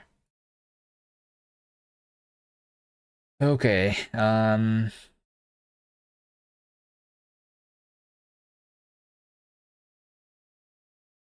Oh, is it because of the texture matrix is still there? Yeah, okay. I see it now. The texture matrix is still like this thing, so I need to do like the instance here. Right? Yep. And the model matrix too. We say that this is just matrix.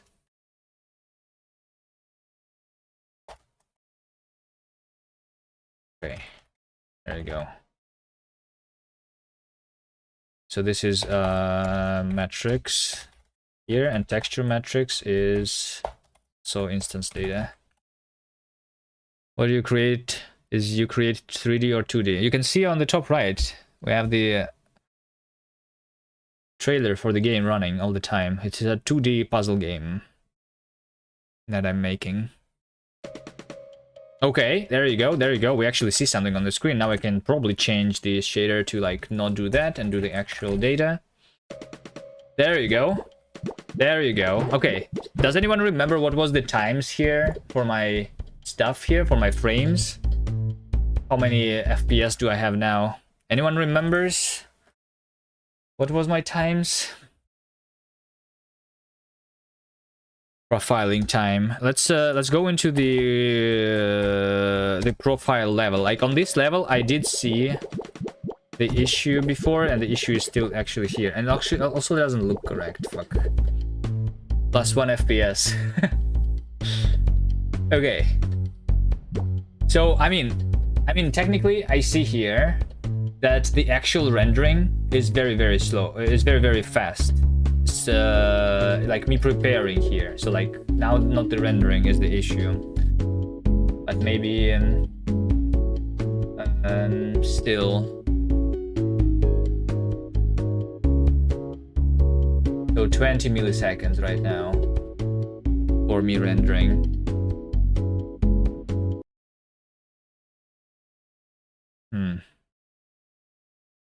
Okay, let's profile. Let's do the release build and see. So like, if do I remember the numbers though? I don't remember the numbers, do I? Try the large map. That is the large map. That's the map that I made specifically for profiling, that we were just running.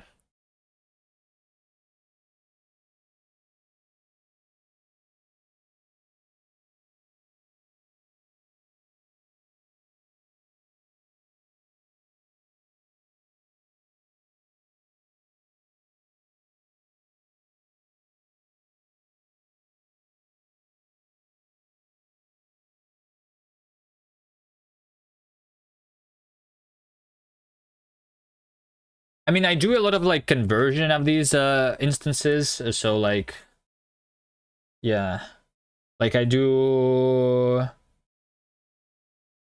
a bunch of things. Also, I am creating the vertex buffer every time. I don't think that's an issue though. I don't think that should be an issue. I could like we had this to do to like reuse the existing vertex buffer. Have I ever created on any engine, or do you generally just create through Rust? I used I didn't use any big engines. I used Bevy engine. That's the only one, and that's like, I don't know if it's even, can even be considered an engine technically. I never tried Godot or Unreal or Unity. I plan to try Godot at some point, but I don't know when. I'm not going to like redo my entire game in Godot anyway, even if I like it.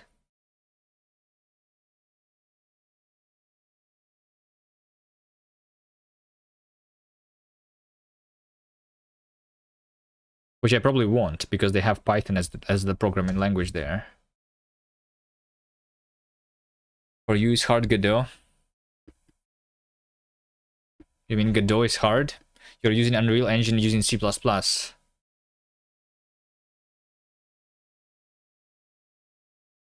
You like C++ and you don't like Python, is that why?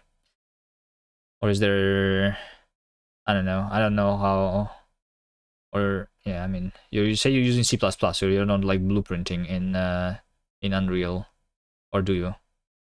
I don't know how those engines work.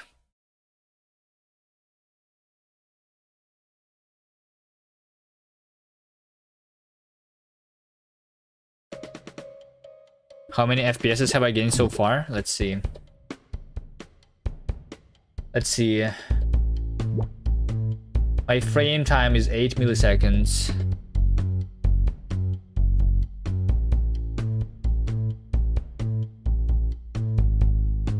No, hold on. So my drawing time is 2 milliseconds. Which means that right now, in my release mode, I have 500 FPS. I should probably like disable the VSync here, right? VSync false. Does it even do anything?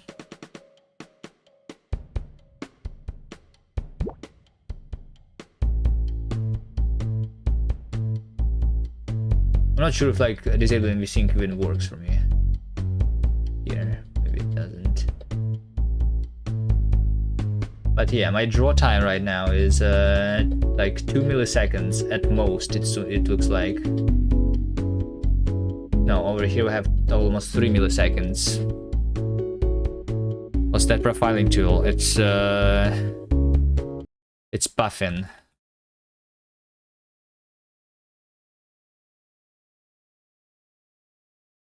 Made for Rust.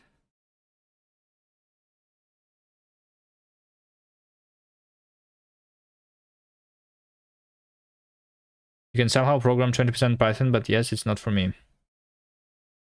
I tried macro quad and simple and very performant. I did not try it. But it does look simple.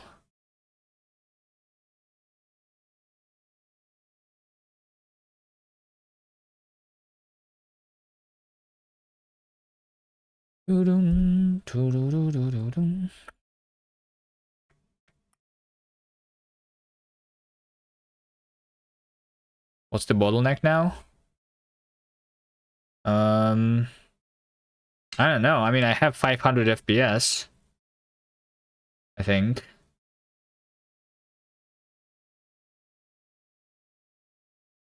Is that enough? It's not enough because like I want to have like I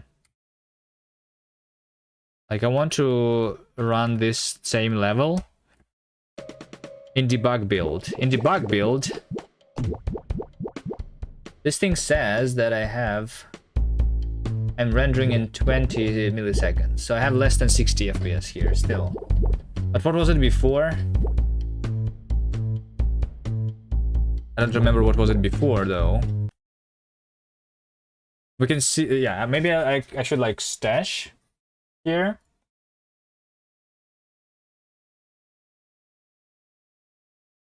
Let's do this. Let's commit this and commit that. No.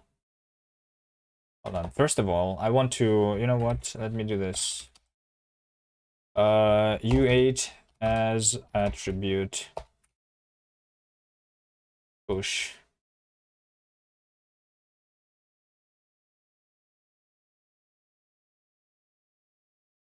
You have better than average PC. Python should run well for everyone, kind of. Thank you for repeating my words. That's why I am doing the thing.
Isn't any Rust debug build supposed to be slow? Yes.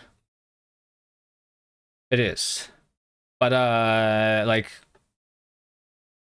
if I make the debug build fast, then it means that the release build is going to be blazingly fast, right?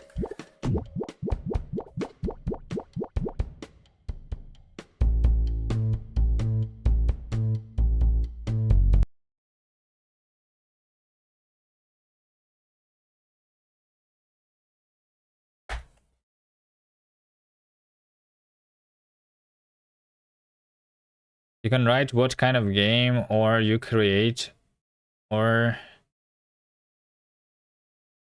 is it considered advertising here?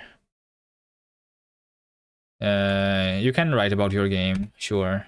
You can give a link to your game if you have a link. I can't find flaws in his logic. In my logic. Okay, so here's what I'm going to try to do. I'm going to do a git stash. I'm going to run the same thing with without our latest changes with the instancing, and I'm going to see what my FPS was.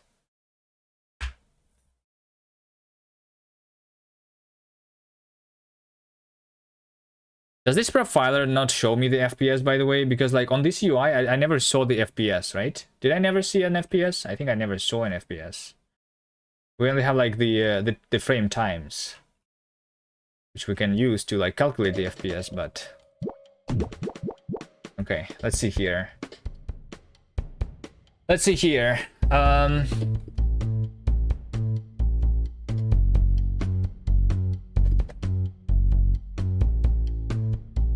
Where's the average FPS? Where's the average frame time? There's nothing like that?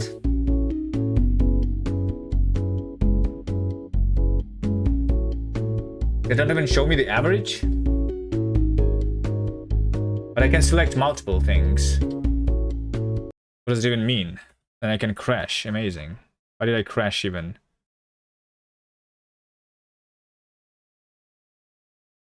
Something about like the windowing again and the Wayland stuff. Hate that. There's a stats tab. Where is... Oh, this? The stats.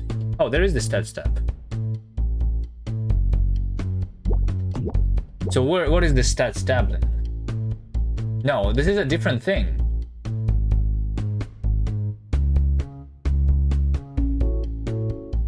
This is thread, main, and count.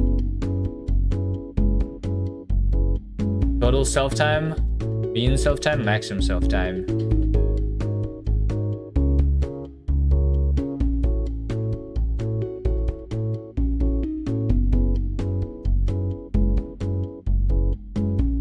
Curious if I tried render doc or something. I tried render doc and it didn't work for me for some reason. Because like, I'm on Wayland, I think. Or something. We can try again, I mean. Render doc, sure. Let's see, maybe you know how to use it. I'm using NixOS here. Q render doc, I think, is what the package is called here. Is it not Q render doc?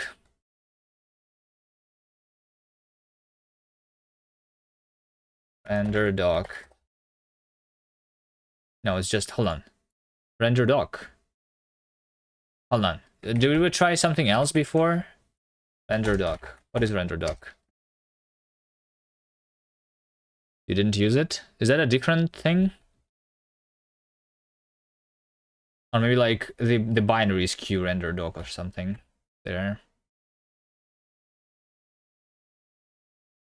Let's see, Q render doc. Yeah, that's the thing.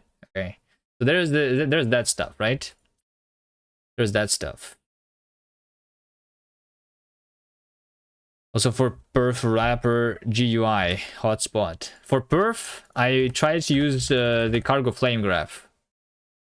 And it also was actually really weird for me. Launch application. Executable path. Projects. Oh yeah, I tried to do this when I was doing Zig. I remember. I tried doing the render doc when doing Zig, and it, like, I don't know, I didn't figure it out. Linksider. Target. Debug. This thing. Working directory. Phone, Kubernetes, project, Linksider. Command line arguments. And let's do it without the command line arguments. Launch. Now it doesn't work.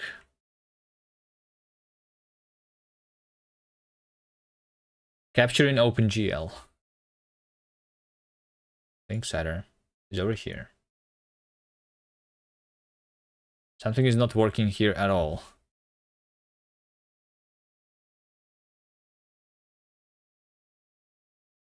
We have a lot of frames, 140 FPS. What is happening?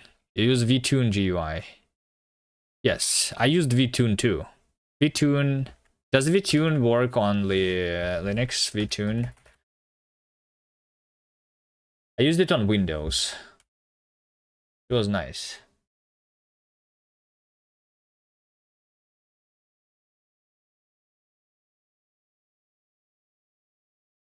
The game is called Ognaria. It's about lamps and hallucinations in which time of closing all the hotels of the year 2039 there are lamps that can attack or disappear. The game will be about surviving as far as possible with hallucinations.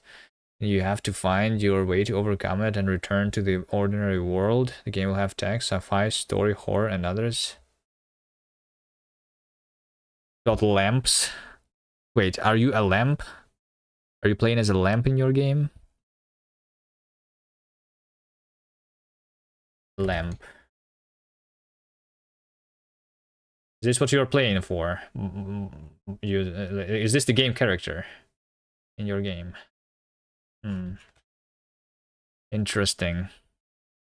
Quick escape. Hello. Cult of the Lamp.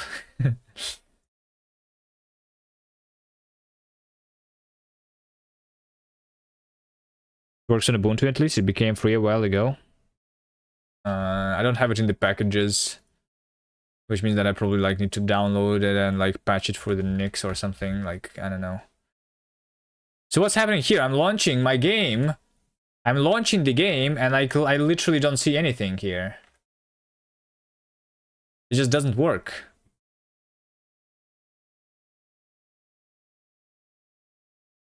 Command line arguments. Full screen false. Let's make it not full screen. Look at this. I just have a black window.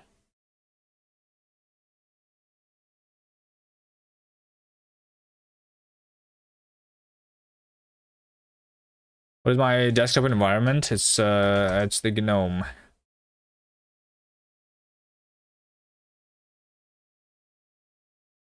And I have a couple of extensions for the wobbly windows, for example.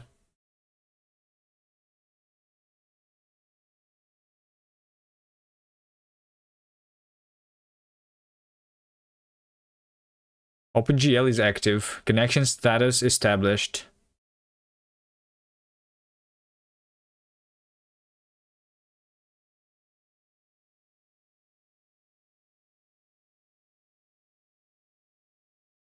Your CPU would explode with that extension.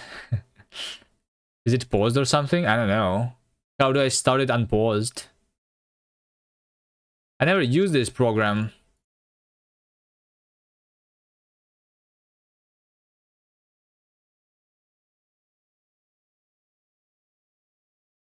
Auto start. Is this the one? Auto start.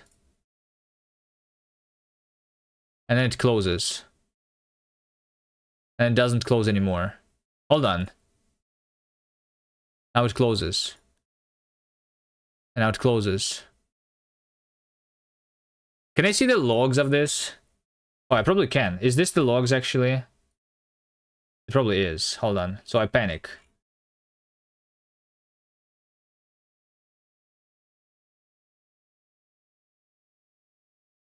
Oh, I see. I need to have an environment variable. Cargo manifest dot. Okay. Let's do that. Launch. Okay, did I still panic?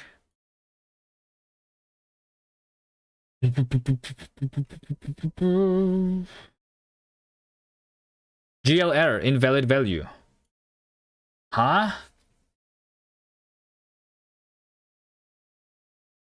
So now we have an invalid value here.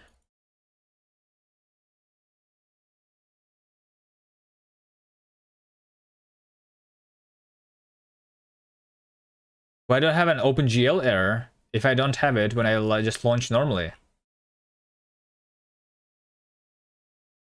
I have OpenGL invalid value.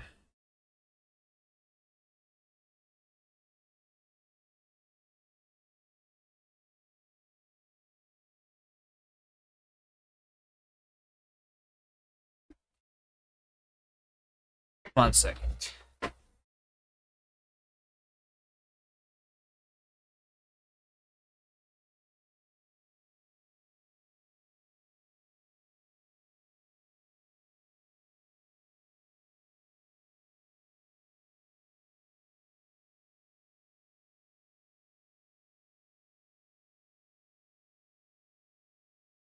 Maybe Wayland again? Maybe Wayland again, yes. Maybe. But, okay. Can I quit this file? Can I save?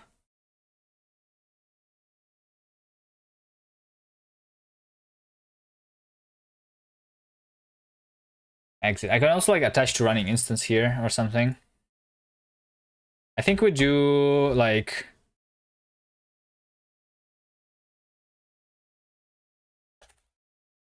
unset the Wayland display, right? And then we do color go run.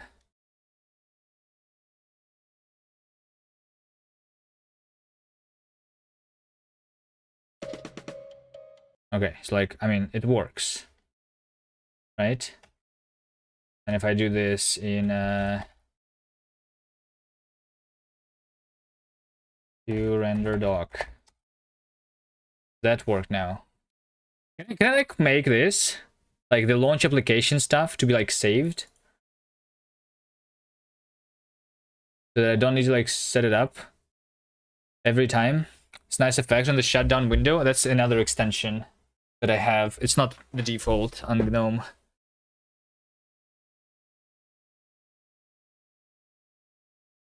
Like, can I make this not a GUI, but like a command line argument of what am I trying to execute here? You can maybe pass them in the command line. Help. Run a Python script before opening the main UI. Oh no. Oh no, I need to write Python.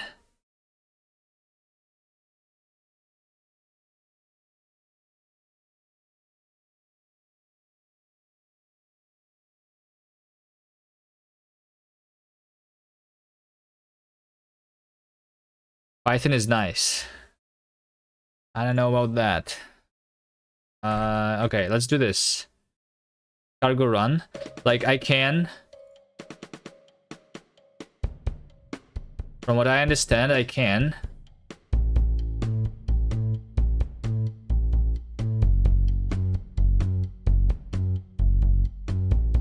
From what I understand, I can... attach to running instance.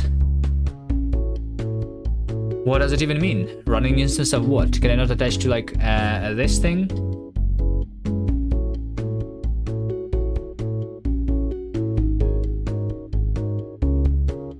If only Python was faster.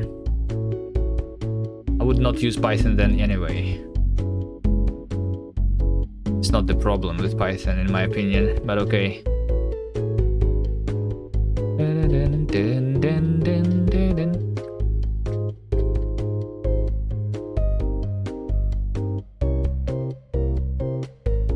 Doesn't work. Maybe set the unload variant within render doc. Well, that's what I tried to do here. But like, it doesn't like save it. So like, okay, I mean, I can configure it again. I can configure it again. Right? Let's unset Wayland, go into the render doc, Manifest dir dot, so that I don't need to set that there. Executable path, I need to select it, which is annoying. And then I have launch, auto start. It panics because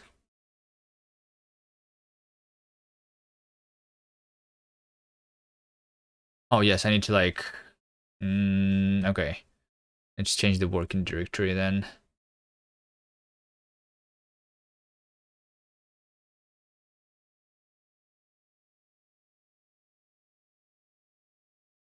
Oh my god. Why do I need to have a UI? OpenGL error invalid value. I don't know, like from inside the render doc, we have the OpenGL error. Can I see what's the error?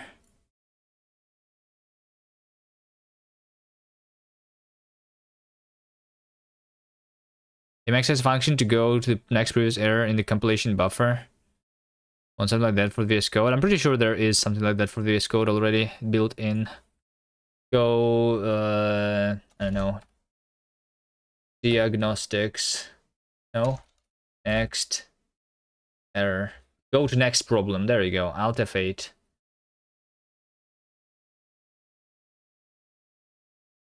Next problem. In files. F8. So that's my next. This is like my warning that I have, right? Which is that this if statement can be collapsed.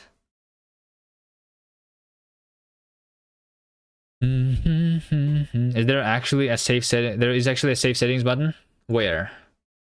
Import from. Save capture. Option capture. Window. Save layout. It's a layout. I don't want a layout, right? I want a settings. Tools. Settings. Help. Where is the save settings button? Oh, this one over here. Okay. Okay. Fine. I found it. I found it.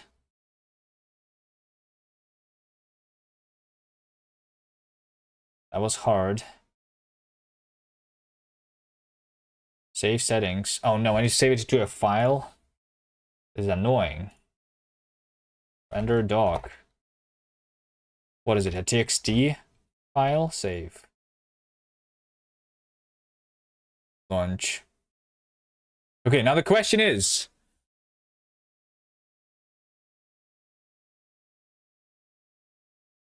why do I have invalid value in my OpenGL, but only when I'm running this through this How do I know? Isn't this thing supposed to help me understand what my error is here?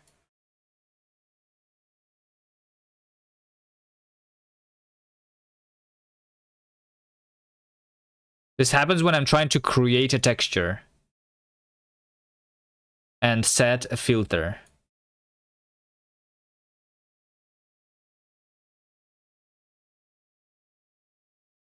Looks like this over here.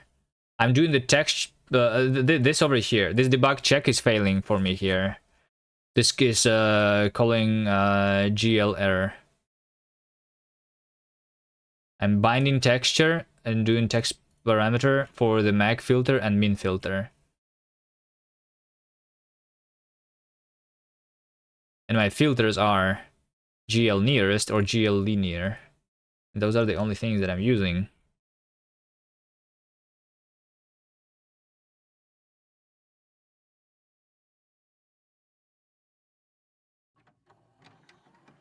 Here's a link to the playlist.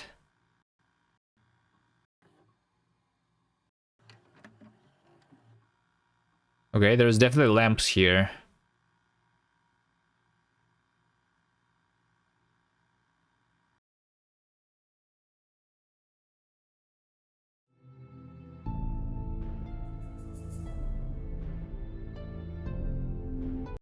Why is it flashing?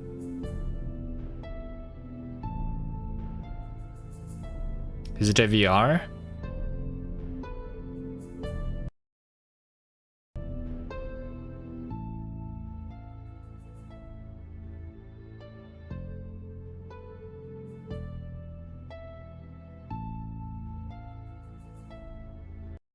Okay. You have a teaser trailer for the settings menu? Nice. I don't understand what the game is about. Still. But it's a horror. Psychological, maybe, something. There's lamps and you're hallucinating. Okay.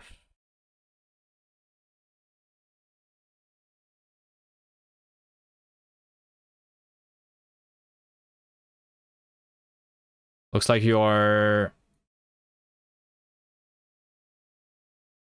pretty early in development for now.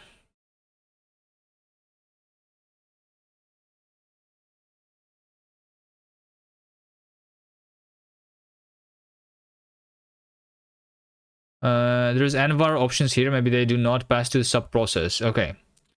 So like, the question is, how do I remove this thing? I'm pretty sure it's not the Wayland. Wayland, how do I unset the variable here? Like, I need to actually load into like not Wayland, right? Wayland display is what? Like empty value? I like, this is not correct. It should be unset. It should not be set to the empty thing, right?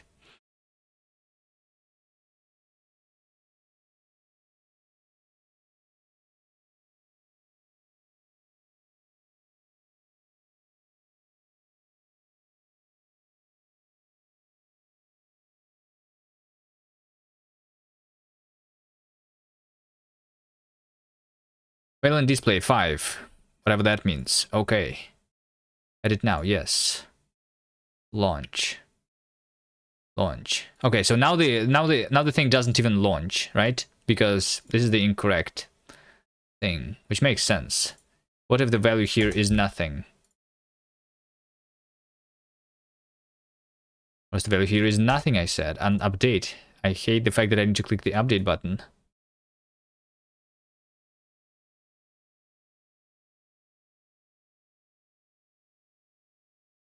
I don't know how to use it. Like, hold on. So I have actually initialized OpenGL, right? We have OpenGL version 4.6, right? And then it just says invalid value when I'm doing this thing over here.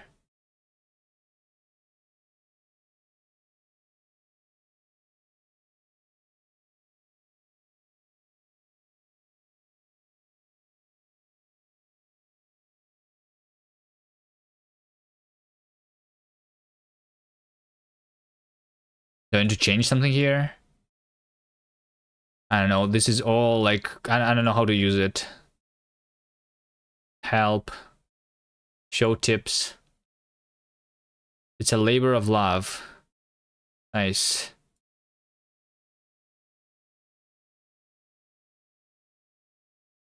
Render doc. Invalid value.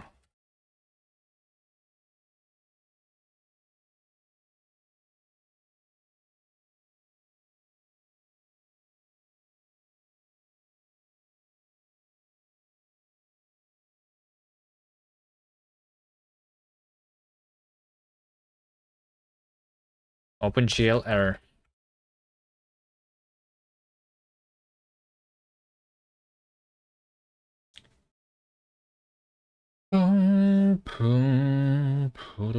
Or render doc only supports the core profile of OpenGL from 3.2 to 4.6.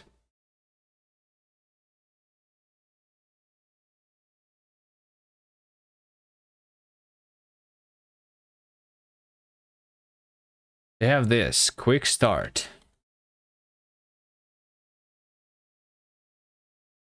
All right, let's try quick start. Quick start. To capture a frame, begin by selecting File, Launch Application. Launch Application. The default works pretty well in most situations, but it doesn't.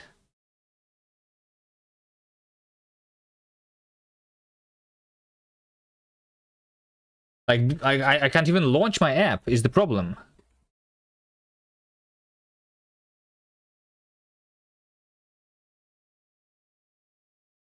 Not launching. I mean, it did launch. But then, like, I have the OpenGL error, which, like, what does it even mean? Maybe it's because I'm a Nix render doc, Nix OS. Render doc and Nix render doc package segmentation fold.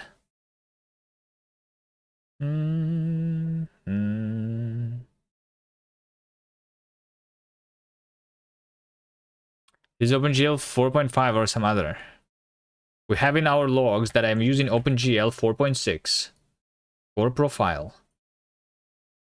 That's the OpenGL that I'm using. That's like my logs. That's the OpenGL that I have initialized. And has invalid value. Over here. Set filter. And I mean I can see what's happening here. So like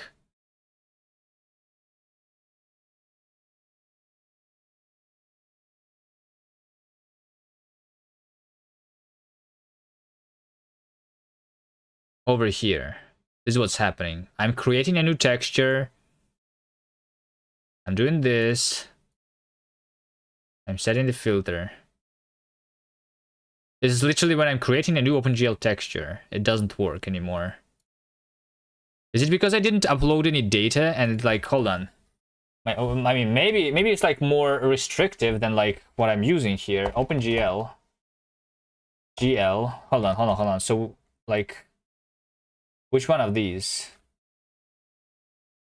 Can it happen that like I cannot set the filter or the wrap mode before I upload the data of the texture? Can it be so? Maybe. Maybe I'm using OpenGL wrong here, which might be the case. I work in texture ID error. It's not the texture ID error. I don't even know what the error is. The error is invalid value. In OpenGL here. Am I not supposed, like, isn't this thing supposed to tell me what happened wrong? Why do I need to like debug it myself? And it doesn't break if I run it outside of the render doc.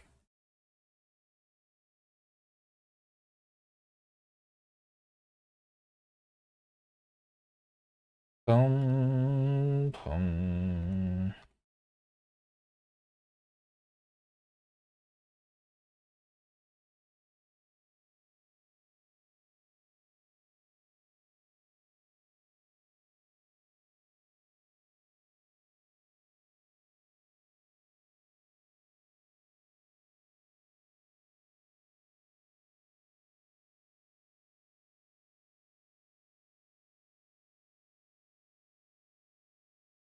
GL text parameter.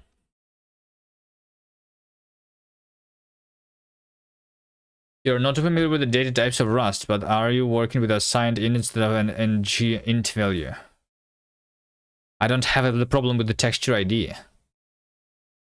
The game works unless I run it through this.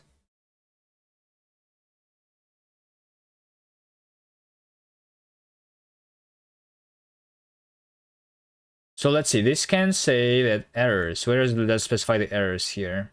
Errors, GL. What do we have? We have literally the invalid error, right? We have GL invalid value. Invalid value is only generated if pname is GL texture base level or GL texture max level or param or params is negative, right? So I am not using this. I am not using this. So param or params is negative. That's the only reason for this thing to tell me that it is GL invalid value, right? Param or params is negative.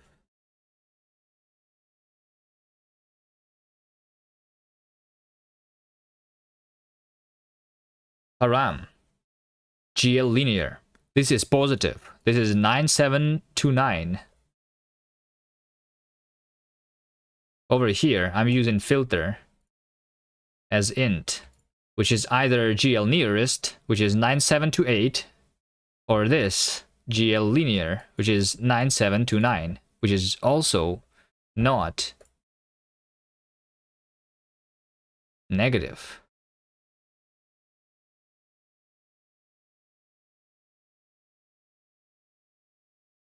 So string is misspelled. What string? Maybe the error and black string are both because of something earlier? Maybe.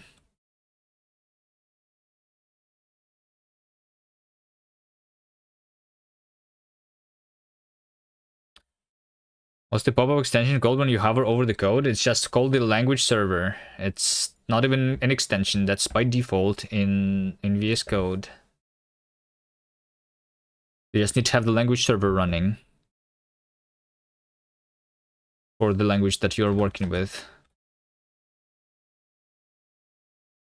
So like install the extension for your language. Not gonna lie, I can't read this. Alright. We're not trying to read code. We're trying to launch the thing.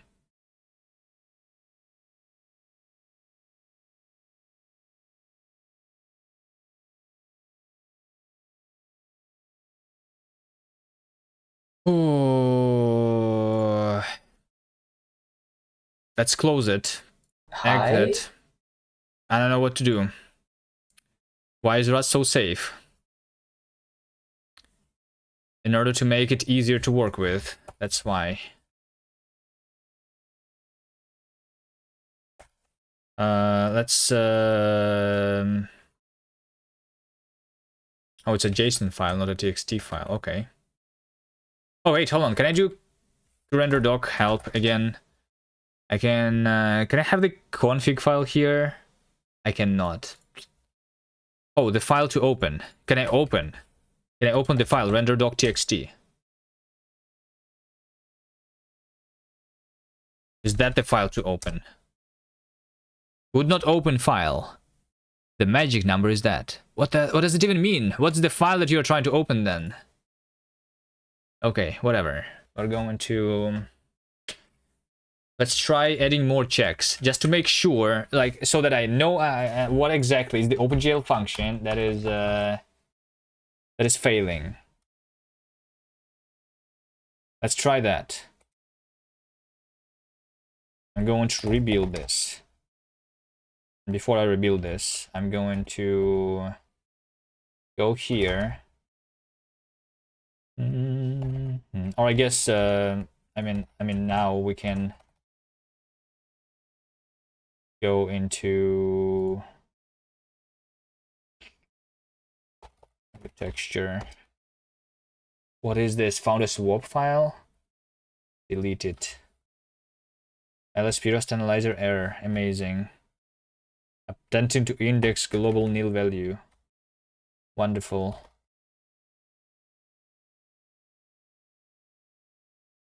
So, new raw.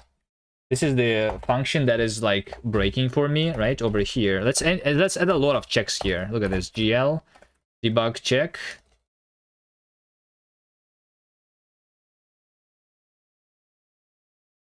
Or like this, right? Debug check. Let's just have checks after every single line here. Just to make sure. Just to make sure, you know? Let's do that. This is not the problem of the main file that turns to make the program work. What does it even mean? I don't understand. What is that sentence that you have written?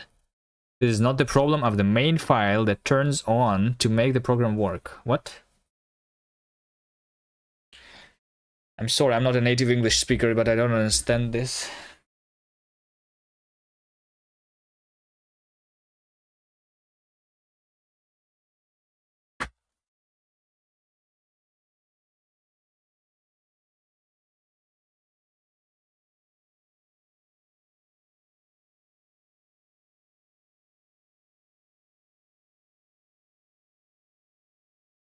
Just asking if the problem is in main RS. Maybe, but main RS is just this. Main RS is just this. You know? I don't think the problem is here.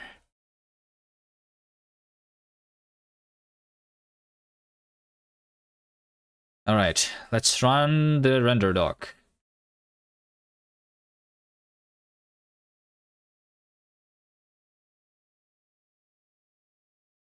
No. No. Let's run render doc. Launch application. Load settings. Capture settings. Fuck. Why do you not allow me to select this file now? You stupid. 1. Save. 1.cap. It's supposed to have the .cap. Why? How could I know that you're supposed to like want that you wanted the .cap extension here? Load settings. .cap. Thank you. Launch. Okay, there you go. We have panicked. Let's see where.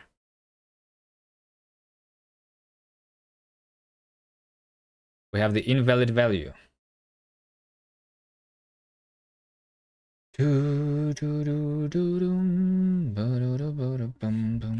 Over here. The first debug check. Okay, so it happened before. Okay. If it happened before, means that that's not the issue. Okay. That's not the issue. Right? So what's happening before that?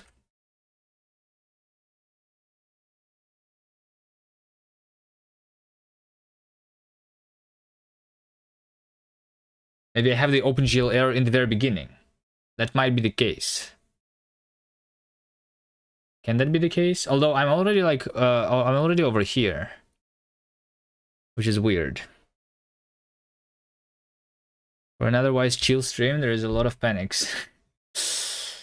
I think I'm just going to rage quit and not run this program at all, because like everything works without it. So like, I don't know. But maybe we are onto something where we are actually going to find a bug in my OpenGL code. Maybe. So it's in the loading screen. I'm trying to load my assets and like that's where it goes wrong. So I'm trying to load a texture basically. So the OpenGL error is somewhere else. Can I do something here? Let's do this. Reload. Let's do this. Gang. Ugly. Debug check. Let's just do this. And see if anything changes.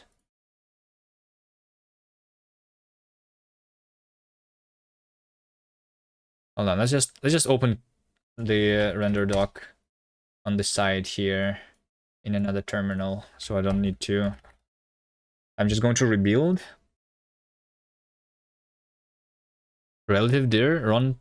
No, it will like if it was the relative if it was the wrong directory, it will tell me that the file cannot be found. It like the error would be different. I have an OpenGL error.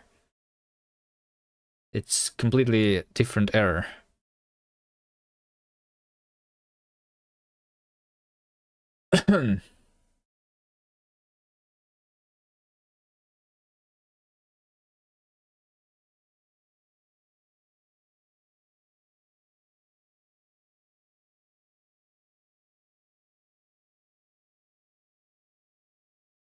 So that's not true. Okay.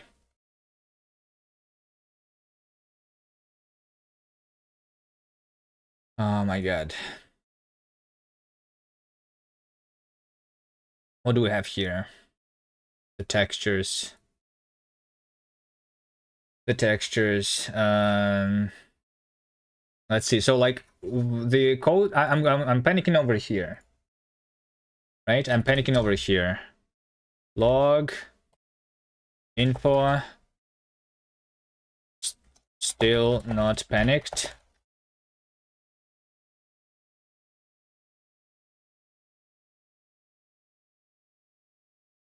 Debug check.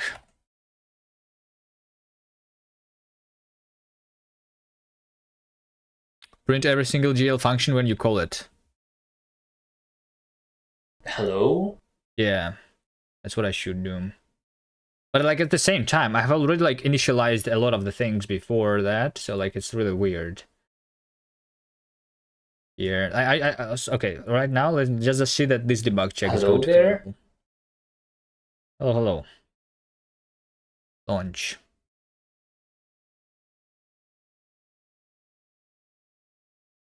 Invalid value.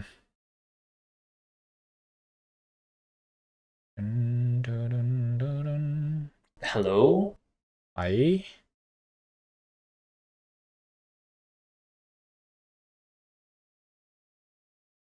Yeah, this is Hi. where we actually panicked. So like it's before I try to do this. Okay, so like the question is, where does it actually happens? Does it scare you? The hellos? No.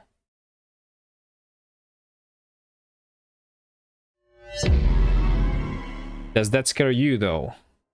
Hmm?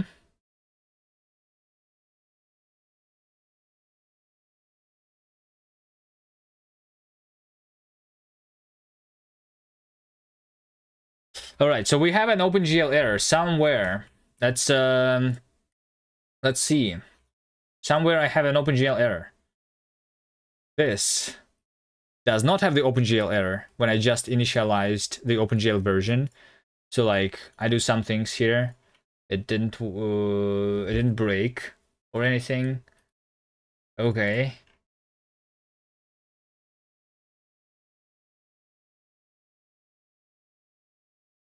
Maybe it only like reporting errors like after like maybe like I don't know. Maybe what happens is like jump scare should be the Rust logo. Jump scare.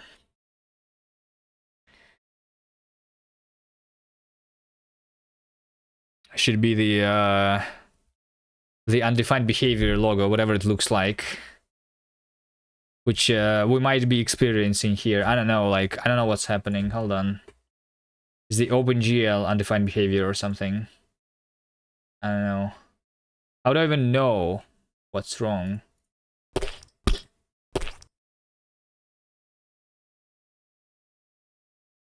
Can I debug here? Can I launch and debug it at the same time?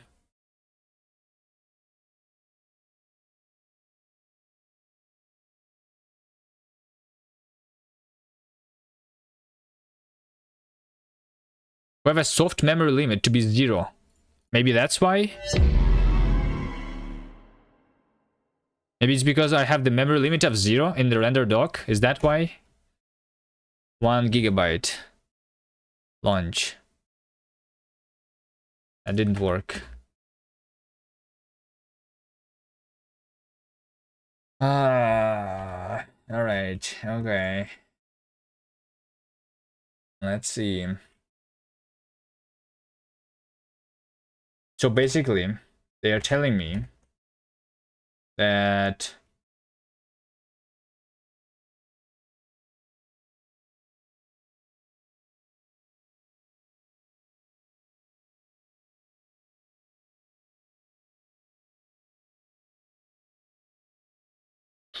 trying to navigate this stack trace is also like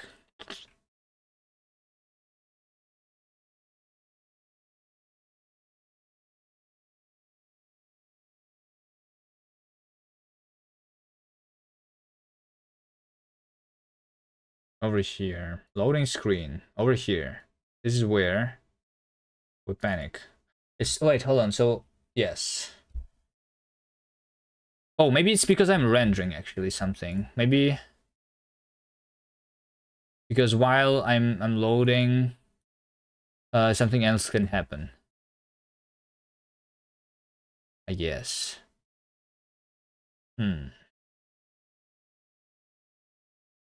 Let's have a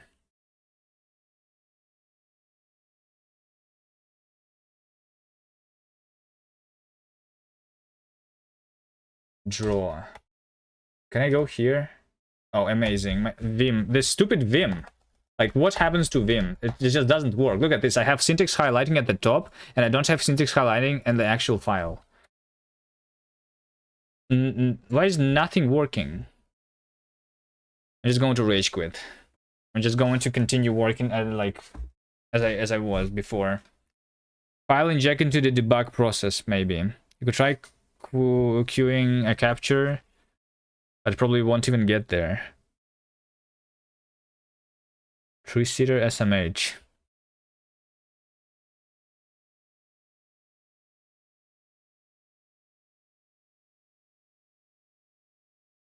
Select call stacks. Verify buffer access. Debugger delay. Enable API validation. Oh, hold on. Enable API validation. Launch.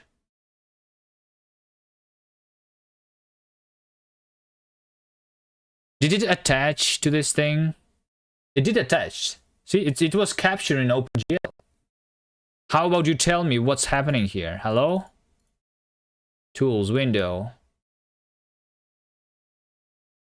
Pipeline state. It's just like, no? Debugger delay. Let's have a debugger delay of 5 seconds. Launching Linksider, please wait. Now we crash after 5 seconds. Nice. What does it even do? Capture child processes. Queue capture. Okay, hold on. So, okay, so I do have something here. I have the swap buffers, right? Check queue capture. So that does something. So I captured 1 frame. So what? What am I supposed to look? What am I looking at now? Is there any errors? Expand. Go to texture viewer. How do I go to texture viewer? Where is the texture viewer here? Where is it? Window. Texture viewer. Okay. Destination. Back buffer color. Inputs. Outputs. What am I supposed to see here? Right click to pick a pixel. I picked a pixel. Now what? What am I supposed to do here? Expand color pass. Color pass. What's a color pass? Where is it? Window. Tools. Where is it? Can I do Control F here? I cannot. What's a color pass? Oh, this thing over here maybe. Okay. Okay, so here's what's happened, right? So first we did a clear color where my color was 0, 0, 0, depth was 1, and stencil was 0, right? So that's what I did. Right? Also here, over here, we have the API inspector. This is all that happened. This is all my OpenGL commands. Is that right? Those numbers on GL draw arrays. Calls look sus. I agree. No, hold on. They don't look sus, actually. This is what we did. This is me constructing the texture atlas for the font. I'm constructing the SDF. I think that's okay. It's happening like before I went into the engine. So like this actually didn't fail. This works.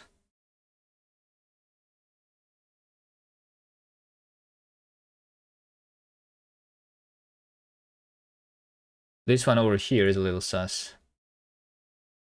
Wait, GL draw arrays. What is this number even? Draw arrays.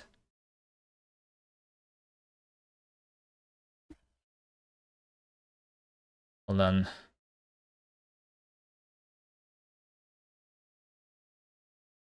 Draw arrays.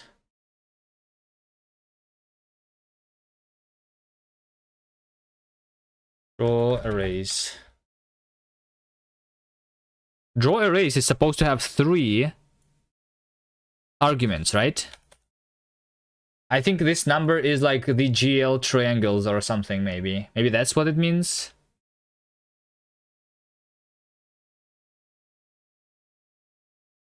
GL triangles. What is this thing? This thing is 4. Triangle fan. is 6. Like, why is it only showing me one number though here? The numbers probably count. Probably. Okay. Well, I mean, if I click here, then we see bind buffer, array buffer, 48. I can see the buffer too here, right? Can I? Again, resource inspector of buffer 48. Bind buffer, frame buffer 41. Okay. Use program 44. Okay. Uniform, I have a couple of uniforms here. This, that. But where is my error? Which one of these errored out? Is this tool supposed to tell me where my errors is?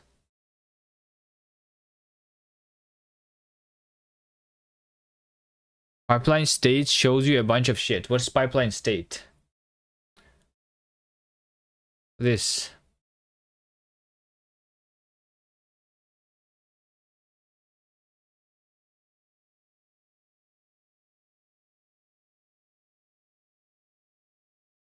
Vertex input, vertex shader. Doesn't show anything. Rasterizer. Rasterizer state, multisample state, FS, FB, CS, GS. So there's like tessellation shader, geometry shader, something like that. Fragment shader, frame buffer, CS, whatever that means. Width, height. Where's my error? Is this the error? EGL swap buffers. Is this one the error? Am I erroring when swapping buffers? Because that's what it sounds like to me. For some reason. Your black box is out of bounds. How did you figure that out? You could queue more than one capture. Okay. Let's queue more than one capture. Launch application. Queue. Frame 0, frame 1. What does it even mean? Frames. 10. Launch. Save this capture? No. Wait, the game runs! The game actually works! Why did it not work before? What the fuck?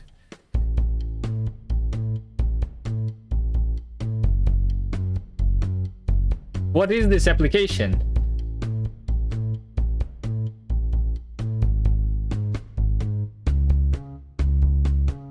How do I use it? How do I, okay, so like, let's say that I actually like run the game, right? We're capturing OpenGL, so like, I'm trying to like debug this over here, right? For example, we have a performance issue, right? You F12 to make a capture. F12. No, hold on. F12 is my window manager shortcut. Is there a button to do that? Tool, capture, open capture. Can I do it without a shortcut? How do I get the window so wobbly? I have an extension for GNOME, which is called Wobbly Windows, or I don't know, Comp is something. Let me show you. Comp is window effect. This is the plugin. Here's the link.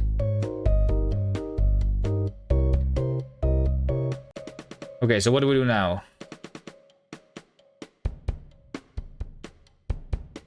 In the tab you are right now, there's a button to capture, I think. Capture frames immediately. Capture. So I captured one frame right now, right? And how I rendered it. Okay. Now what? Can I close the app? And I will still have the capture? And I load it. And this is all that happened to this frame. Am I right? So I cleared something 3 times, right?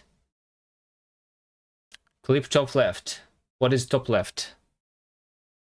Click the clock top left. What's a clock? This one? Duration. Okay. So this says 3 something. This is microseconds. So this means that it took me 3 milliseconds to draw this, right?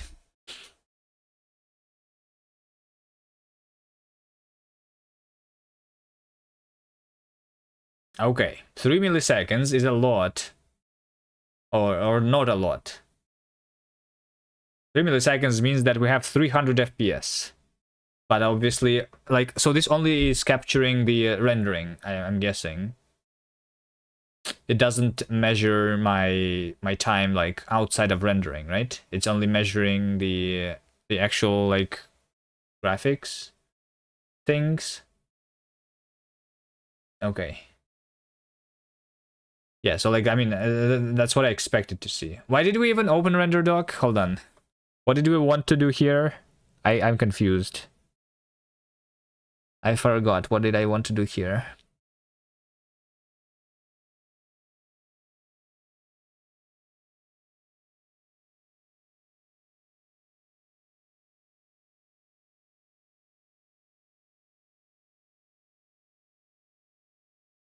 Optimize the game to be blazing fast. Yes, but like the problem is not the OpenGL. Because OpenGL is like running for 3 milliseconds, which is like pretty fast. Right? Although we could probably like make it run even faster. What's the longest thing here anyway? This one draw erase 4. This one took 200 nanosecond, microseconds. So there's like 2 draw calls which are pretty long. And I guess that's because what? That's why. I don't know why. Because the shader is more complex there. I don't know. We have 4 calls, and then this color pass, which is another draw erase, which is long.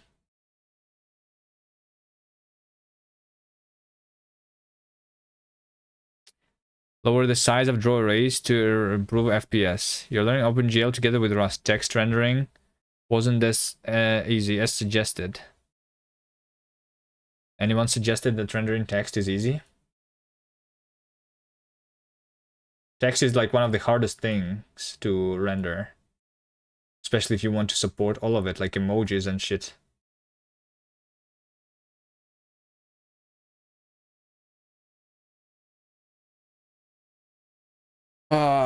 Do I have the Twitch Game Dev badge? No. In order to have the Twitch Game Dev badge, I need to like release a game and like something, I think. No? We didn't release a game yet. Unless it's a game on itch, which doesn't count. You can go to texture view to see what you drew in that slow draw.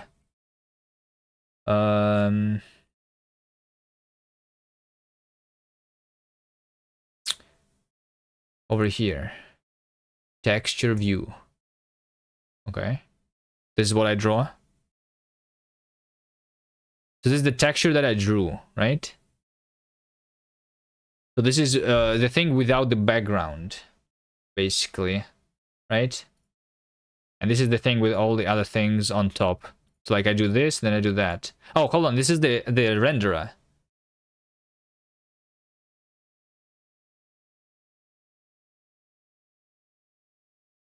And then over here also we have a lot of draw calls. Hold on. I was supposed to instance this thing. Did I not instance here? This was supposed to all be like one draw call. I'm having too much draw calls still. Right? There's these long ones. This is where I draw. This is me drawing the actual shadow, I think.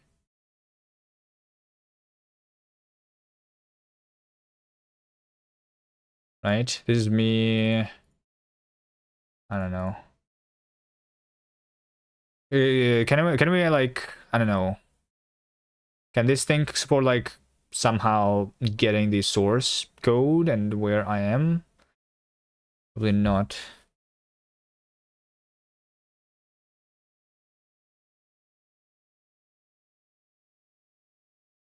So this is me drawing the shadow, and this is me drawing like the game layer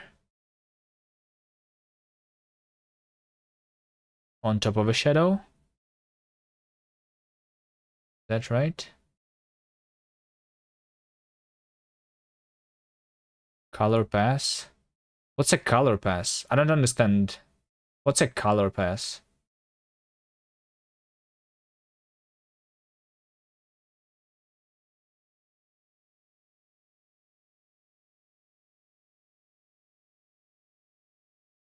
So like, yeah, so like we started with this and then I drew this number 1 here and then I drew something else appeared on the screen and then we drew the grid and then we drew like this guy over there. I don't even know why. I guess it's because I'm hovering this with my mouse in the editor. Then I draw this button, then I draw that. Okay, like, okay, like this makes sense. This makes sense to me. And why is this in a separate color pass? And why is this all in one thing? This is a frame. What does a color pass even mean?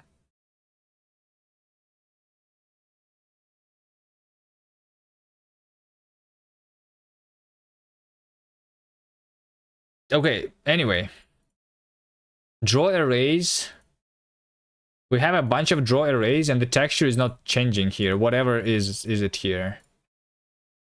Whatever is happening here, we have a lot of draw arrays. Or is it because I'm drawing it on the... Hold on. I think it's because I'm drawing it on the black background. I don't see the transparency here. Because I'm drawing the black transparent texture here. And I'm drawing like black things on top of that black thing. Basically. That's why. And then over here, I'm drawing more stuff.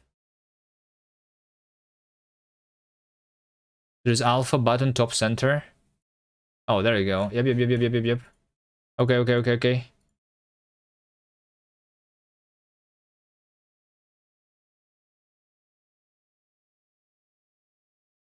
Oh, and this is also that. Is this like a different texture? Yeah, this is a different texture. I'm drawing to a different texture here.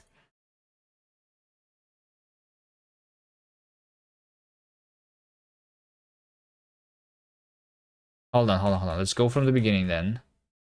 So we have 3 textures, right? We have this texture, we have that texture, and we have that texture. So this is the back buffer color. This is my actual thing.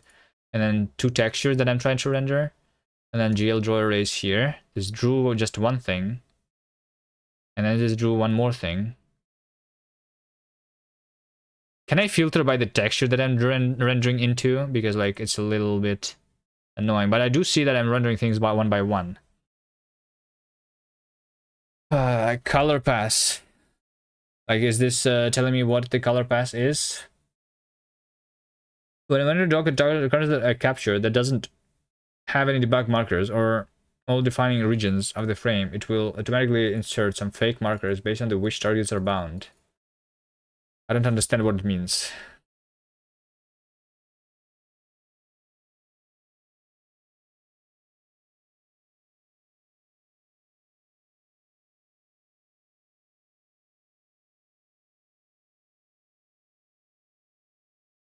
Okay. Well, that's good. That's good though. We see that stuff. Can I launch it again? Launch application. Can I launch it again? How about we try playing that and then capture a frame. Let's go to this level, for example. Let's play it and then let's capture a frame. Just one frame is enough for me. We go here. Okay, texture viewer. There you go. Capture start. This is the frame that we rendered. We drew this, we drew that. We clear, we drew this, we drew that. Here is some alpha.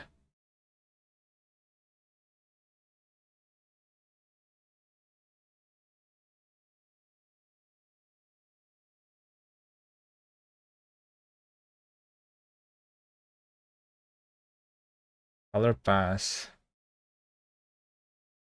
I don't understand what I'm looking at here. There's a filter above. Above what?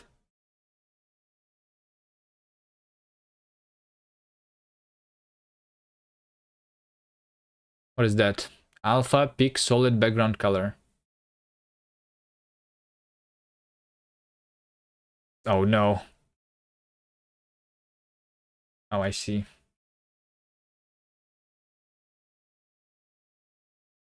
So we drew this.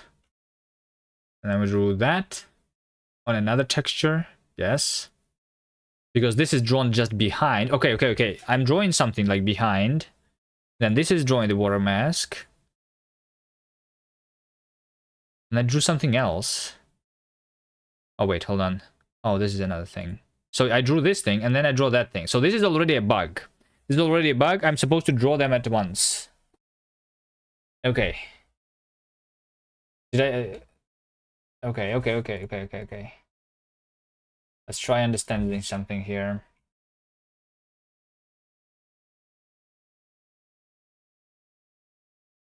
Oh, hold on. It's because... Okay. I know why, though. I know why. It is literally because we...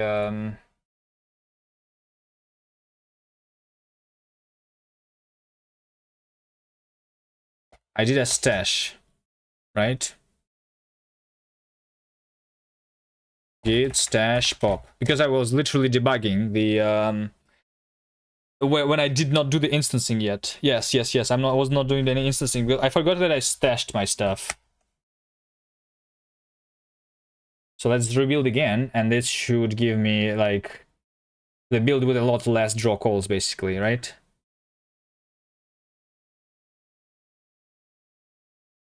Okay.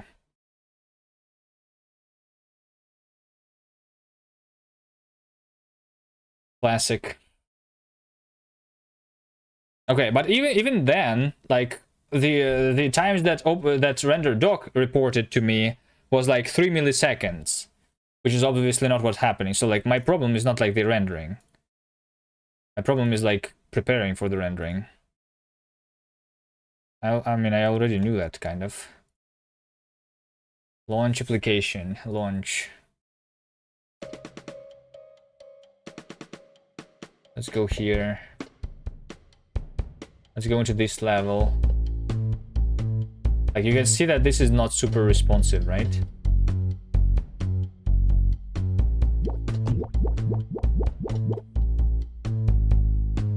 My frame times are like 50 milliseconds or something here. Capture frame. Hello, shall seashore. Okay, there you go. So now we have like this many draw calls, right? And we have the times. The time is 1 millisecond. So we have 1000 FPS here. But this only does the... Are we blazingly fast yet? I mean, yes. OpenGL itself is fast. It's not the OpenGL that was laggy. I already knew that. So like render doc, we didn't even need that. I already knew that it was fast.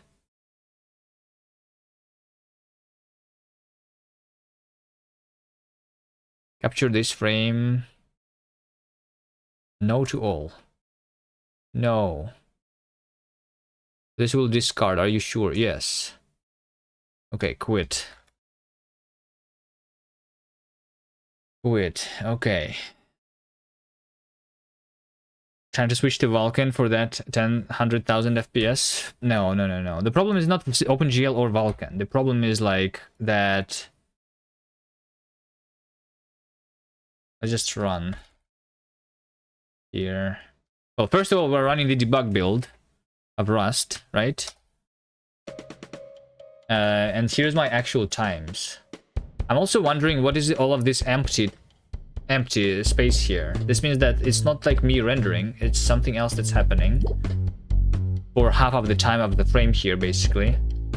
Ooh, so something that I don't have like captured even, right?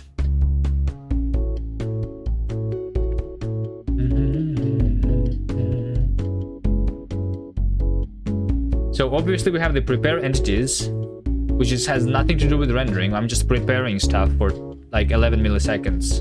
And that takes a lot. my actual rendering, like altogether, is 25 milliseconds. Maybe I'm like updating something here. I don't know. I didn't like mark more functions.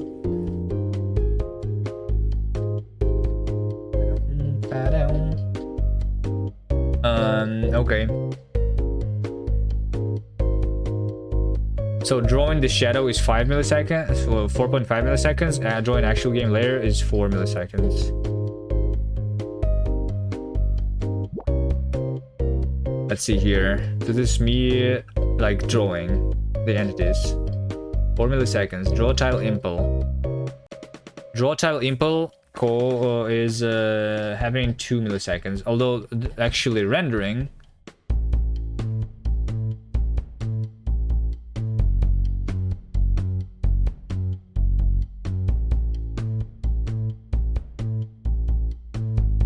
this is the actual draw call. I mean, not the actual draw call, but like the draw call to my library here.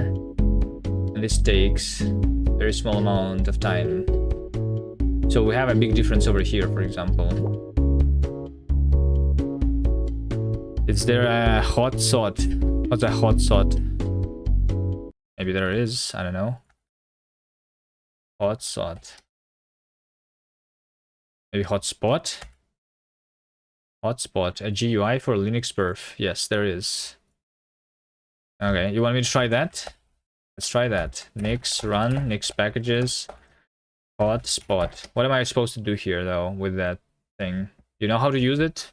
Or are we going to like spend a long time trying to figure out what it does too? Processes, Linksider.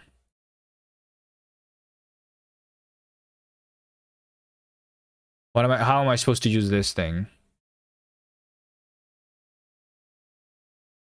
Bottom up, toe down. How do I already have something here? Or did it load my perf data, which is already here from when I ran the cargo flame graph? It just runs perf and gives you a flame graph. Flame graph tab. But I didn't even run anything. Did it use the existing data from like my previous runs of the perf?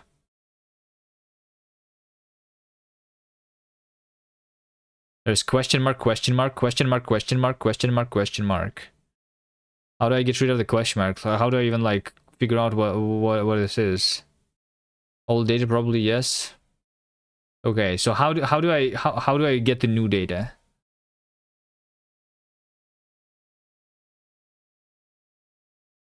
Record data. Launch application. So we do the same stuff here, right? Application. Linksider. Target. Debug. I mean, do I want to do like I'm trying to make the debug build fast. So like, do I run the debug then? I don't even have the binary here. Executable. It doesn't even show me the binaries.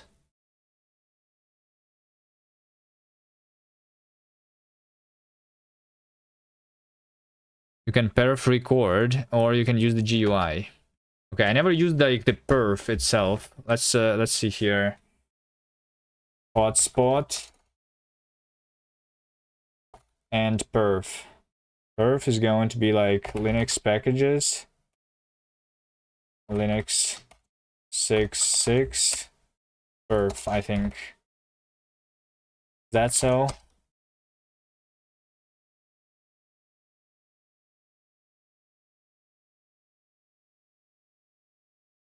Linux 6.6 is missing. Hold on. Search perf. Oh, Linux kernel packages. Linux 6.6 perf. That's what I want.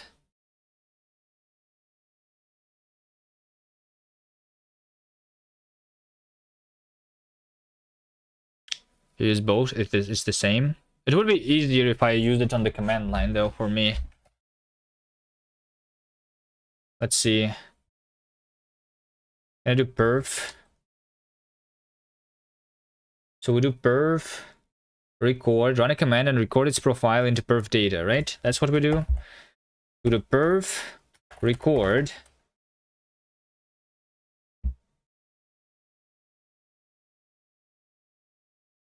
And we need to do like this. Ah,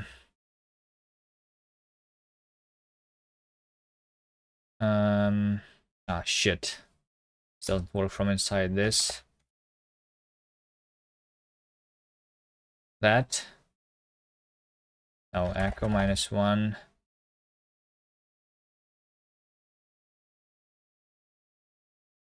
Perf event paranoid, this one. Okay. Perf record.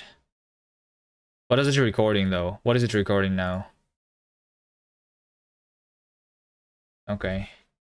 I don't know. Perf record G. What is G? G enables call graph recording. Root stacer user. And is it like disabled by default? Perf G. What is dash dash? And this is where I actually run the thing, right? So target, debug, Linksider. Is that right? Cargo manifest dot something like this. And we do also level QV profile. So we like go directly there. Okay, so there you go. There you go. We are doing something like this, and then we close it, and it captured and wrote 2 megabytes of perf data, right? And then we open the hotspot. Is this like just like the GUI for loading the result? Is it just loading it from the current folder? Something.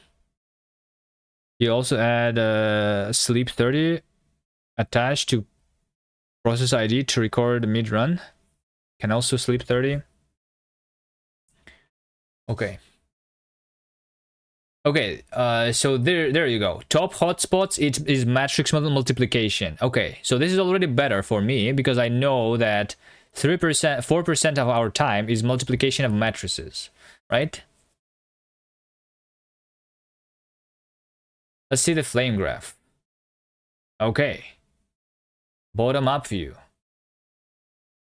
There's bottom up or there's top down. Why can like how to like can I how do I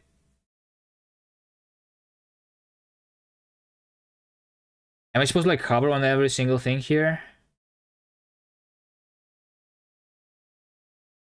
Bottom up is normal. I don't know. What do I want here? I don't see anything on this flame graph is the problem. Like how do I see something? Can I zoom in? Am I buffering? What do you mean? I see that I dropped frames, but I'm not sure how long ago it happened. Top down means summary of inner stuff calls. Okay, but how do I see anything? Because I see nothing on this flame graph. I just see some image, but like I need to hover manually. Okay, then it shows it. I guess it only shows it if like if it's like small enough. But can I scale horizontally? Can I not? And to hover and then see like what this actually is. Do I want collapse recursion? Does this do anything? Cycle speed, cost threshold. So this is the multiplication. This is the what? What does it even mean? Hold on.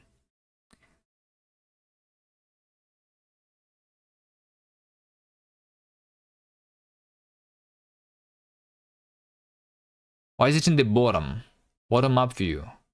And in the bottom up view, this is still the multiplication. Isn't it supposed to be like deep in the tree?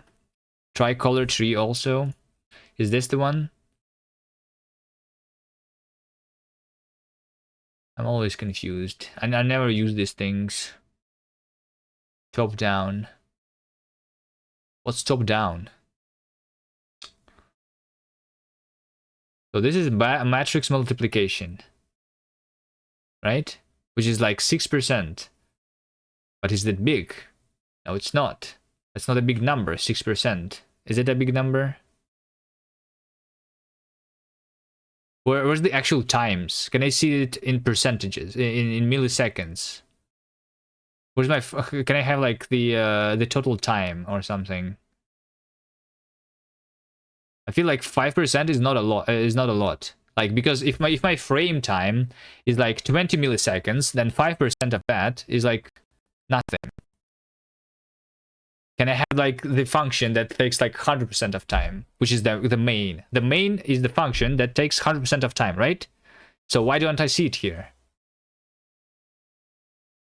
How do I make that scene? Bottom up. Top down. Flame graph. Color collie. Where's my main function? Record a bit more for the program startup dominates. I recorded like 10 seconds, didn't I? Runtime 6.5 seconds, yes. So over here, Linksider 85%, right? So like, where's my 85%? Why don't I see the main here? There was a black bar on the flame graph that spanned the entire this. Yes, but this is called. It's not. It's unnamed. This thing is not. It doesn't even have a name. It just says that there is like 2.28 E plus 10 aggregated cycles. P cost in total. I don't understand what it means even.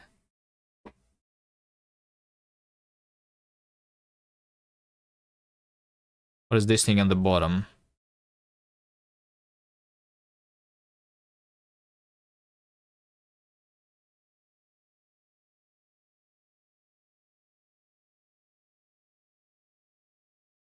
It collapsed stacks. Where's my main? Why don't I see my main? My main is the thing that ran for the longest time, right?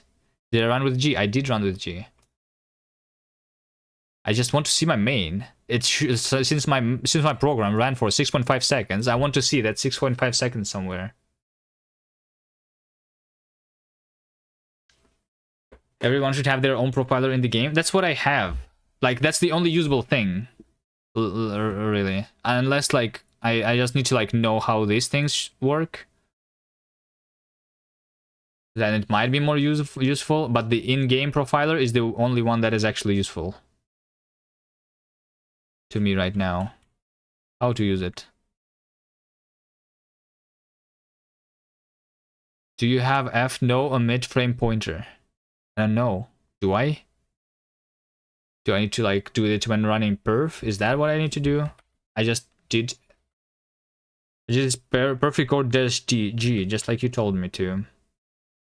This is debug build. Yes, this is debug build. Does it mean that it's not profilable? Can I not profile a debug build? Because that's what I'm trying to make fast.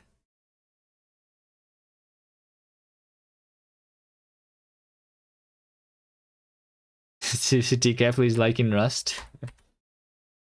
What I'm doing right now has nothing to do with Rust, technically.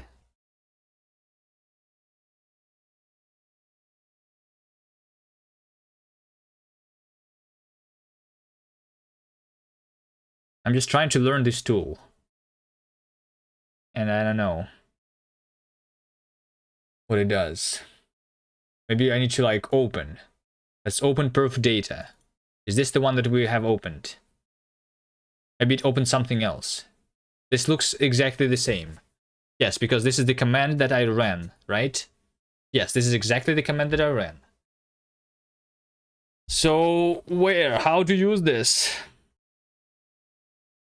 I don't understand.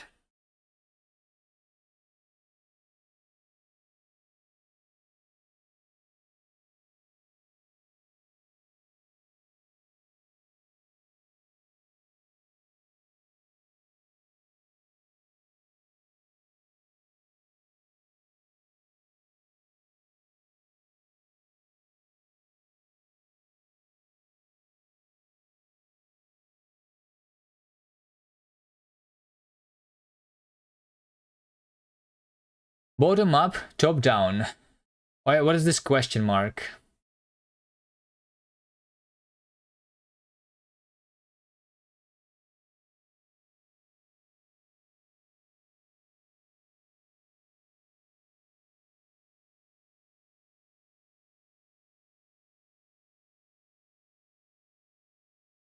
Why is bottom up and top down both have the matrix multiplication at the top? Isn't one of them supposed to have it on the top and one of them supposed to have it on the bottom?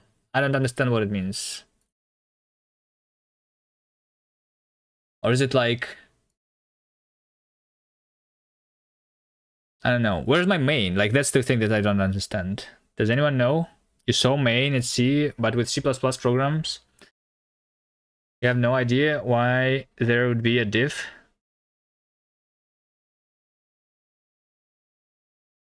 That's the same thing, like when I tried using the cargo flame graph, which is basically like doing the same, it's just like a different front end for seeing this flame graph, I guess, right? Just generating the SVG like this. And like, I don't understand this. Like, something is like weird here.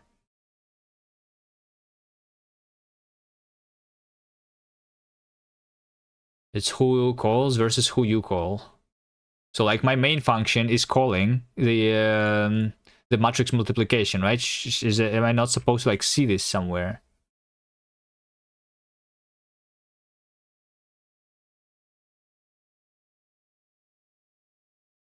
And why do I have the matrix multiplication inside matrix multiplication? I have matrices consisting of matrices for sure. That's something that I don't have.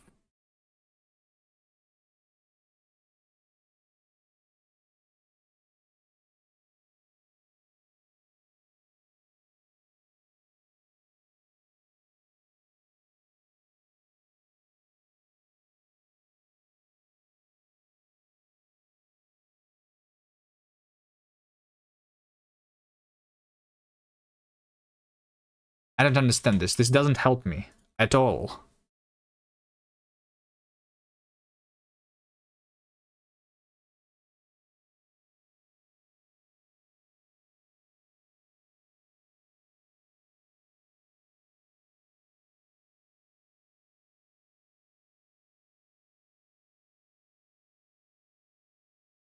I mean, it does. Maybe my matrix multiplication is the bottleneck. Like, maybe. But like, isn't it supposed to be like 50%?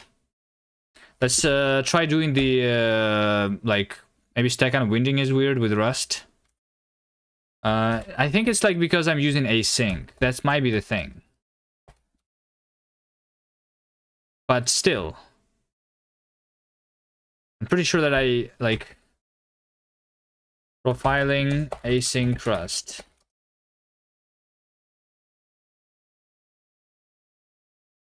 Profiling.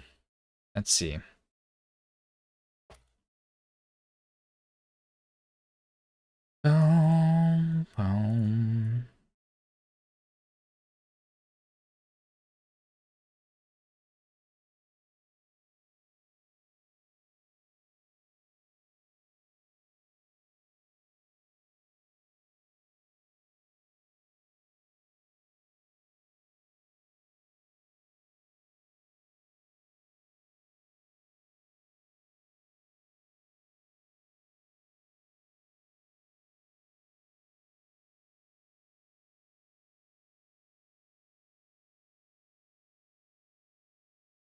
I don't know.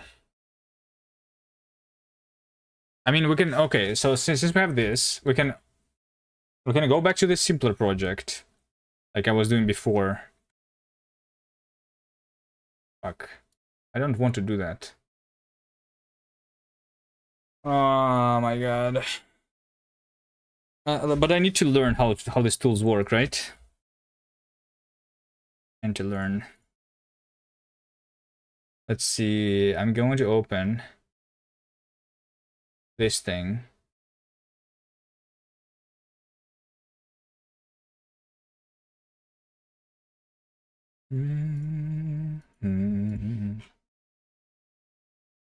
That's what I was doing before.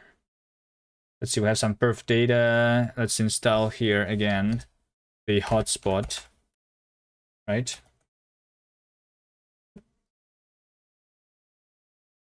So here we go. I'm going to do cargo build, profile. Don't have that. I mean, we have the in the release build debug true. Yeah, so we'll just do cargo build, release. In debug build is like OG or O0. It's well, I mean, I have my dependencies optimized, but the my code is not actually. I have both O2 and O0 in different, like, I guess, parts. Let's do like this over here on a simple project. How about that? I do a cargo build release. Target release. This is the binary. If I try running it. Perf G. Target. Release. Switch. Resume. Dash dash. Perf. Record. Okay. So we have a little bit of data here. We have hotspot.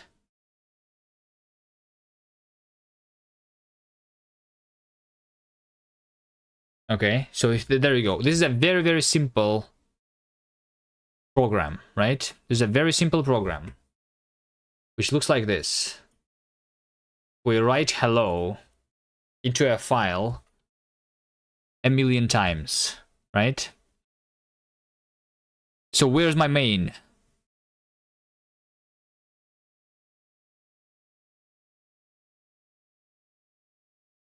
There's a question mark. So maybe question mark is the main here, right? Like I see the syscalls and stuff, but like I don't see my actual stuff. Wait, hold on, this is the main. But it's so small compared to everything else because it's startup, I guess, right? Okay. So main.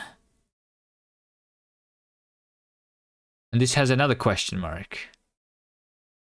Okay, can I have, for example, here, function run? And then this is going to be run.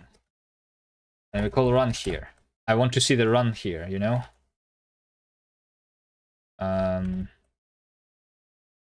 Cargo build release. Record. Hotspot.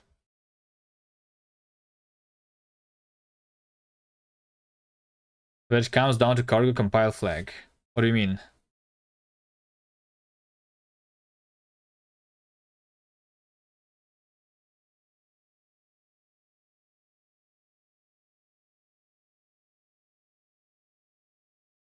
This is the main. And this is the run. Okay. Okay, so like this program is like running for too quickly. So like, but I do see my functions here, right? This is my main, this is my run. Okay. Now here's a different example. This one, the foo bar. This one has the main function with some async stuff, which I'm blocking on, right? So let's do this. Function actual main. And this is going to call the actual main. Like whatever it does here. I want to see this in my profiling data. Cargo build release. I'm going to build example foo bar. It's like the same thing. And we do perf record target release examples foo bar. Okay, something like this. Okay. So it's like prints something. We see that it's running actually. Hotspot. Release will optimize frame pointer away or inline it. I have the debug data on. I have debug symbols on. In release. That's how you're supposed to profile anyway, right? I mean, I can make the debug build if you want. You think that's going to change anything? But I don't see the main anymore.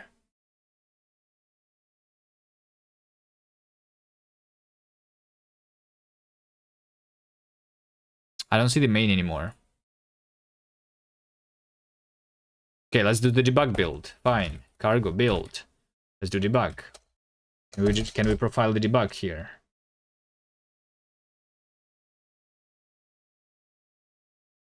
In GCC, you add -G. Have no emit frame pointer. Well, G is what enables the debug symbols, right? GCC help -G. Where is it? Doesn't even tell me. Where's the G?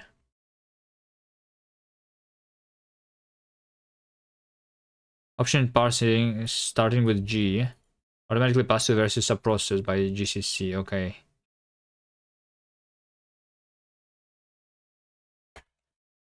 I mean, I have built the thing. It's not I don't know. The G is the one that enables the debug symbols, I'm pretty sure, in GCC. Right? Manually add debug information.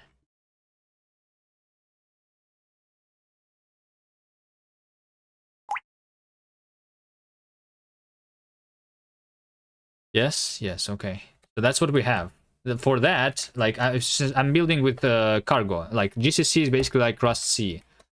Rust C has the O2, I guess, right? No? Help. I don't know, I don't use Rust C directly. I'm using cargo, right? Yes, we have C opt level 2 and we have C debug info 2. -G, there you go. But I'm not doing this directly. Debug info is 2. Whatever that means. But like, it's already there. I specify this in my cargo toml here.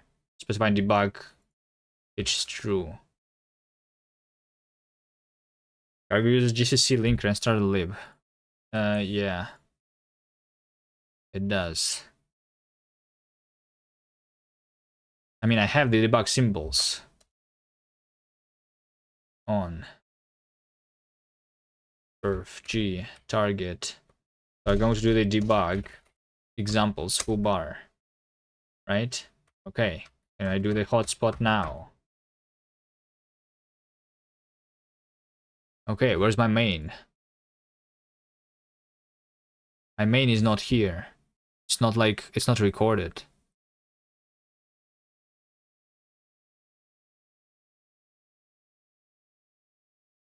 I think it is too fast, and that's why. Like, you know, if I do over here, for underscore, and like, how to make something that's running a long time. I think that's why. It's like, right now it's too quick, so it doesn't, like, actually debug anything for me. Print ln hello. Can I do this? Build this dev null.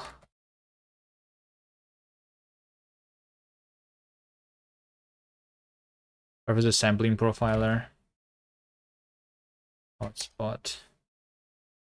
Will I see it now here?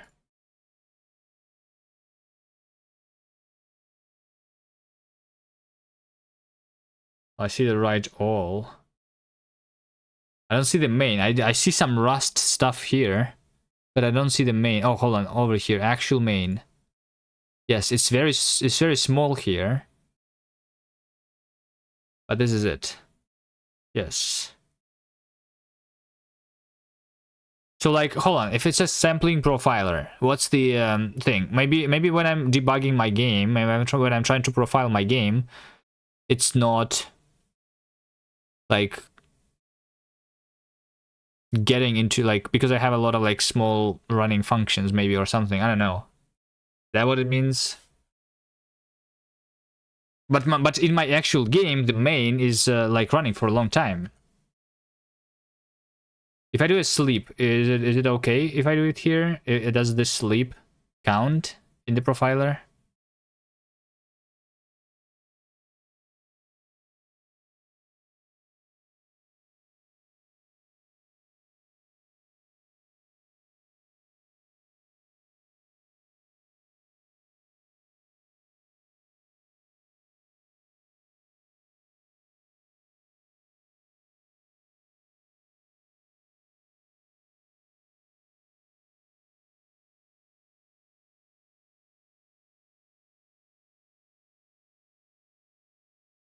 You can also override sampling frequency or record 30 seconds.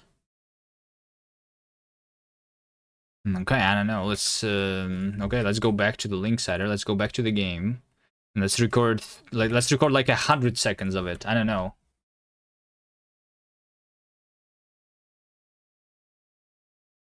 Record G, target debug Linksider. Right? Is that what I did? Perf record G. What? Is that not what I did?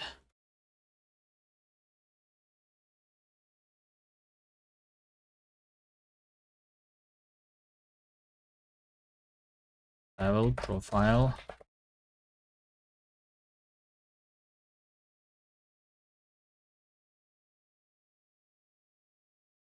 Yeah, I need to... Oh yeah, it's because cargo manifest. Yeah, there we go. Okay. Fine. Fine, let's wait here. So guess is the ABP frame PTR is optimized or something. I'm literally doing the debug build. Nothing is supposed to be optimized here. Which is why my FPS here is less than 60 right now. In the debug build.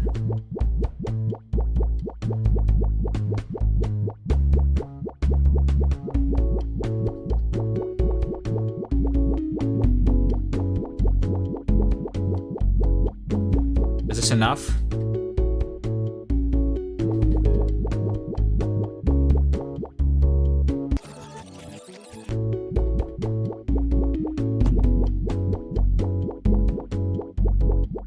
I don't show the FPS on screen, by the way. It doesn't matter, I have this, which shows me the frame times.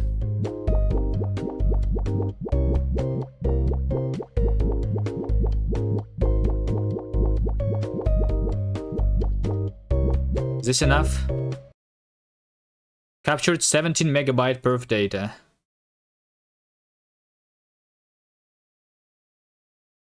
Okay. Let's see, let's open the hotspot. It's loading.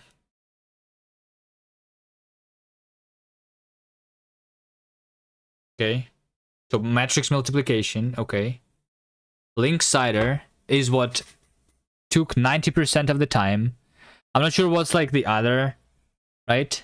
This is a binary. Yeah, so 90% of the time was spent in the binary Linksider, and then like 4.5% is inside the libc, right?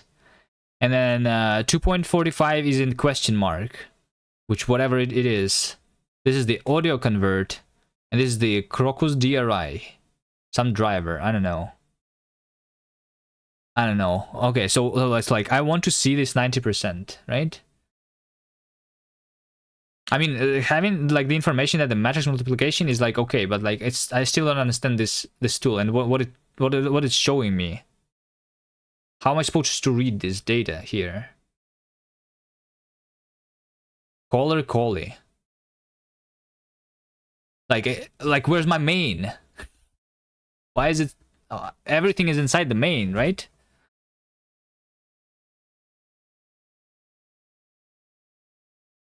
Maybe not everything is inside the main for some reason. Okay, maybe not actually. Oh, hold on, maybe not. Hold on. So like, who is actually calling? My frames. Maybe it's not inside the main. Or is it? I don't know. Because like, I'm reacting to Windows events. The window is telling me that my window should be rendered, right? I'm not actually having the main loop. Right? I'm reacting to Windows events. Main would be close to the top of tree view. Which one of these is tree view? One of them is bottom up, one of them is top down. We're getting into computer fundamentals here, yeah.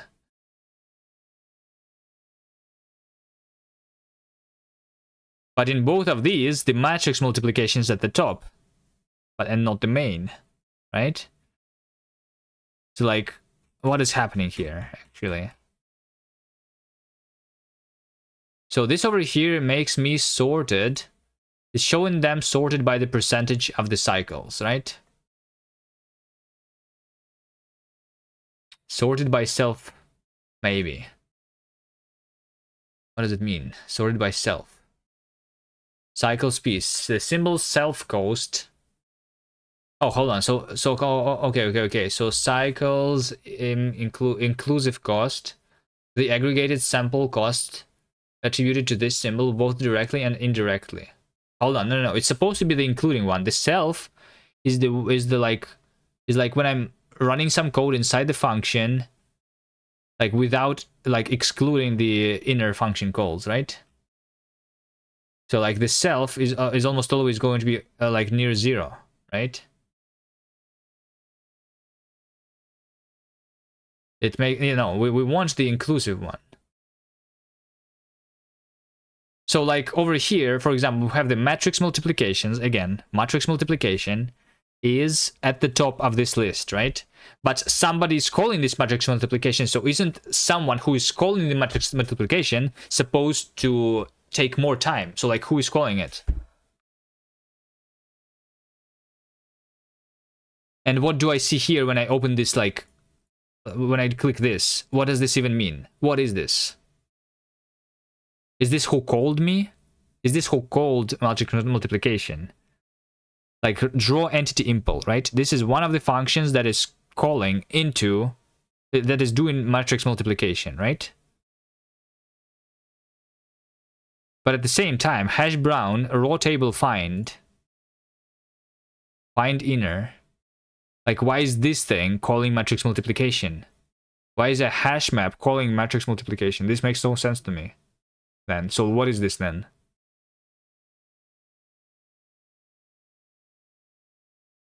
Bottom up is calls it, and top down is what then? Is top down means that who am I calling? Because the matrix multiplication definitely does not call the draw entity impl in the Linksider. This is all RNG to me right now.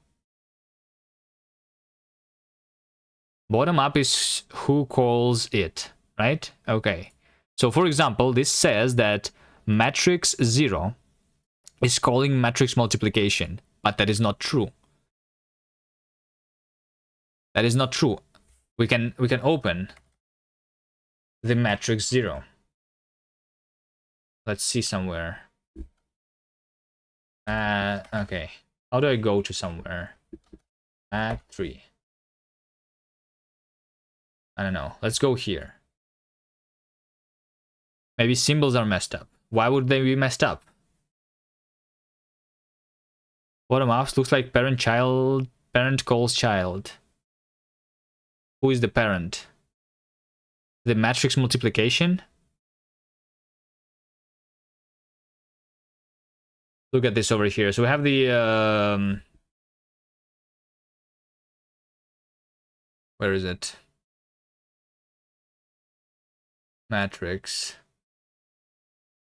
Over here. We have matrix multiplication. This is it.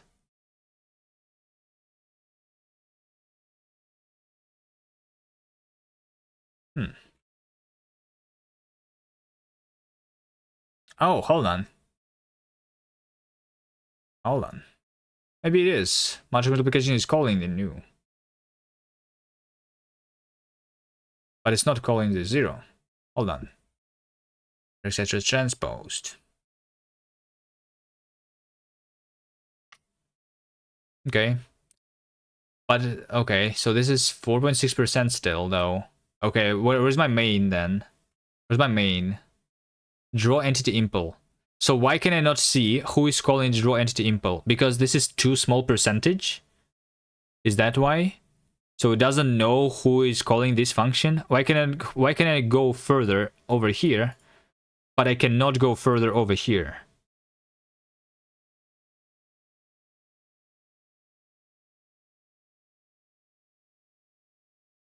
The draw entity group is 0.01%. And like also, this only takes 4.6%. Where's the rest 95%? Does this all add up to the 95%?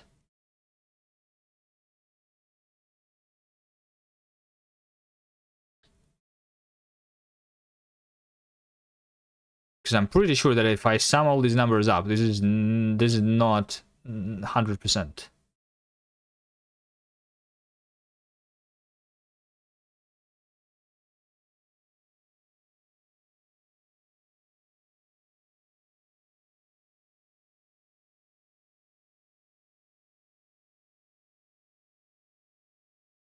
And what? And hold on. So like bottom up and top down has different percentages, by the way. So what does it mean? Like the function is the same, but it has a different percentage. So what does it even mean? What's the percentage number then? What is the cycles p inclusive?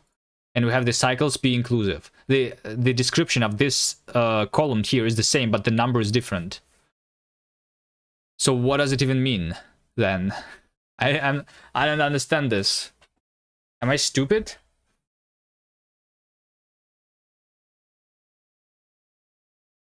There seems to be like 0.5% threshold. It does not seem to be like a 0.5% threshold, because if I scroll down, we'll literally see the 0.00001 percentages. Like even that is being like captured here.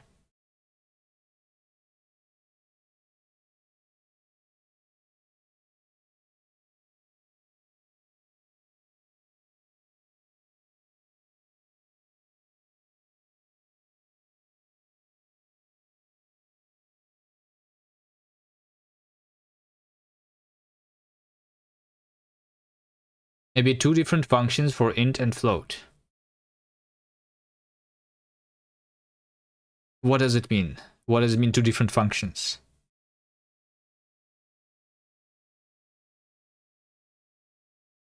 What are you suggesting?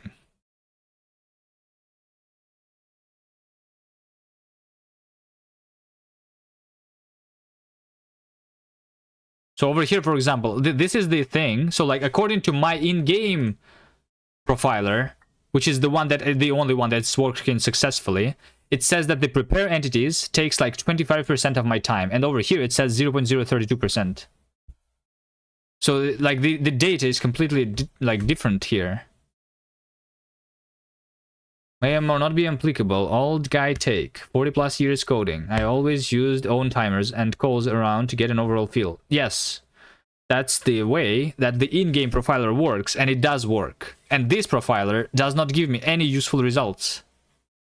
If I do my own timers, then it works. And if I don't use my own timers, then then I have this garbage data that I don't even know how to like interpret. Like what am I supposed to get out of this?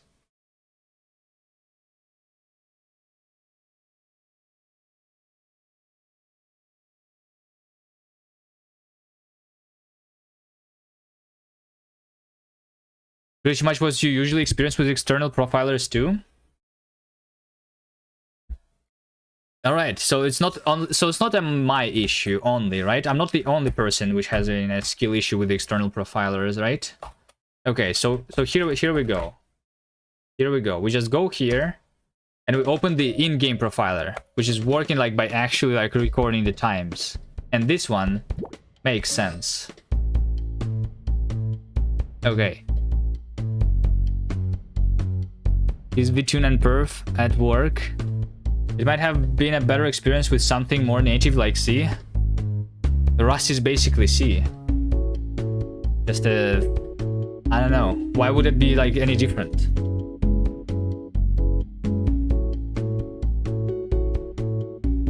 It's all the same under the hood. We have functions and they call each other.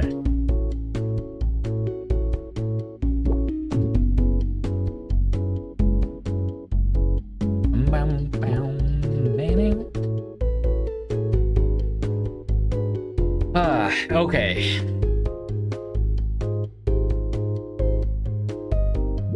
What are we doing? Let's ignore everything else other than this profiler. Other profilers don't exist for me. I'm trying to learn them. Like I'm asking questions. No one seems to have answers to them. So I don't know. Maybe no one knows how to use them. At least not in my chat. All right. Maybe I need to read a manual or something.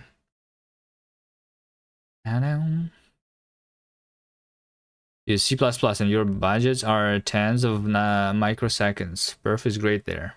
not with Rust.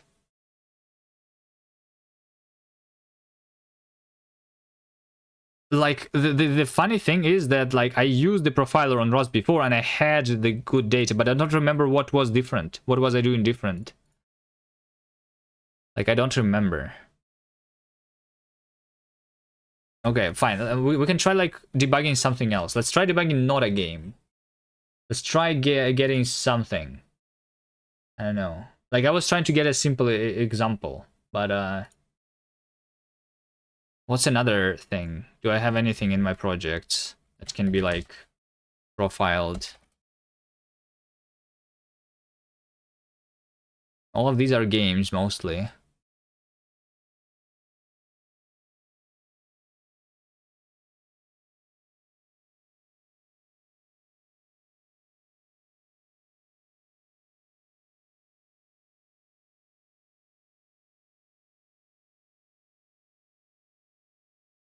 Let's see over here. Factorial calculator.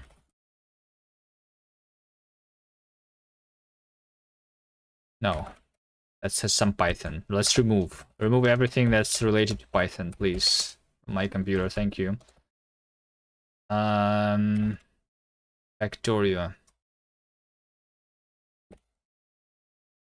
Is that the thing? We have something here.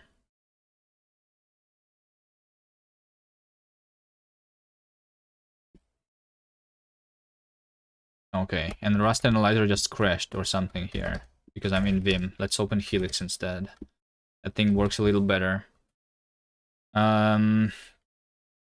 So we have something here. We have something.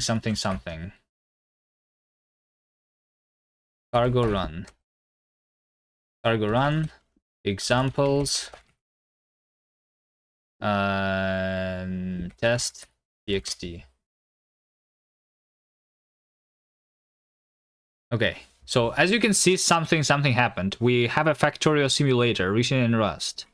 And it was not instant, right? Okay. Let's try profiling this. We're going to have a... What was it again? Fuck.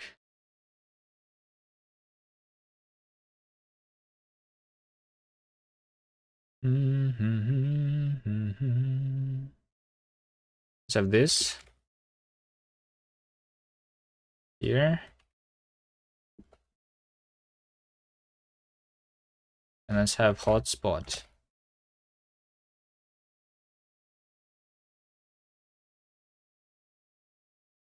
Okay, I guess it's downloading a different version because it's a different version of Nix packages, but okay.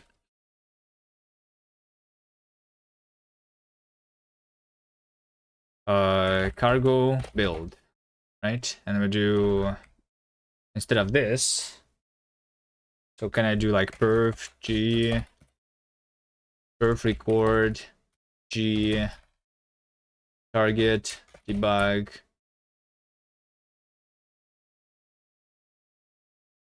What's my name anyway here? Factorial Simulator, is that it? It's Factorial Simulator, okay. Perf record g, target debug, Factorial Simulator, examples, test, txt. Something like that.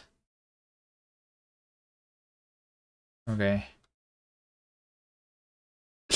The perf just segfaulted. Is that normal? Perf segmentation fault. Nice. Maybe I need to like update it or something.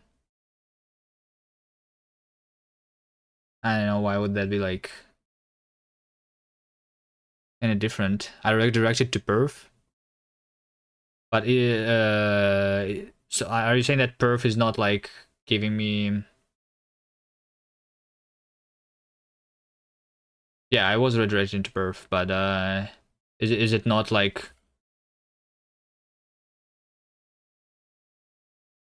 I'm pretty sure it's like just passing the STD in to the thing. Okay, I updated it and it works. I don't know, maybe like a different version or something. Now let's open the hotspot. Do we have anything useful in the hotspot?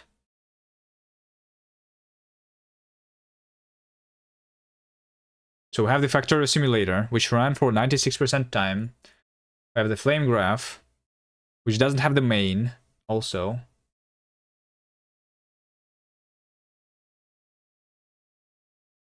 But I do have something here. Something.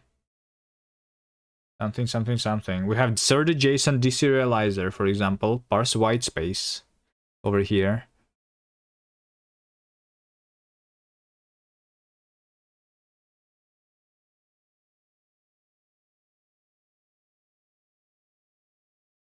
Like, why don't I see like the actual thing?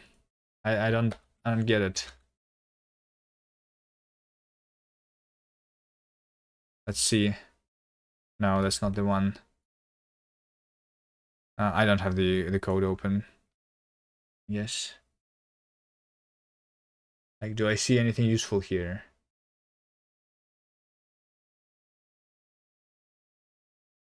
I don't see anything useful here either. I mean, I do see that like we have the third JSON kind of at the top, which is like one of the big things. I'm parsing the factorial metadata, like something. The big JSON file is being parsed in this program. So yes.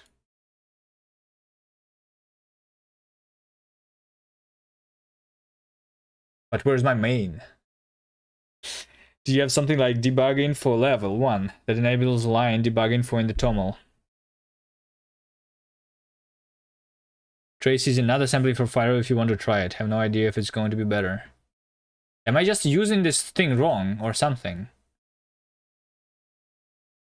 I don't remember what is the last thing that I used for profiling. I think though that I used the vTune on Windows. And it was like showing me something that's okay. Gathering the profile. The basic perf command is this. So they tell me F99, call graph. You avoid generating too much data for longer runs. Hold on, they say 99 hertz. What's the default then? What's the default? Maybe I'm just like, I need to like change the arguments to perf. What is the call graph also? The call graph dwarf tells to get the call graph information from the bug info, which is accurate. And by default it's inaccurate? Like what? What does it mean even?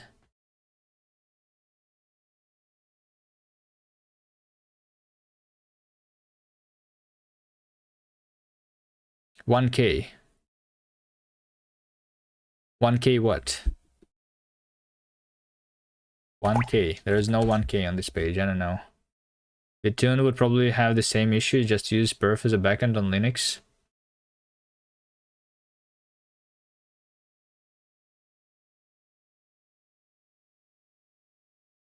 Let's do a perf. Let's try this command. Let's try this command.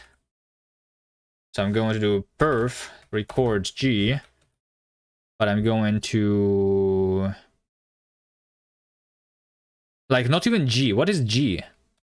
They don't even have the G. They only have these things. Right?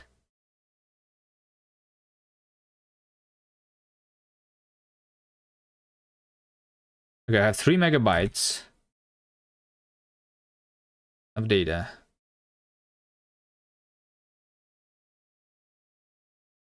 I have some question marks. Deserialize any. Top down, bottom up. Binary factorial simulator. Something next. It doesn't even tell me like the full type here, which is weird.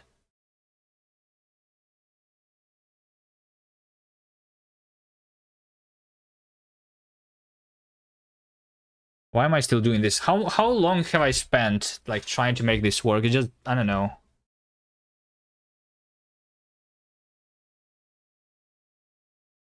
It's not worth it, the time that I'm spending on it. G enables call graph. You're going for both kernel space and user spaces. Okay, at least an hour.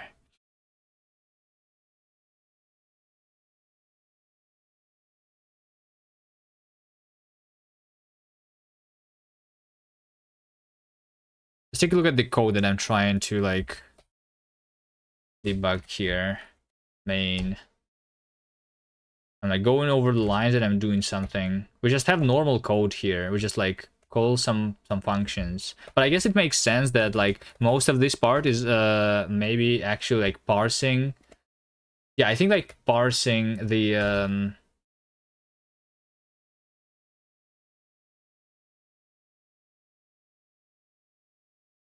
I think parsing is like the big thing here. Like over here, I'm trying to dump some data from the Factorio. We have this big JSON file, data raw dump JSON, and I'm like doing some parsing here. This is the thing that takes the most time, I'm pretty sure. So that's why I'm expecting to see like the surge JSON there at the top. But like, why isn't the, like this function, for example? I expect this function to be also there at the top because like that's the function that takes the longest time.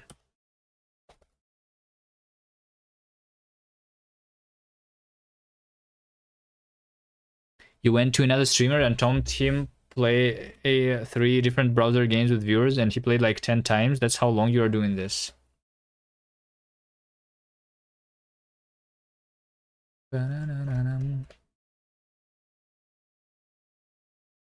Like, I want this function to be somewhere. Is there a search button in the hotspot?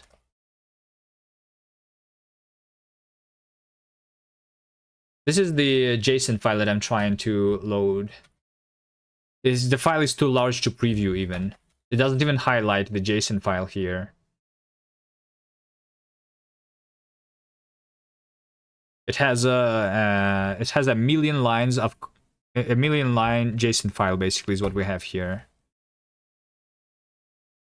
Right? Control F maybe in hotspot. I don't know, maybe. Debug checks, discard changes, close window, hotspot. Playing graph, control F. No, there's no such thing as a control F here. Window view, help, settings, code navigation, Visual Studio Code. Huh? There's code navigation. But what does it even mean? There's search above, oh, over here. But control F doesn't focus it. Okay, I see. Search. So what was the function called again?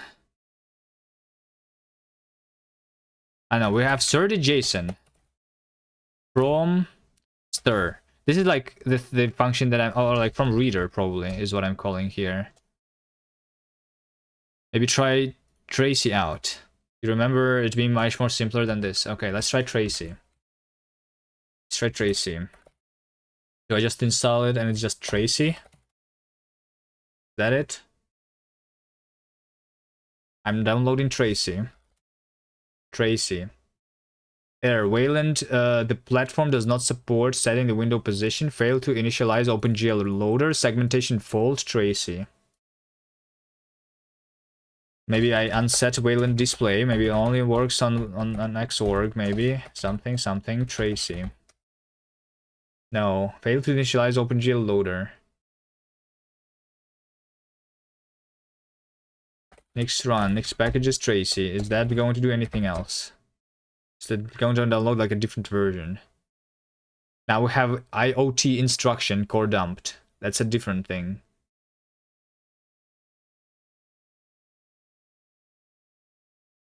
Good start.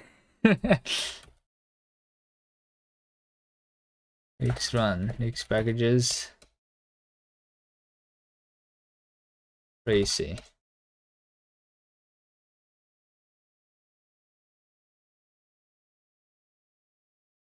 Terminate called without an active exception.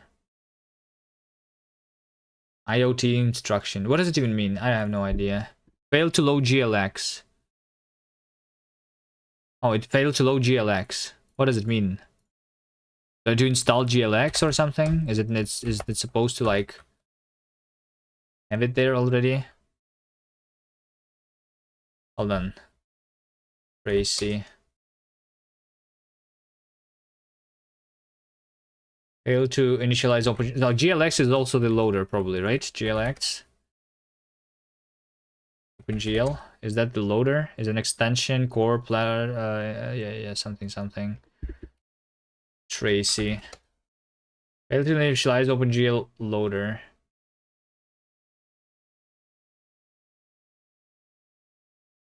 Tracy.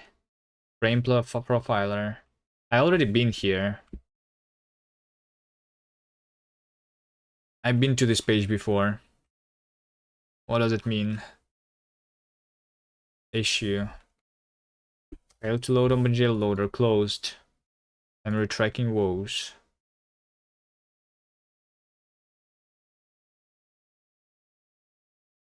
Tracy. No, hold on. Source. Issue. Tracy. Is there any Tracy issue here? GLFW 3.4 does not work correctly with Wayland. Are they using GLFW? Runtime failure, Tracy. Failed to load lib Wayland client. That's a different thing though. Oh, failed to load GLX. That's what I have. Attempted a hacky workaround. Is that a Nix issue then? For Tracy.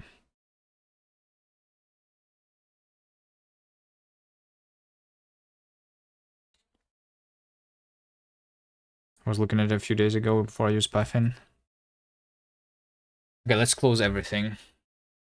Let's close everything. Render doc cap. Remove that. Okay, let's just finish. Like we did progress. We did progress. I'm pretty sure.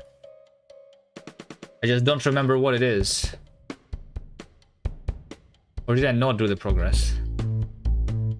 Prepare entities is now long, right? So let's see what's prepare entities.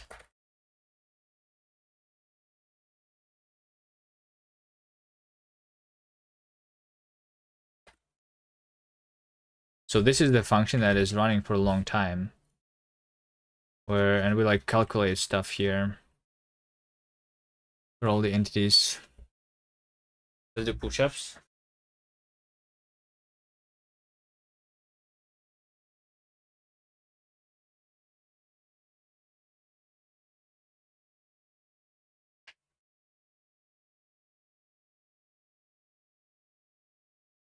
Okay, sure, let's do push-ups. Hold on.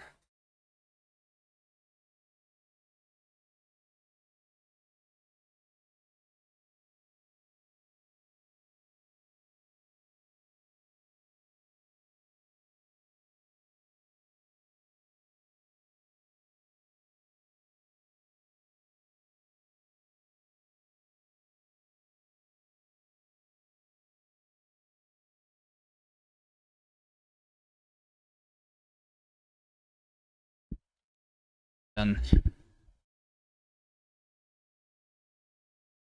Okay.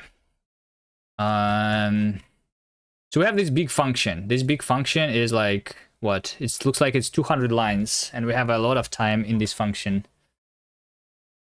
We also have some time that I'm not like something that's like outside of what I have marked for profiling. I mean, there's a bunch of like matrix stuff happening. Yep.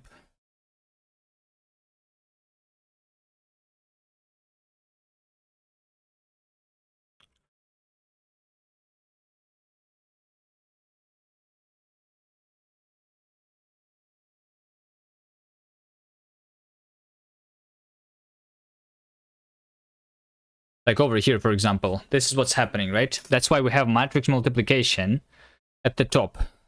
Like it does make sense to me. I just like wanted to have like this function at the top because this function takes a long time, right? does make sense to me that the matrix multiplication is like one of the big things. Sure.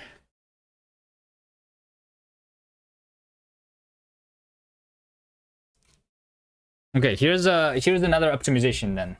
Let me first though commit. Hold on. We need to commit before going further. And before committing, I need to make sure that everything works as before, and it looks like it doesn't, right? I don't see the outline. Yeah, the outline is not being shown for some reason now. Wait, hold on. It was shown like a little ago. Before I started like profiling with different profilers, right? Don't have the outline of the water.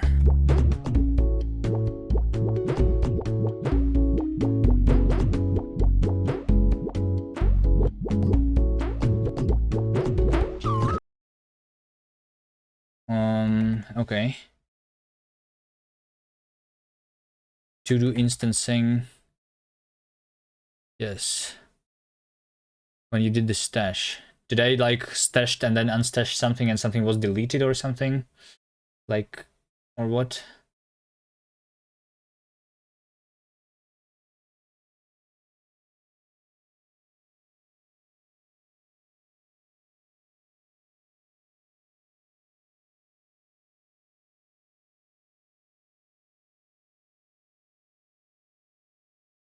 Do I have something here? Let's take a look. So this is my filtering. If I don't discard this, which means that I'm not filtering at all, then I see the outline, but the outline is supposed to be like behind, is the thing.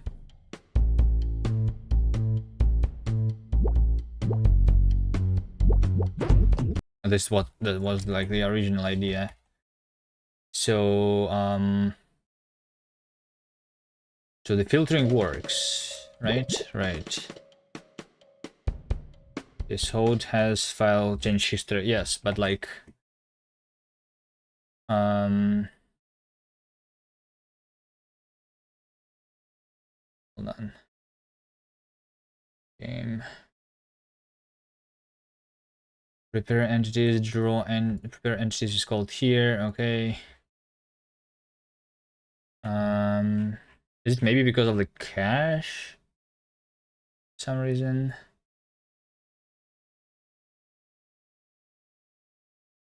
Not git history, but additional history. Yes, but like what history actually am I supposed to look at even?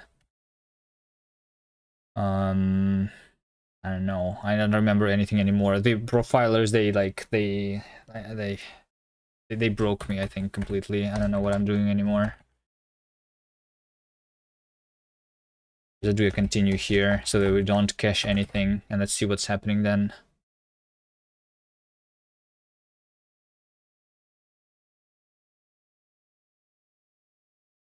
Maybe something is going to change.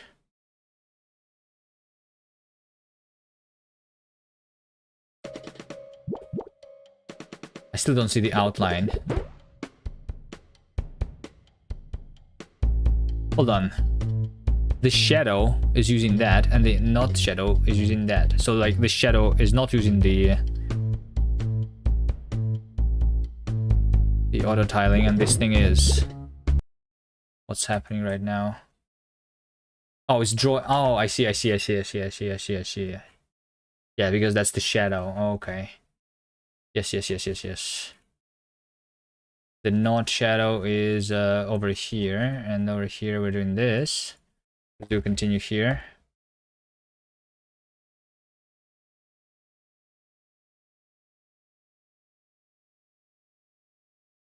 Feeling fresh thanks to the profilers.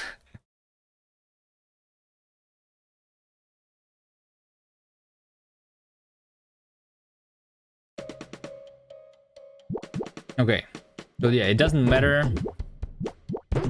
I'm just like rendering something wrong. Okay.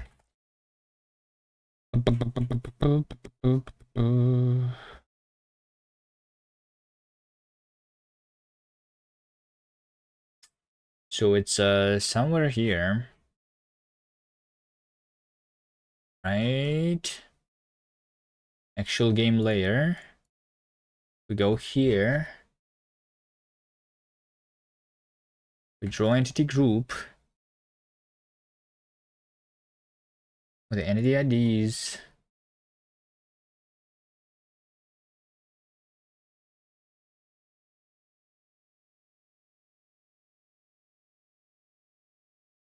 Okay, it's probably like because I'm rendering something. Draw entity import. This is where I'm supposed to like go here.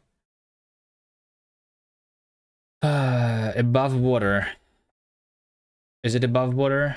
It's not above water. So it's when I'm not doing that.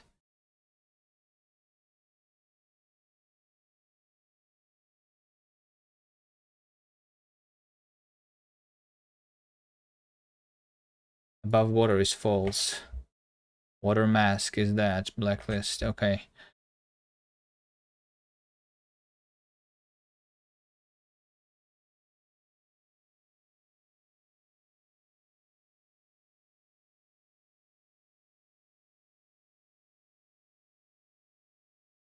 Wait, what does it even mean? If it's above water... Well, I mean, this is about the side effect anyway. This is the entity, the transform, and stuff.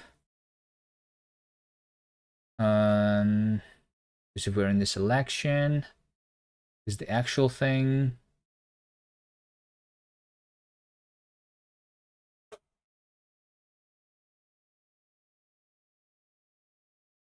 Tile name is entity tile base name, and then so we just have like the disable, and the suffix is going to be none. Change face based on momentum. Yeah, we don't have that. So it's going to be none here. And we just have the instances. Hold on, by above water is false. Means that this should be like done. Okay. Oh, I'm completely no longer understanding what's happening. Draw instances, state instances.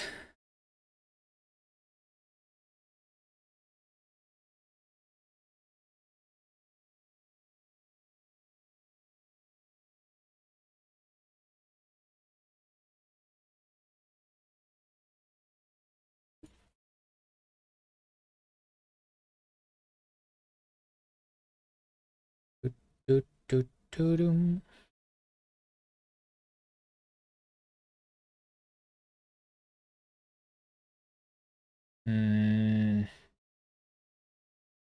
I don't know. My brain doesn't work. I should probably like just, I don't know. I should never profile ever in my life anymore. It's breaking me.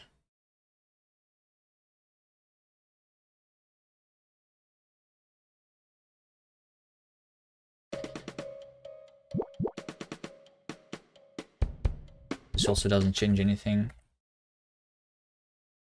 How about why disable the water mask?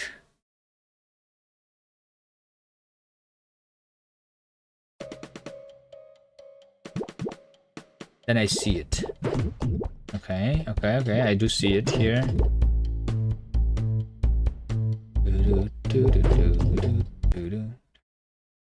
What would I say that the water mask is blacklist that? Oh, that's exactly the same thing. Wait, hold on. Where's the water mask dot water? I am supposed to have like dot opposite. Yeah, mask filter type opposite. This is it, right? Water mask is ref or non-mask filter opposite. Yes. That's the one. Water mask. Water mask instances. Push that.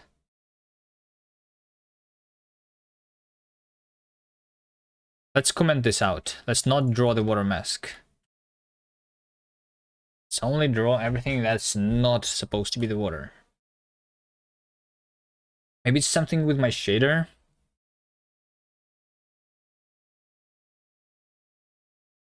That was changed.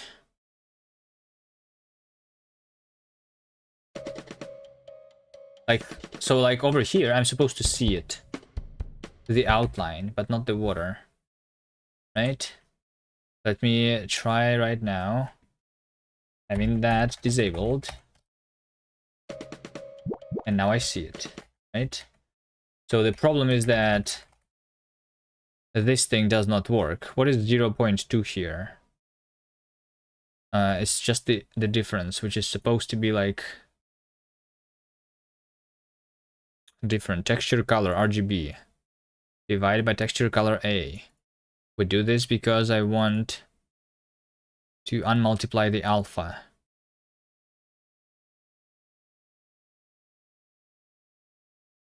Yes.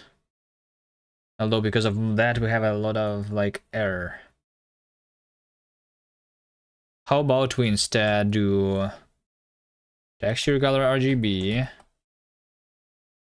1 second.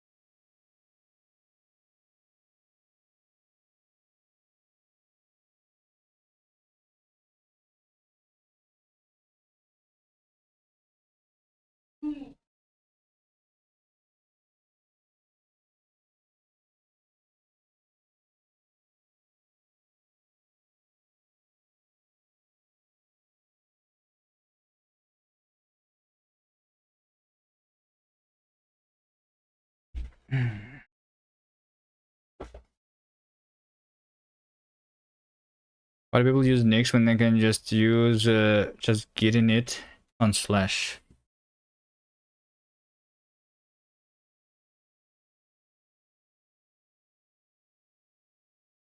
I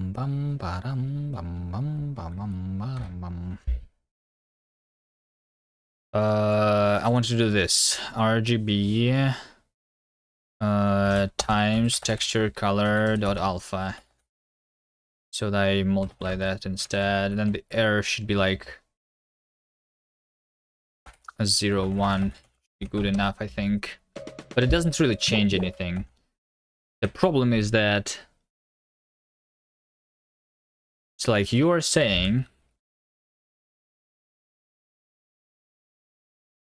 filter color type. Hold on. Filter color type is filter color type. What if it's flat and it's like not working with instances? Can that be the case?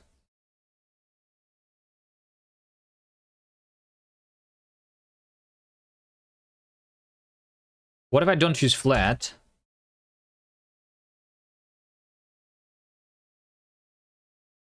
Like, how does it work if I have flat?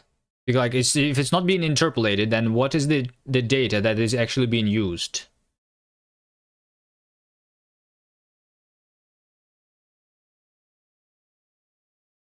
Flat, varying, and instancing. Is that thing?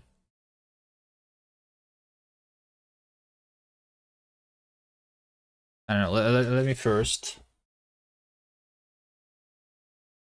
have this.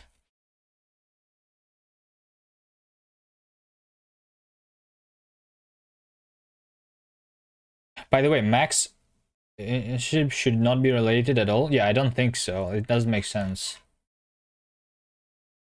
Let me see what I'm doing here. I'm having the max element of the absolute value, but like maximum element of the vector of booleans is what I'm doing here. Wait, hold on. Maximum element is less than 0.1. Oh, no. Maximum element of the... No. Never mind. I'm converting a boolean here into that. Hold on.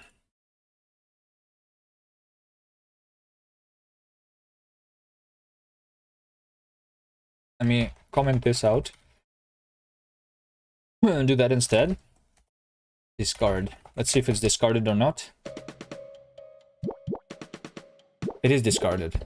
Okay. So now if I say that, if not, right? So, okay. It means that my filtering is not passed correctly here. Now I only draw the outline, like I should. Okay, nice.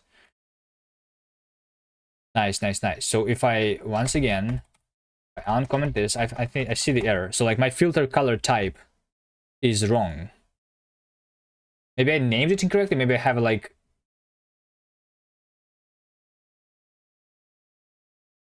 Maybe I have a typo somewhere. Or maybe a U8 attribute actually doesn't work. Like the unsigned byte attribute is what I wanted, right? Maybe that's the thing that doesn't work. Can we see in render doc like the attributes that the attribute data that I'm sending? Probably like too hard because it would be like in the binary form. The vertex buffer would be in a binary form, right? Or something.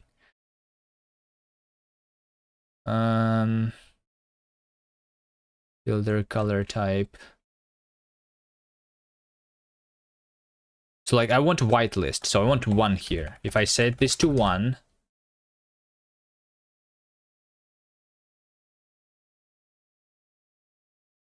uint 1. The common as vertex attributes. So you can see it. Dun, dun, dun, dun.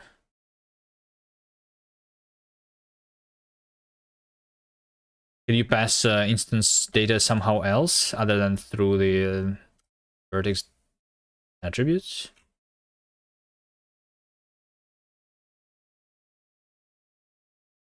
Okay, so it works. So my color type. Okay, let's see. Filter, color, type, U8.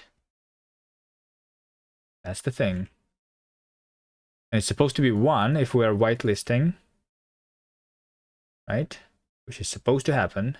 Let me try making it 1 all the time over here in my Rust code, just to like make sure. 1. Because it's 1 means that it's whitelist. It's the same as I just did it 1 manually.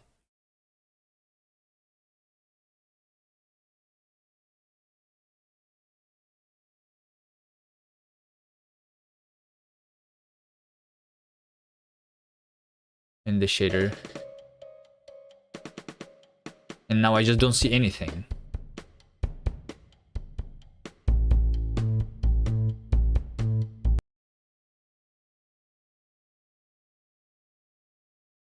Okay, so 1 doesn't work. Okay, so I did something wrong here then. And that's the thing that I did.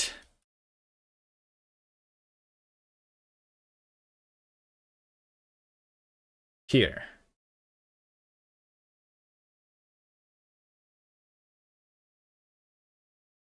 Right? We have a vertex attribute. U8 is kind of sus. Well, I was trying to see what is like the vertex attribute pointer. I was looking at the documentation here. This can have the type of each component in the array, right? I use unsigned byte. That's what I used, right? For the oh, we need to go to the attribute here, over here.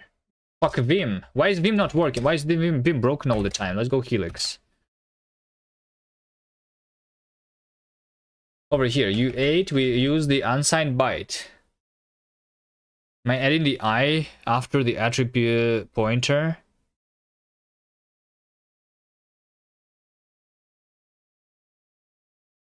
Oh, maybe. Maybe I'm not. Yeah, maybe you're right. Maybe I'm not. But isn't it supposed to give me the OpenGL error then?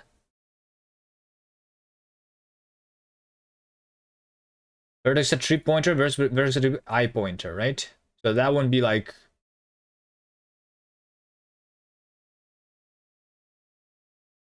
What is the L? What is this? What is it specified? Okay, symbolic constants GL, ByGL, unsigned ByGL, short, and this and that are accepted by the attrib pointer and attrib I pointer. Okay, so technically, like it says over here in the documentation that the vertex attrib pointer without the I is still accepting the unsigned byte. Additionally, half float, float, double are accepted by the attrib pointer. So like you cannot use the I thing. Index, size, type, normalized. Like you can. Oh wait, hold on. Hold on, but normalized is false. I'm pretty sure I'm not normalizing them. Global search. Vertex attrib.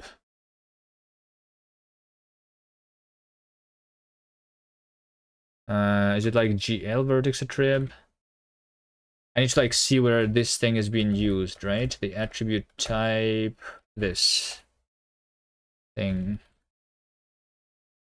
We use the GL vertex attrib pointer, yes. I say that the normalize is false. You remember trying to pass an int without the I and the data you got in shader was wrong? But like this goes against the documentation. The documentation is wrong, right? Let me see. What about the WebGL? Vertex attrib pointer in the WebGL. So in the WebGL there is no vertex attrib pointer I, right? Yes, there is not. Could have been a skill issue. Hold on. Let me take a look at this. It says that it literally accepts the int.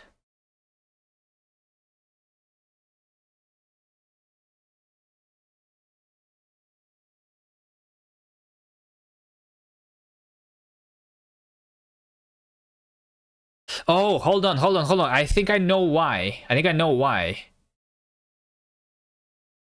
Like, I think if the... I don't know. Hold on, I'm just guessing. Hold on. For the vertex attrib I pointer, only the integer types are accepted. Values are left in the values.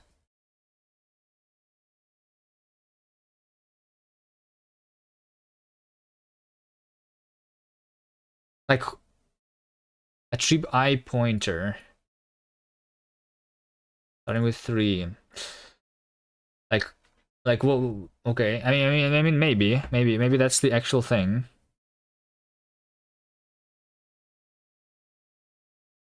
Values are always left as integer values. And for the this was when I'm using the I.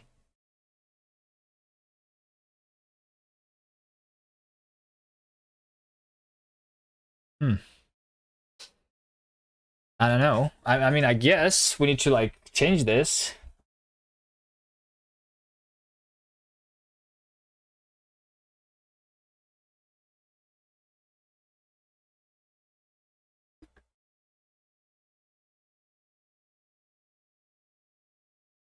Bum ba-dum bum bum ba-dum ba-dum bum bum.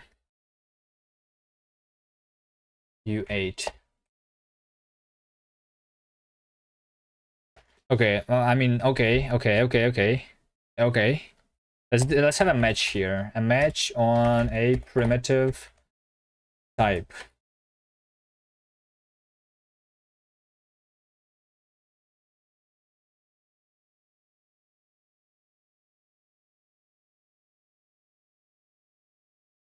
This one.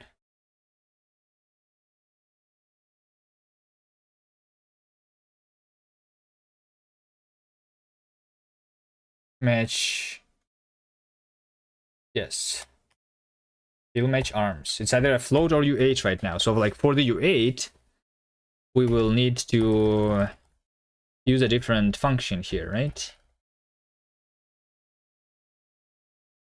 And then later I might like add other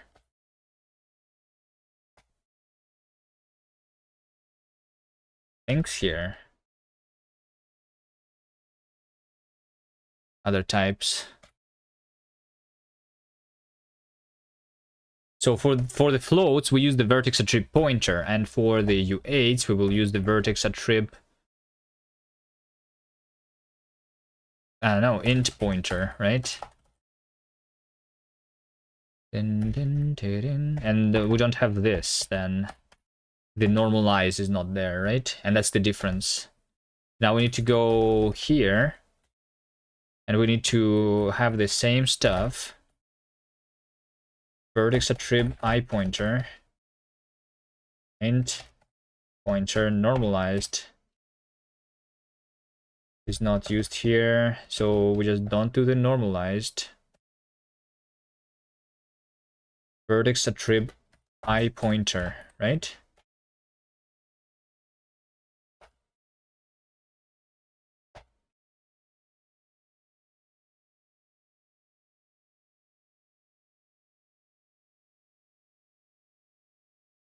Okay. And then we need to then their WebGL attribute.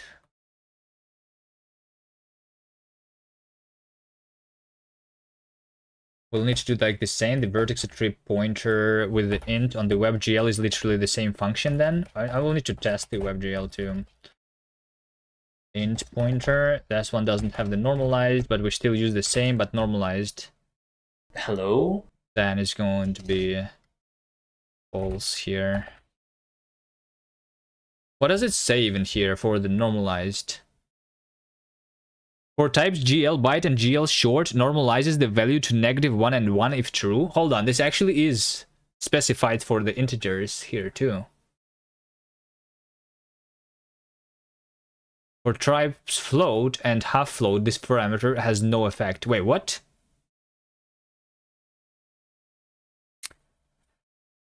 Fixable? Hello, hello. And for unsigned, it's normalized to 0 and 1. Nice.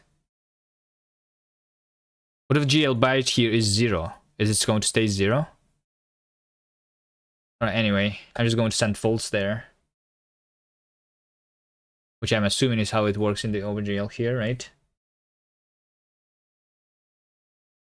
Normalize in case the value stores are in hold on. For a vertex attrib pointer, if normalized is set to GL true, it indicates that the values stored are in an integer format are to be mapped. Yes, okay. Okay, yes. Yes. Flows directly without normalizations. Nice. And converted to floating point. Yeah, okay, so here it is. For vertex attrib pointer, the integer values are going to be converted to floating point anyway. And I guess that's the issue here, right? I don't need them to be converted to floating point. I'm wondering if it even works then on the WebGL then. Or maybe I will have like the weird data on the WebGL still. Do I have my patch? I need my patch now. Let's see.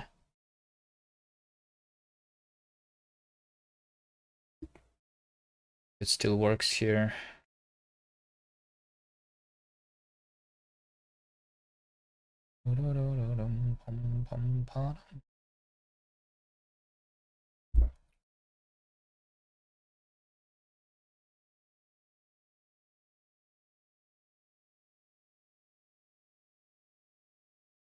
I don't think I'm going any further today. I'm just going to finish what I have and then just go.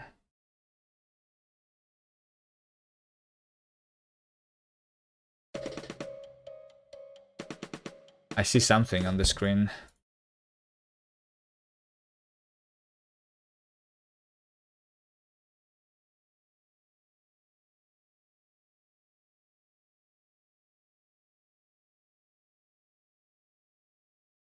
Wait, is it here? Filter color type 1, right? Yes, yes, yes. Filter color type 1. So now we don't need it. Now it works. I see that it works. Now we can set it to the correct thing. It actually is the... Yeah. Okay, it fixed it.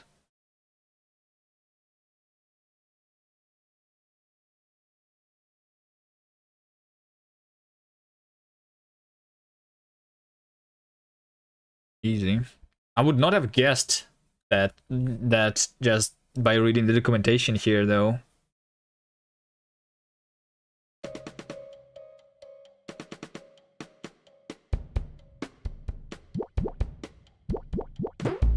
Am I now not reading? Yeah, now I'm not sure. Now I commented some other code in the game here.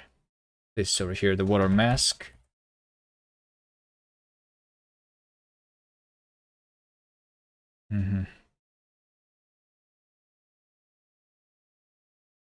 Unusual statement to do instancing here.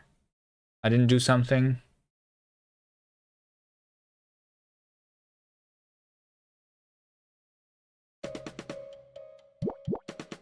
Okay.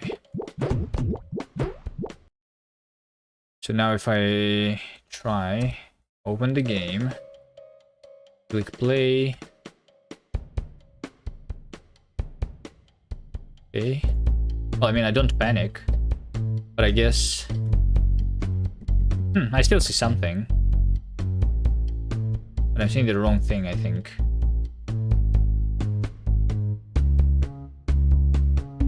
Reset progress. Yes.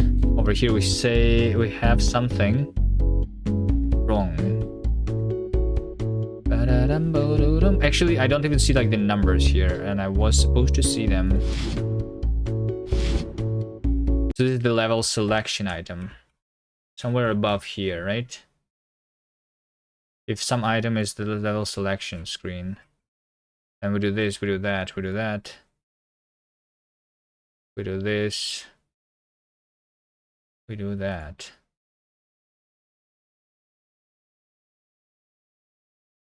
Tile text. I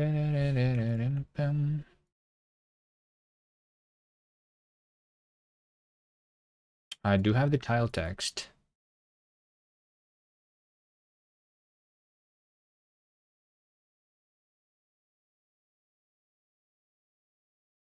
Let's see here. The position is ignored. That's okay. Tile name and tile name suffix are ignored here. That's okay. I think.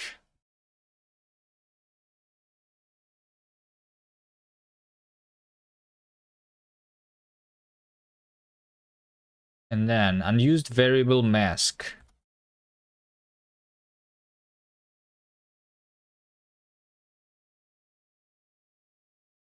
Okay, that's okay. And that is okay. And that is okay. I'm not doing that. I don't need to do that right now.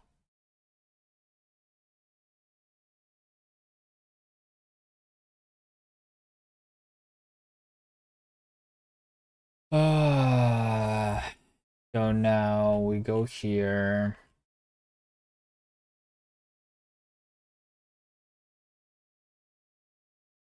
If false, if tile name is path, then we do something here. If tile name is path. Let's see. So this means that... Yeah.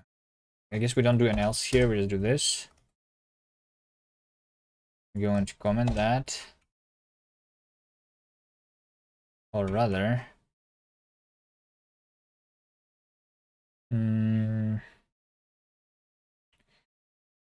for instance, in instances,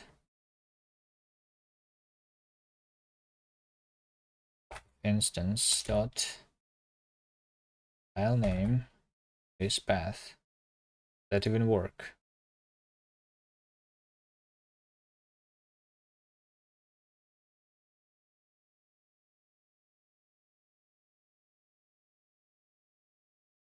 Position is instance position. Raw tile impl.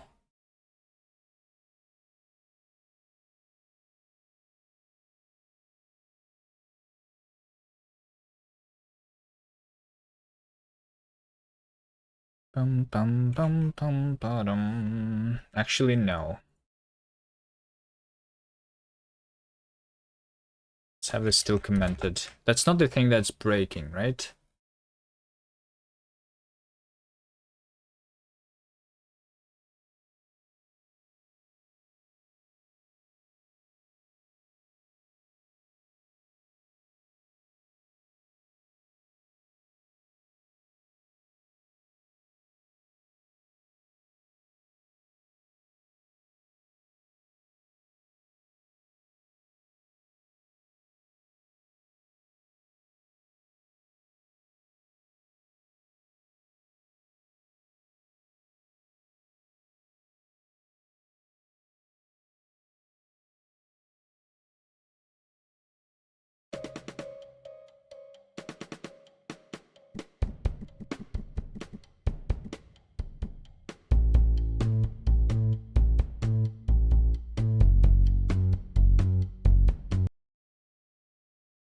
For the unreachable paths, I want to fix the text first.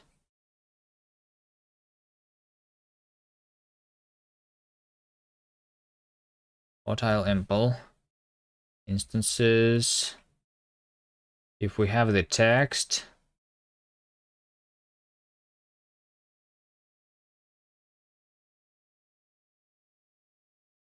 draw text. Is the draw text the thing that's not working? No, there's no way. This would be the thing that's not working. Or is it? Oh, I think I'm drawing the text behind instead of in front.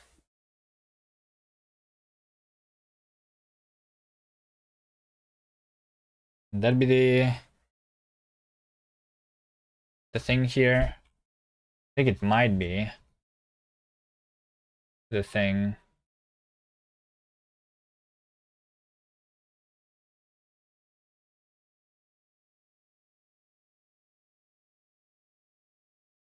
Dun, dun, dun.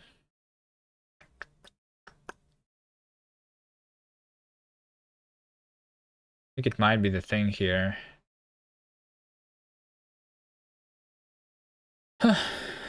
Let's comment this just to see if that's true. Is the text on the screen actually?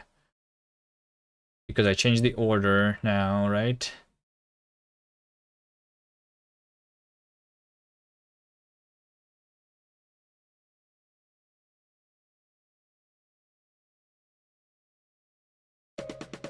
Yes, I did change the order.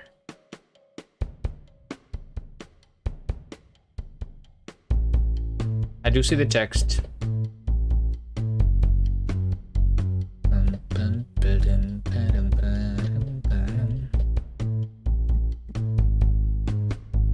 Good. Okay. So the title text is going to be drawn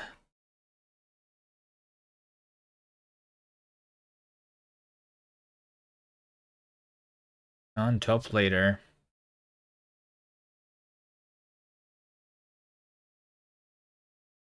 I feel like what I'm going to do is text instances. Do, do, do, do, do, do, do.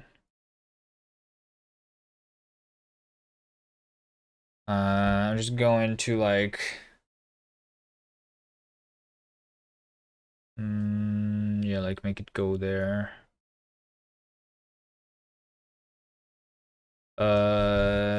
If instance title text is some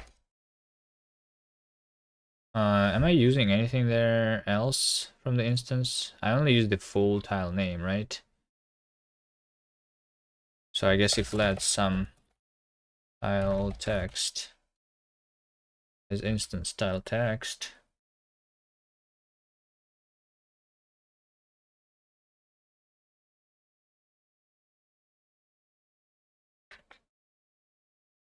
Let's have this here.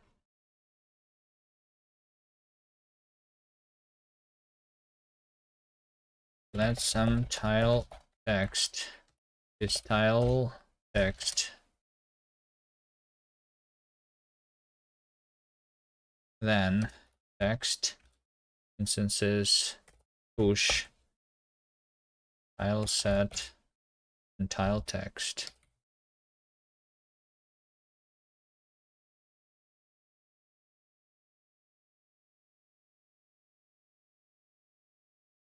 Do do do do do do do do.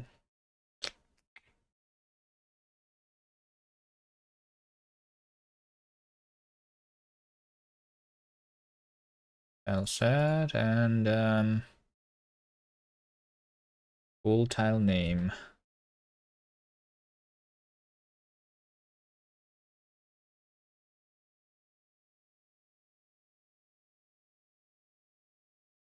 Do do do do do do do do do do.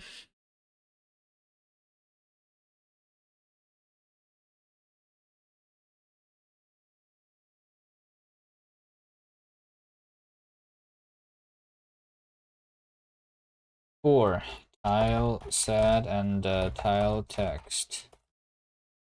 In text. Oh, I don't need the closure. Wait, do I need the closure?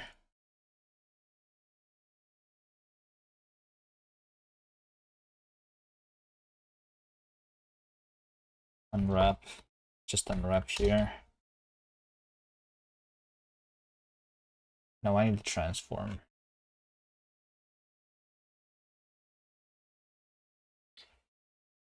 Tile set instance. Fine, I'll do this here.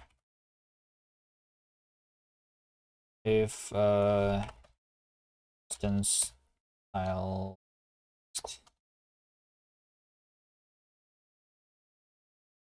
instance tile text instance tile text unwrap.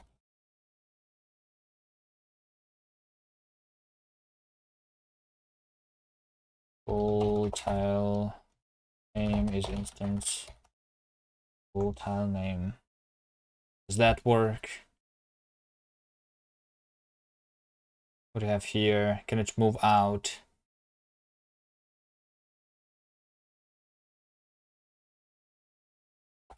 It's not move out. What I have here, this supposed to not even be used. Text instances, mutable.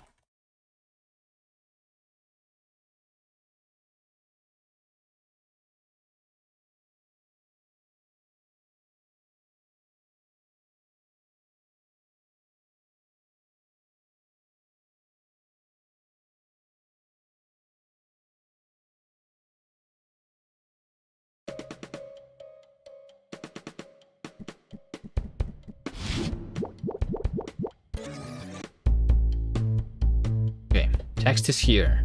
There was supposed to be something else here, no? Maybe not. I don't even remember how the game looked anymore.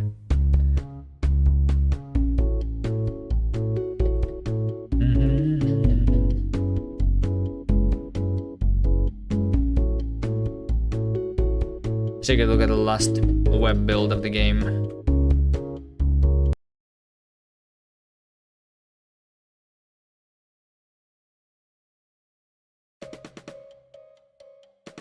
What did it even look like?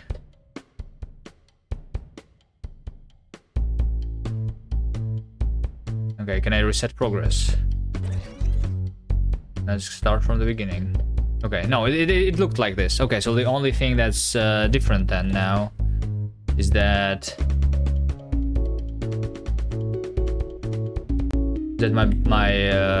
my path is wrong. Okay. Okay. To detail set error mesh, okay.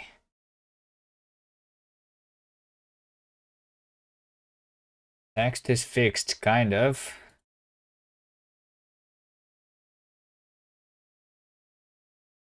Position is instance position. Unwrap.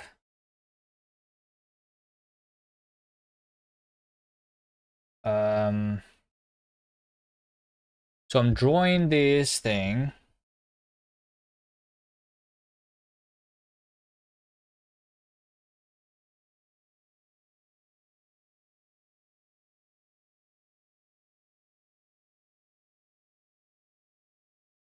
Instances, retain.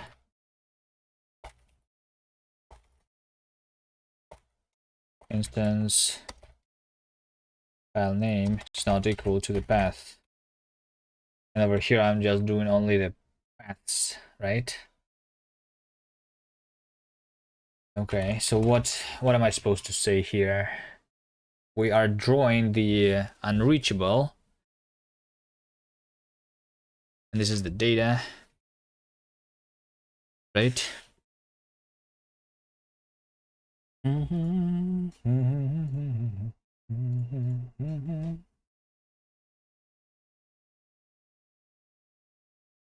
Draw tile impl.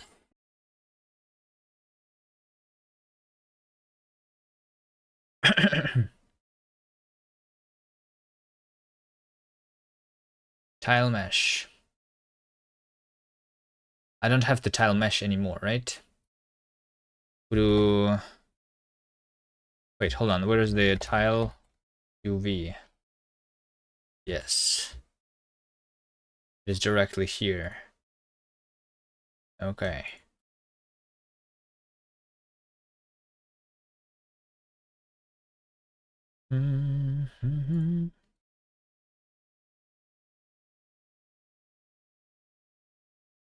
Why did I inline this again?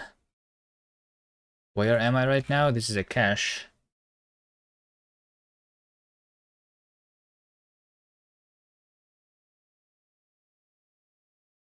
Self tile UV. Just have maybe let's just have tile UV. Tile sets clone name. That's right.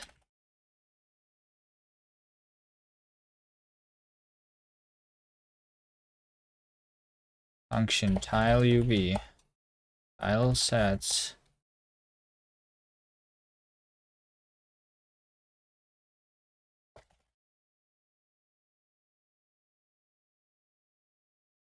Name.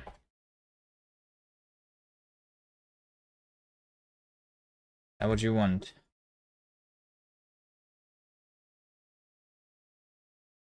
Find connections too.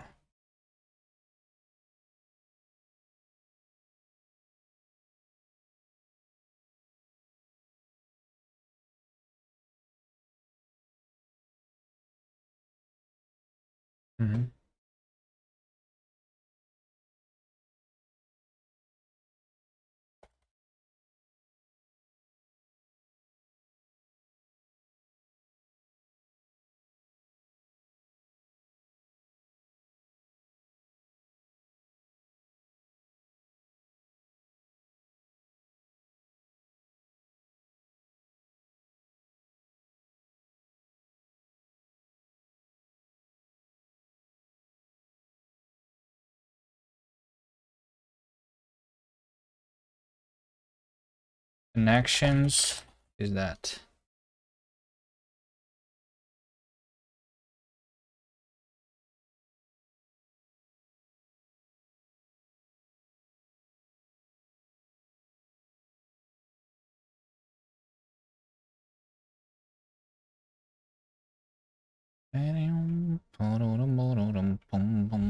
Okay. Draw tile impl, frame buffer, camera, and tile sets.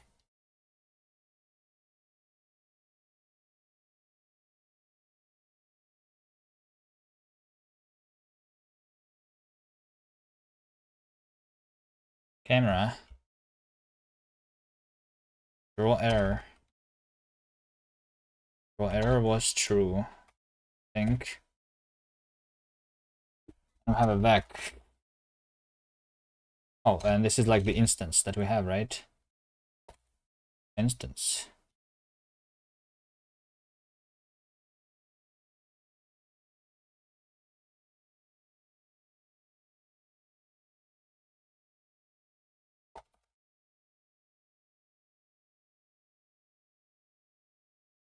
Slice.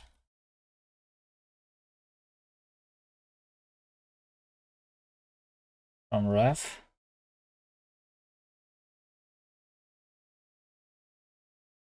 I think.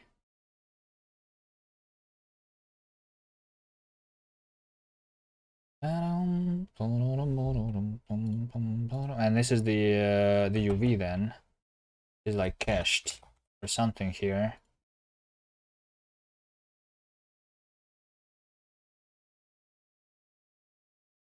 Instance cached UV is tile UV. Name is path unreachable.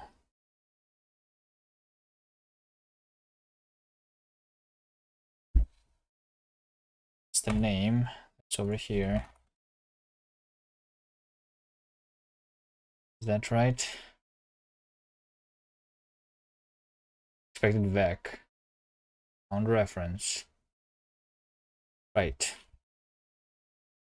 Shit. Can I like retain, but like I want to extract the things that are matching a predicate from a vec? Is that possible?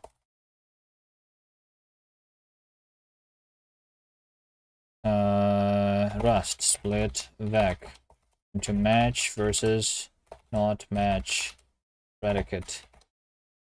The way to drain parts of vec based on predicate. Drain filter. Okay.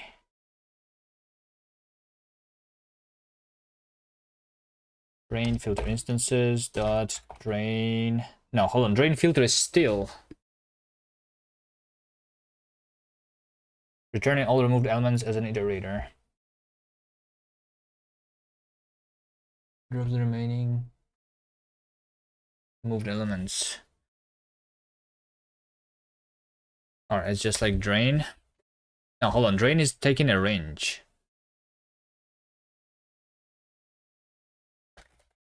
Is it still unstable for like 1 billion years? Drain filter. Drain filter was removed completely, it seems. Partition. I can do a partition. Yes. Consume it as iterator, creating 2 collections from it. Yeah, I guess, kind of. I mean, technically, I accepted a vec here, which is like not the correct thing. We actually need to, you know what? Here's what I'm going to do. We're going to do this here. This should be impl into iterator, where item is tile instance. That's what I want here, actually. Right? Anonymous lifetimes is unstable. Yep. 7 hours is a lot of coding in a day. You will have nightmare about writing code as me.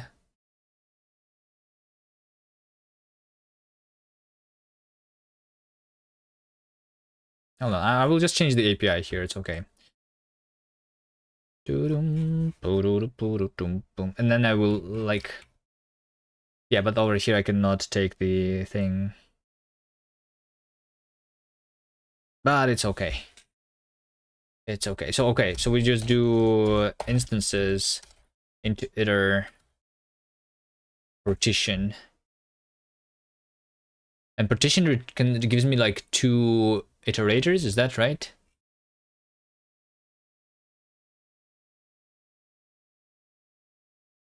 Oh no, it's like, oh, hold on. It's collecting. Is that right?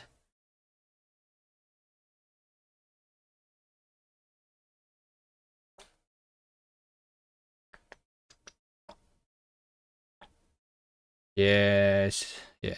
Okay.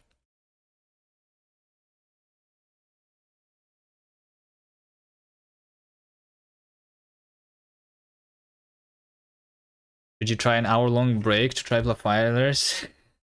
Imagine having a dream where you see that homogeneous GUI window. I already forgot about what I did today. I'm past it. I'm just a little tired, so like I need to end the thing here, but we just need to end what I started at least. I feel like today's stream is completely like wasted. I'm not even sure that I improved performance anymore. Did I? I think I did, but I'm not sure. I'm not sure anymore. I don't remember the numbers. Partition in place. Partition in place. Sounds like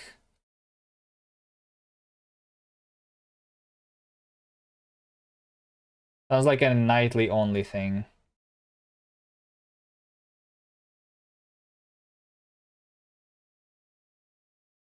Bum, bum, bum, ba-dum. This isn't did 3 milliseconds to 1 millisecond for drawing. Oh yeah, okay. So I did like improve the time like 3 times, but I don't know. It didn't improve it like 10 times. I guess. There's still a lot of improvements that we can have here. But yeah. I'm just not sure if it was worth it anymore.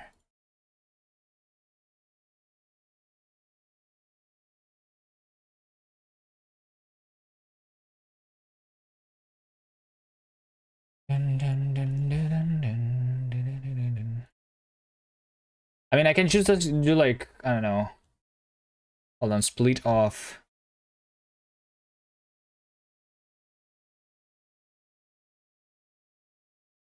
Partition point.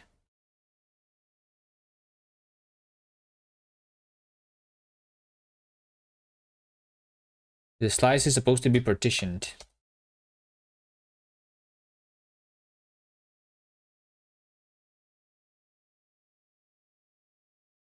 Like, how do I partition a vec, for example? There is no such thing, really? Anyway. Can change the build target to GBA and test perf there. What's GBA?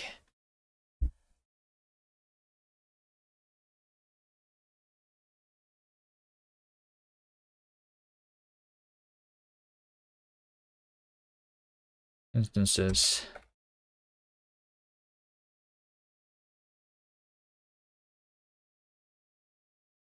Computer tools.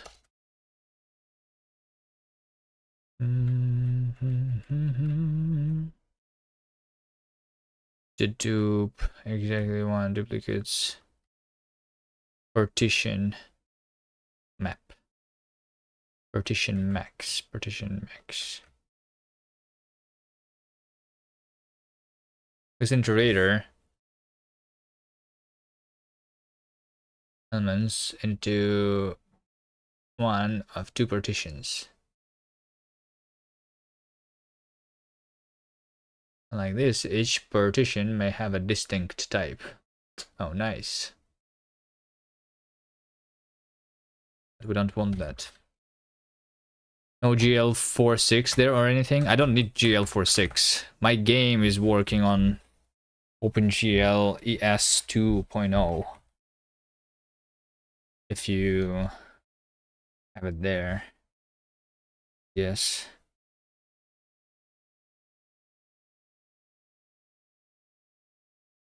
Instance.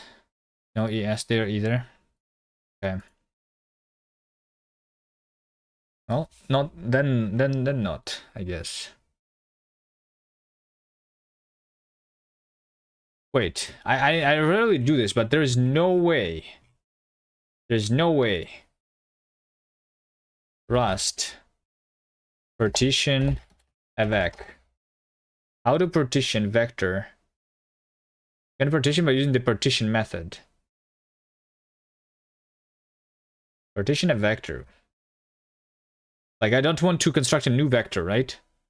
That's what the iter tools is doing. You know, it's yeah. Like, I want to like have the two like have it only in the same vector, right? Is it really like not doing it? I can do a sort based on the boolean, but that's like that feels wrong.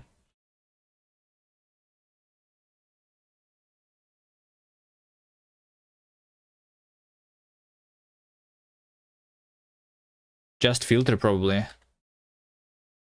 I mean, I guess. Okay, I mean, technically also, the instances here, this can be like references. Back into either partition, t some condition. Yeah, so from what I understand, if you do this, then it will allocate 2 new vectors, which feels like bad. Why is that even like, why is there not an API to partition the vector in place, right? That's what C++ partition would do. Like, we can even write such a method ourselves, but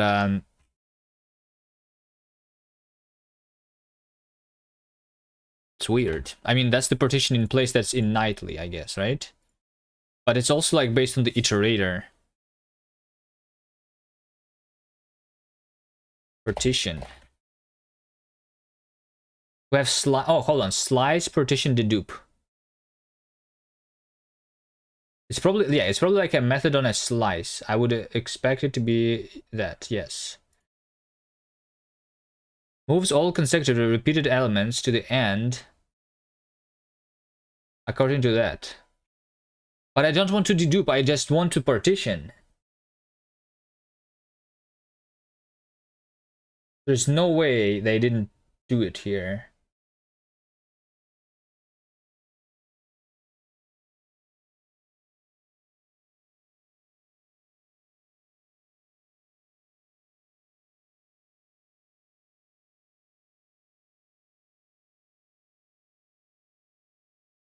Like, the only way that I see is sort by key, where key is a boolean. That's how I could partition. But it's weird. Am I just blind and I'm not seeing the method that's doing the thing?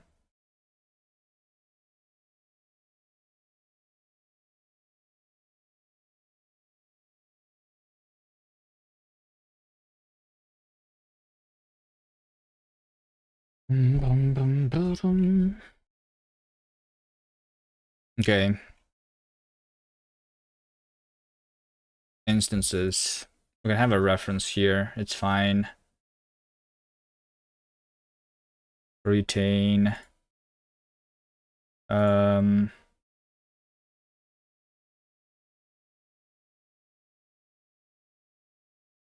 I guess we can do like, just do like, yeah, also there's like, if I had this as an iterator here,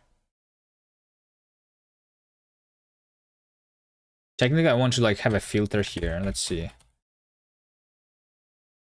Add instances is instances into iterator, and I want to like filter this stuff here instead of like I don't even need to move things in the vec technically, right? I just want that.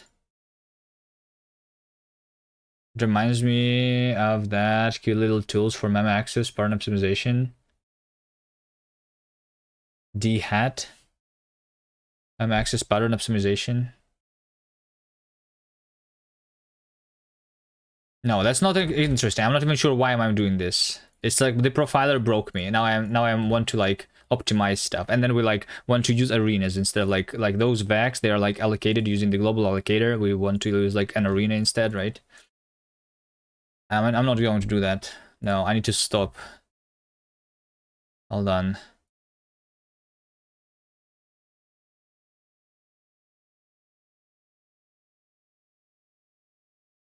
Instances, inspect. Is there inspect mute?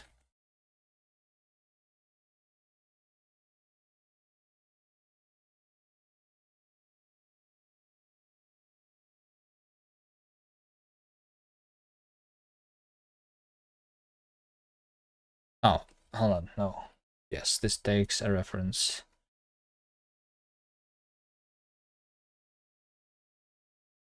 Oh, anyway, I guess we can just do a map here. Instance.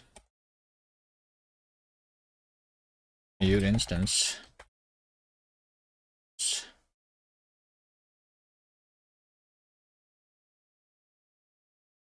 by ref. There you go.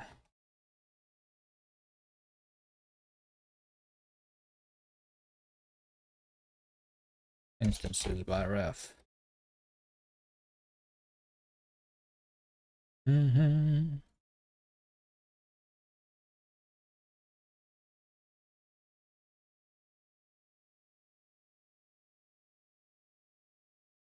Expected closure that returns tile instance, but it returns a tile instance. Wait, what? Wait, borrows an iterator rather than consuming it. No, by ref is not that. Hold on, wait, what is by ref even doing? Wait, really? By ref on the iterator.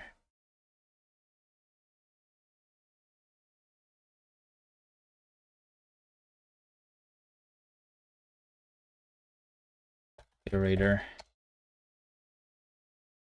By ref. Borrows an iterator rather than consuming it. It is useful to apply iterator adapters.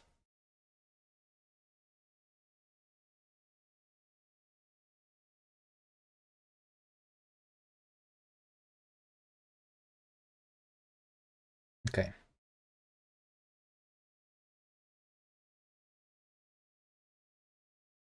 Ref.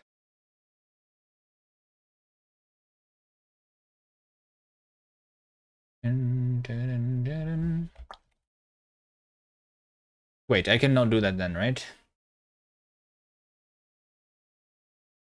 This means that I cannot do that. If I have an iterator over owned values, I cannot convert it into the iterator over the references. Yes, I cannot. Amazing. Why am I doing this right now?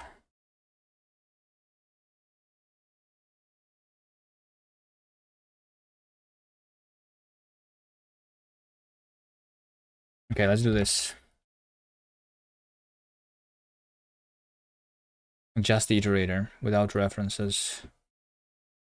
Okay, so we go over the instances, right? Let instances. Wait, so I want to partition them here. Actual game later. I just want. It's so stupid.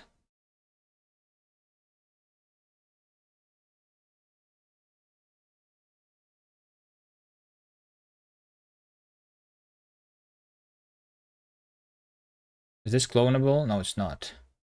I mean, I can make it clonable.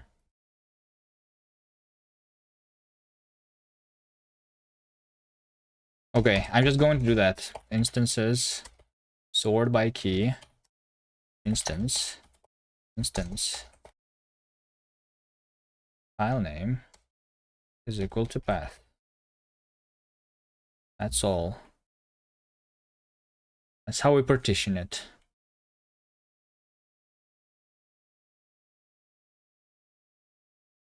And then while instances last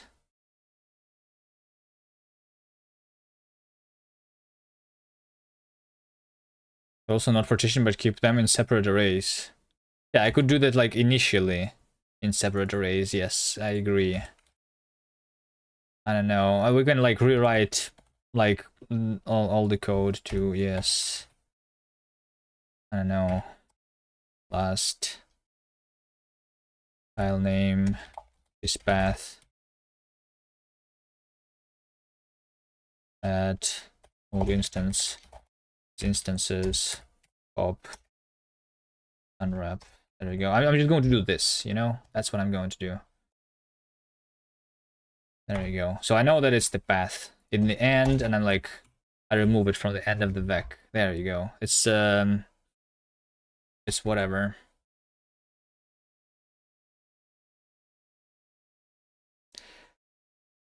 I'm using string over the enum other tiles. If I wanted more performance, then I would do that, yes. It's not the bottleneck. It was just like the easiest way to do it originally.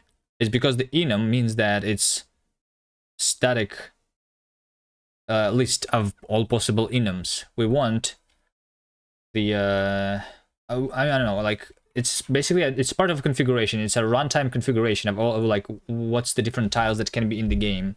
It's not defined by the code.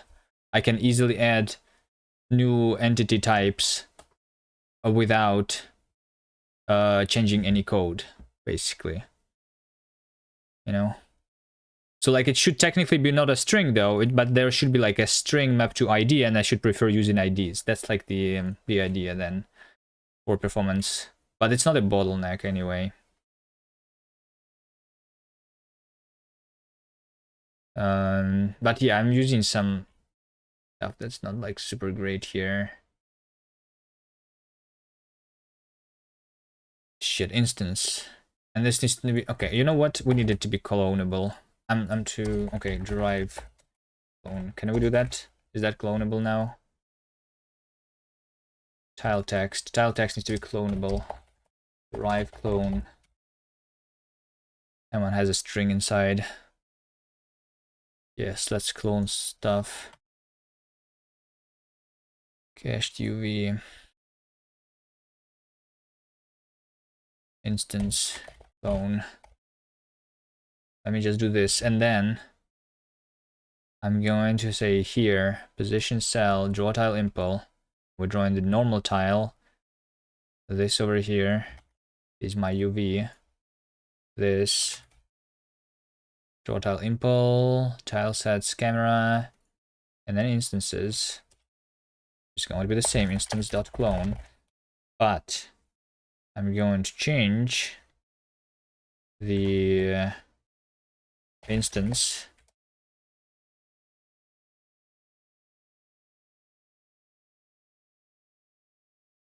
hello cached UV is tile UV.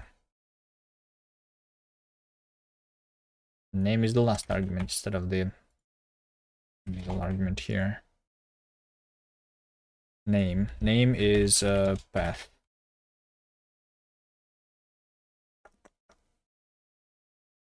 Clownable might be just accidental clowning.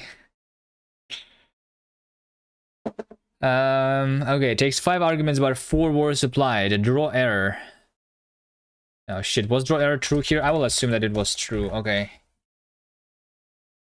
Okay. That should work. This is okay. Explicit lifetime required in the type of name. Wait, why? Oh, because we have a vec here now. I don't even need a vec anymore. We just do this. Explicit lifetime required in the type of name A. Explicit lifetime name, because we have borrowed name A. Wait, where am I even using this? In the tile set? Okay. Okay, so also whenever I have a vec tile instance, this does some allocation. We can like remove that. Instances. Over here we have a vec. That's fine. Okay, not going to worry about that stuff. If my code compiles, it means that it's perfect, right? And we have the instancing here, and this instancing is we're just like not doing anything. I can probably like remove this code right now because should I remove it? This is for like moving stuff in the background. Okay, there we go. The game just looks like before, right? Was this all worth it?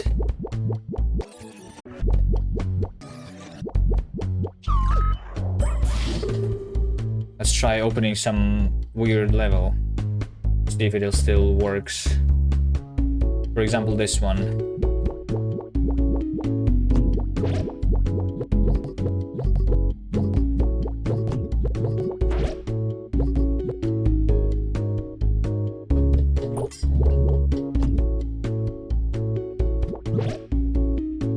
Wait, is this level even working yet?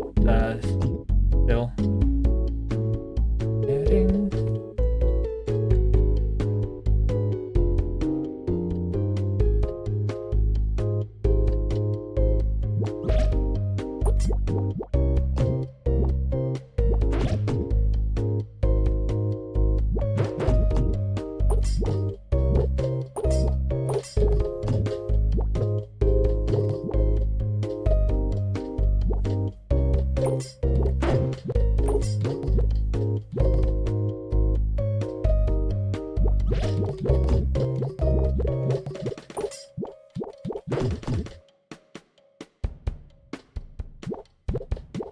Yes, this is what we do. We do this and then we do that.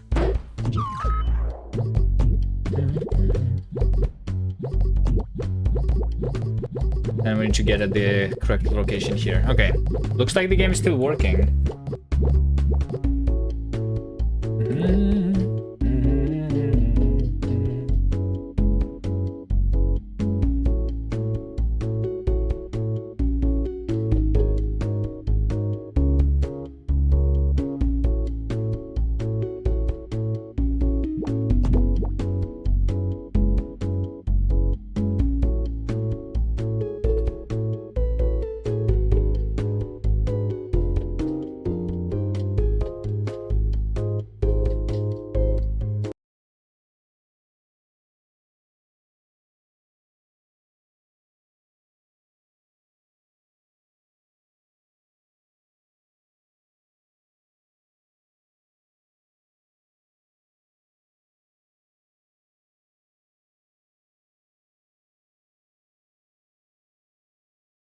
Let's do that. This way I don't have a warning about this thing. I don't like warnings. If I don't have a warning, it means that this code is actually like good, right? Okay.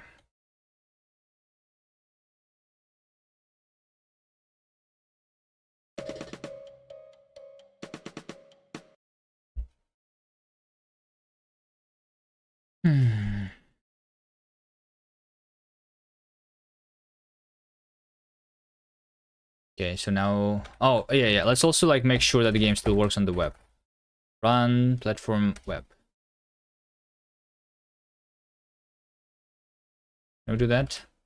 Can we do that with release? Let's just do debug. I wonder how bad is the debug build on the web.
Filter runner. Flat. Illegal use of reserved word. Okay, hold on. So we cannot use flat? I cannot use flat there, right? GLSL. WebGL flat. Flat shading in WebGL. Check out WebGL 2. Flat shading is supported. Okay, so we need to like... yeah, okay. So, okay, so it's not supported. Okay.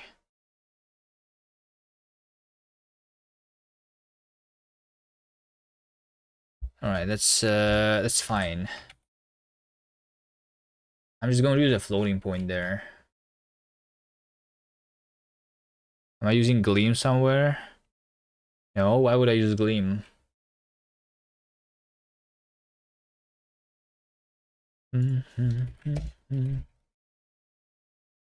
Float.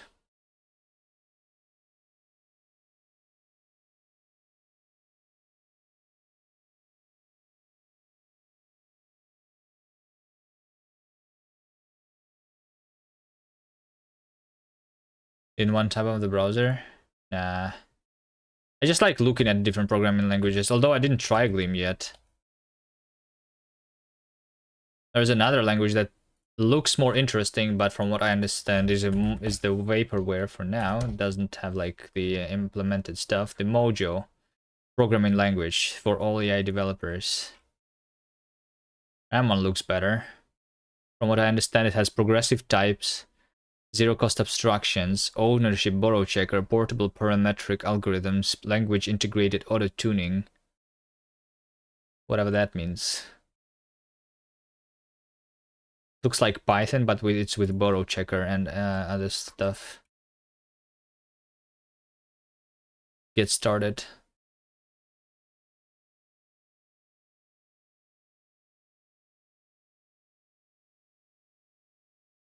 Huh?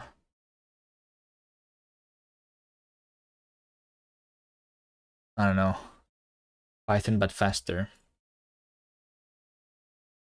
Vaporware Python with borrow checker and without global interpreter lock. Did they not remove the GIL removed? Removing Python's GIL. It's happening. Is it like...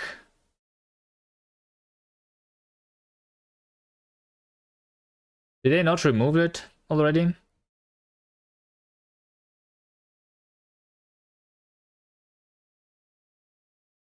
Allows Python 3.13 allows disabling of the global interpreter lock. Wait, hold on. Do you just disable it and then like you hope that nothing breaks, or is that like is that not what's happening there?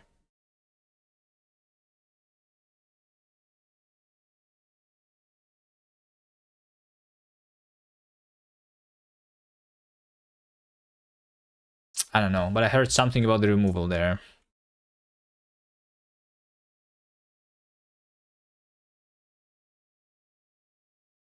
Okay, so we have this is float, which means that this is going to be like uint.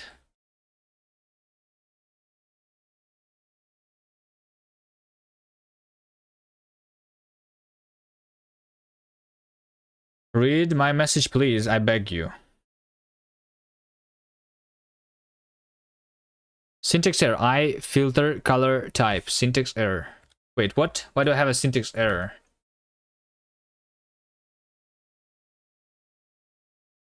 Is it uint? Wait, hold on. WebGL, GLSL, uint. Uint causes syntax error. WebGL1 and this does not support uint. Okay. Where's the specification of what's supported? Let's try int.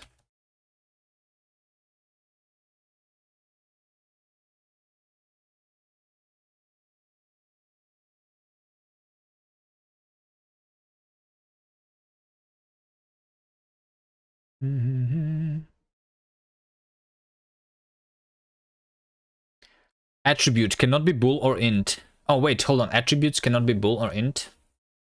WebGL okay. I see what you mean. Attributes cannot be bool or int. I see what you mean. So we should not support that at all then. Unless I move to the WebGL too at some point.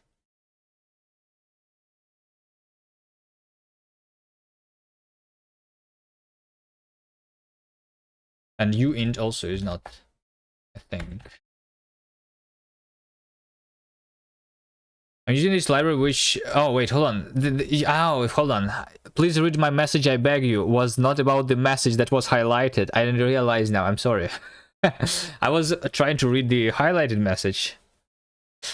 I'm using this library that deserializes keybinds like Control F, and they haven't derived clone on the main key type.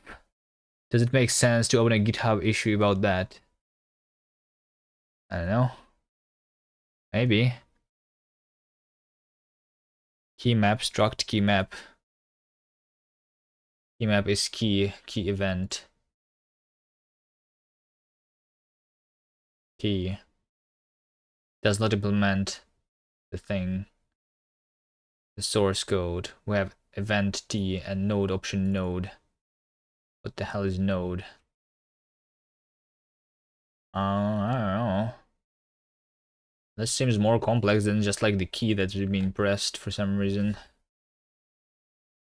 What's the node?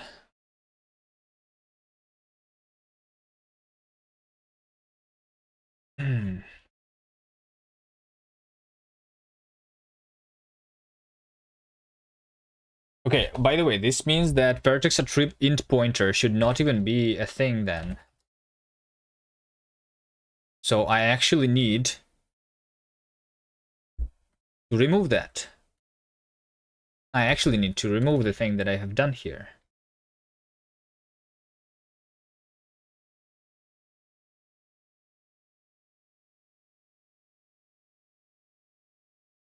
I'm not going to have that.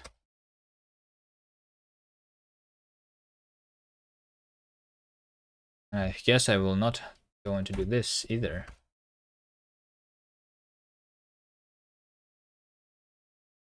So now that it's a float, I can make now the float.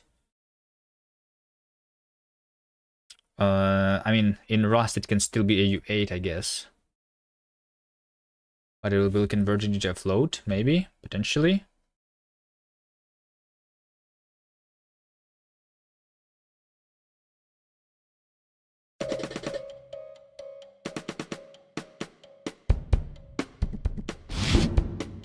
Okay, this is pretty laggy in the level selection. This is the bug build though.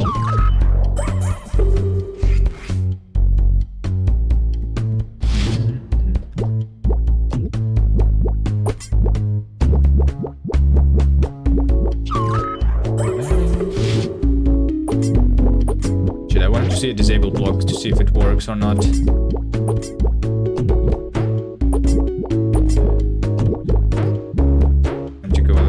Here.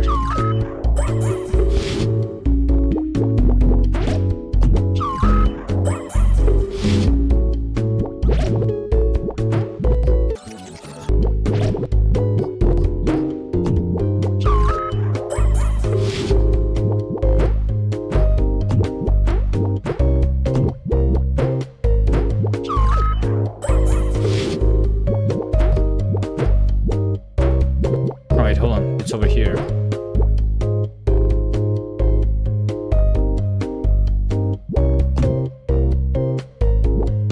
Why is this looking so weird?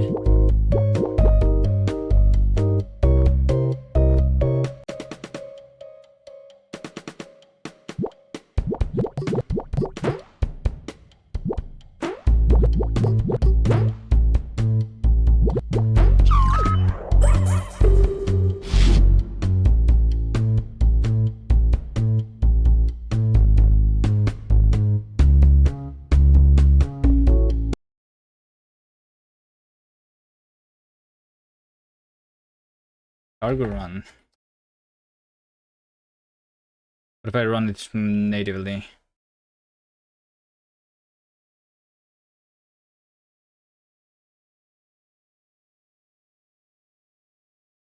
You can just do an impl clone for no, you cannot. You cannot implement traits for the types that are not in your crate.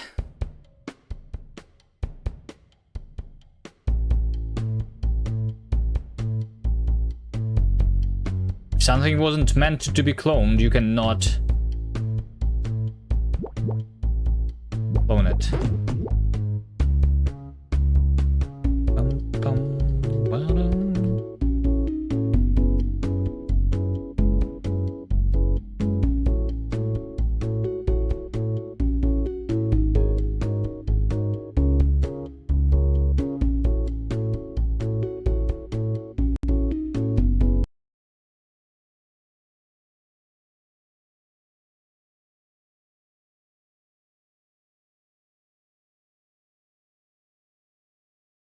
So it does look correct.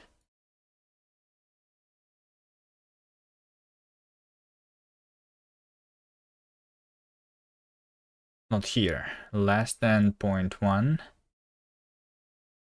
You know what? I'm just going to like look into it some other time. Maybe my web build was like looking different all this time. Who knows? Who knows? All right.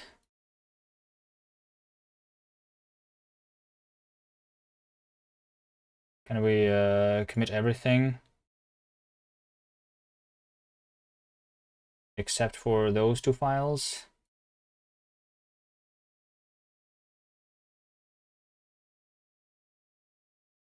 Oop. Okay. Assuming I improved some performance. Instancing. Okay, I'm not sure if I actually did though. Okay, that's going to be it for me for today. I'm tired. I don't know. I don't know. I don't know when's the next time I'm going to do some optimizations.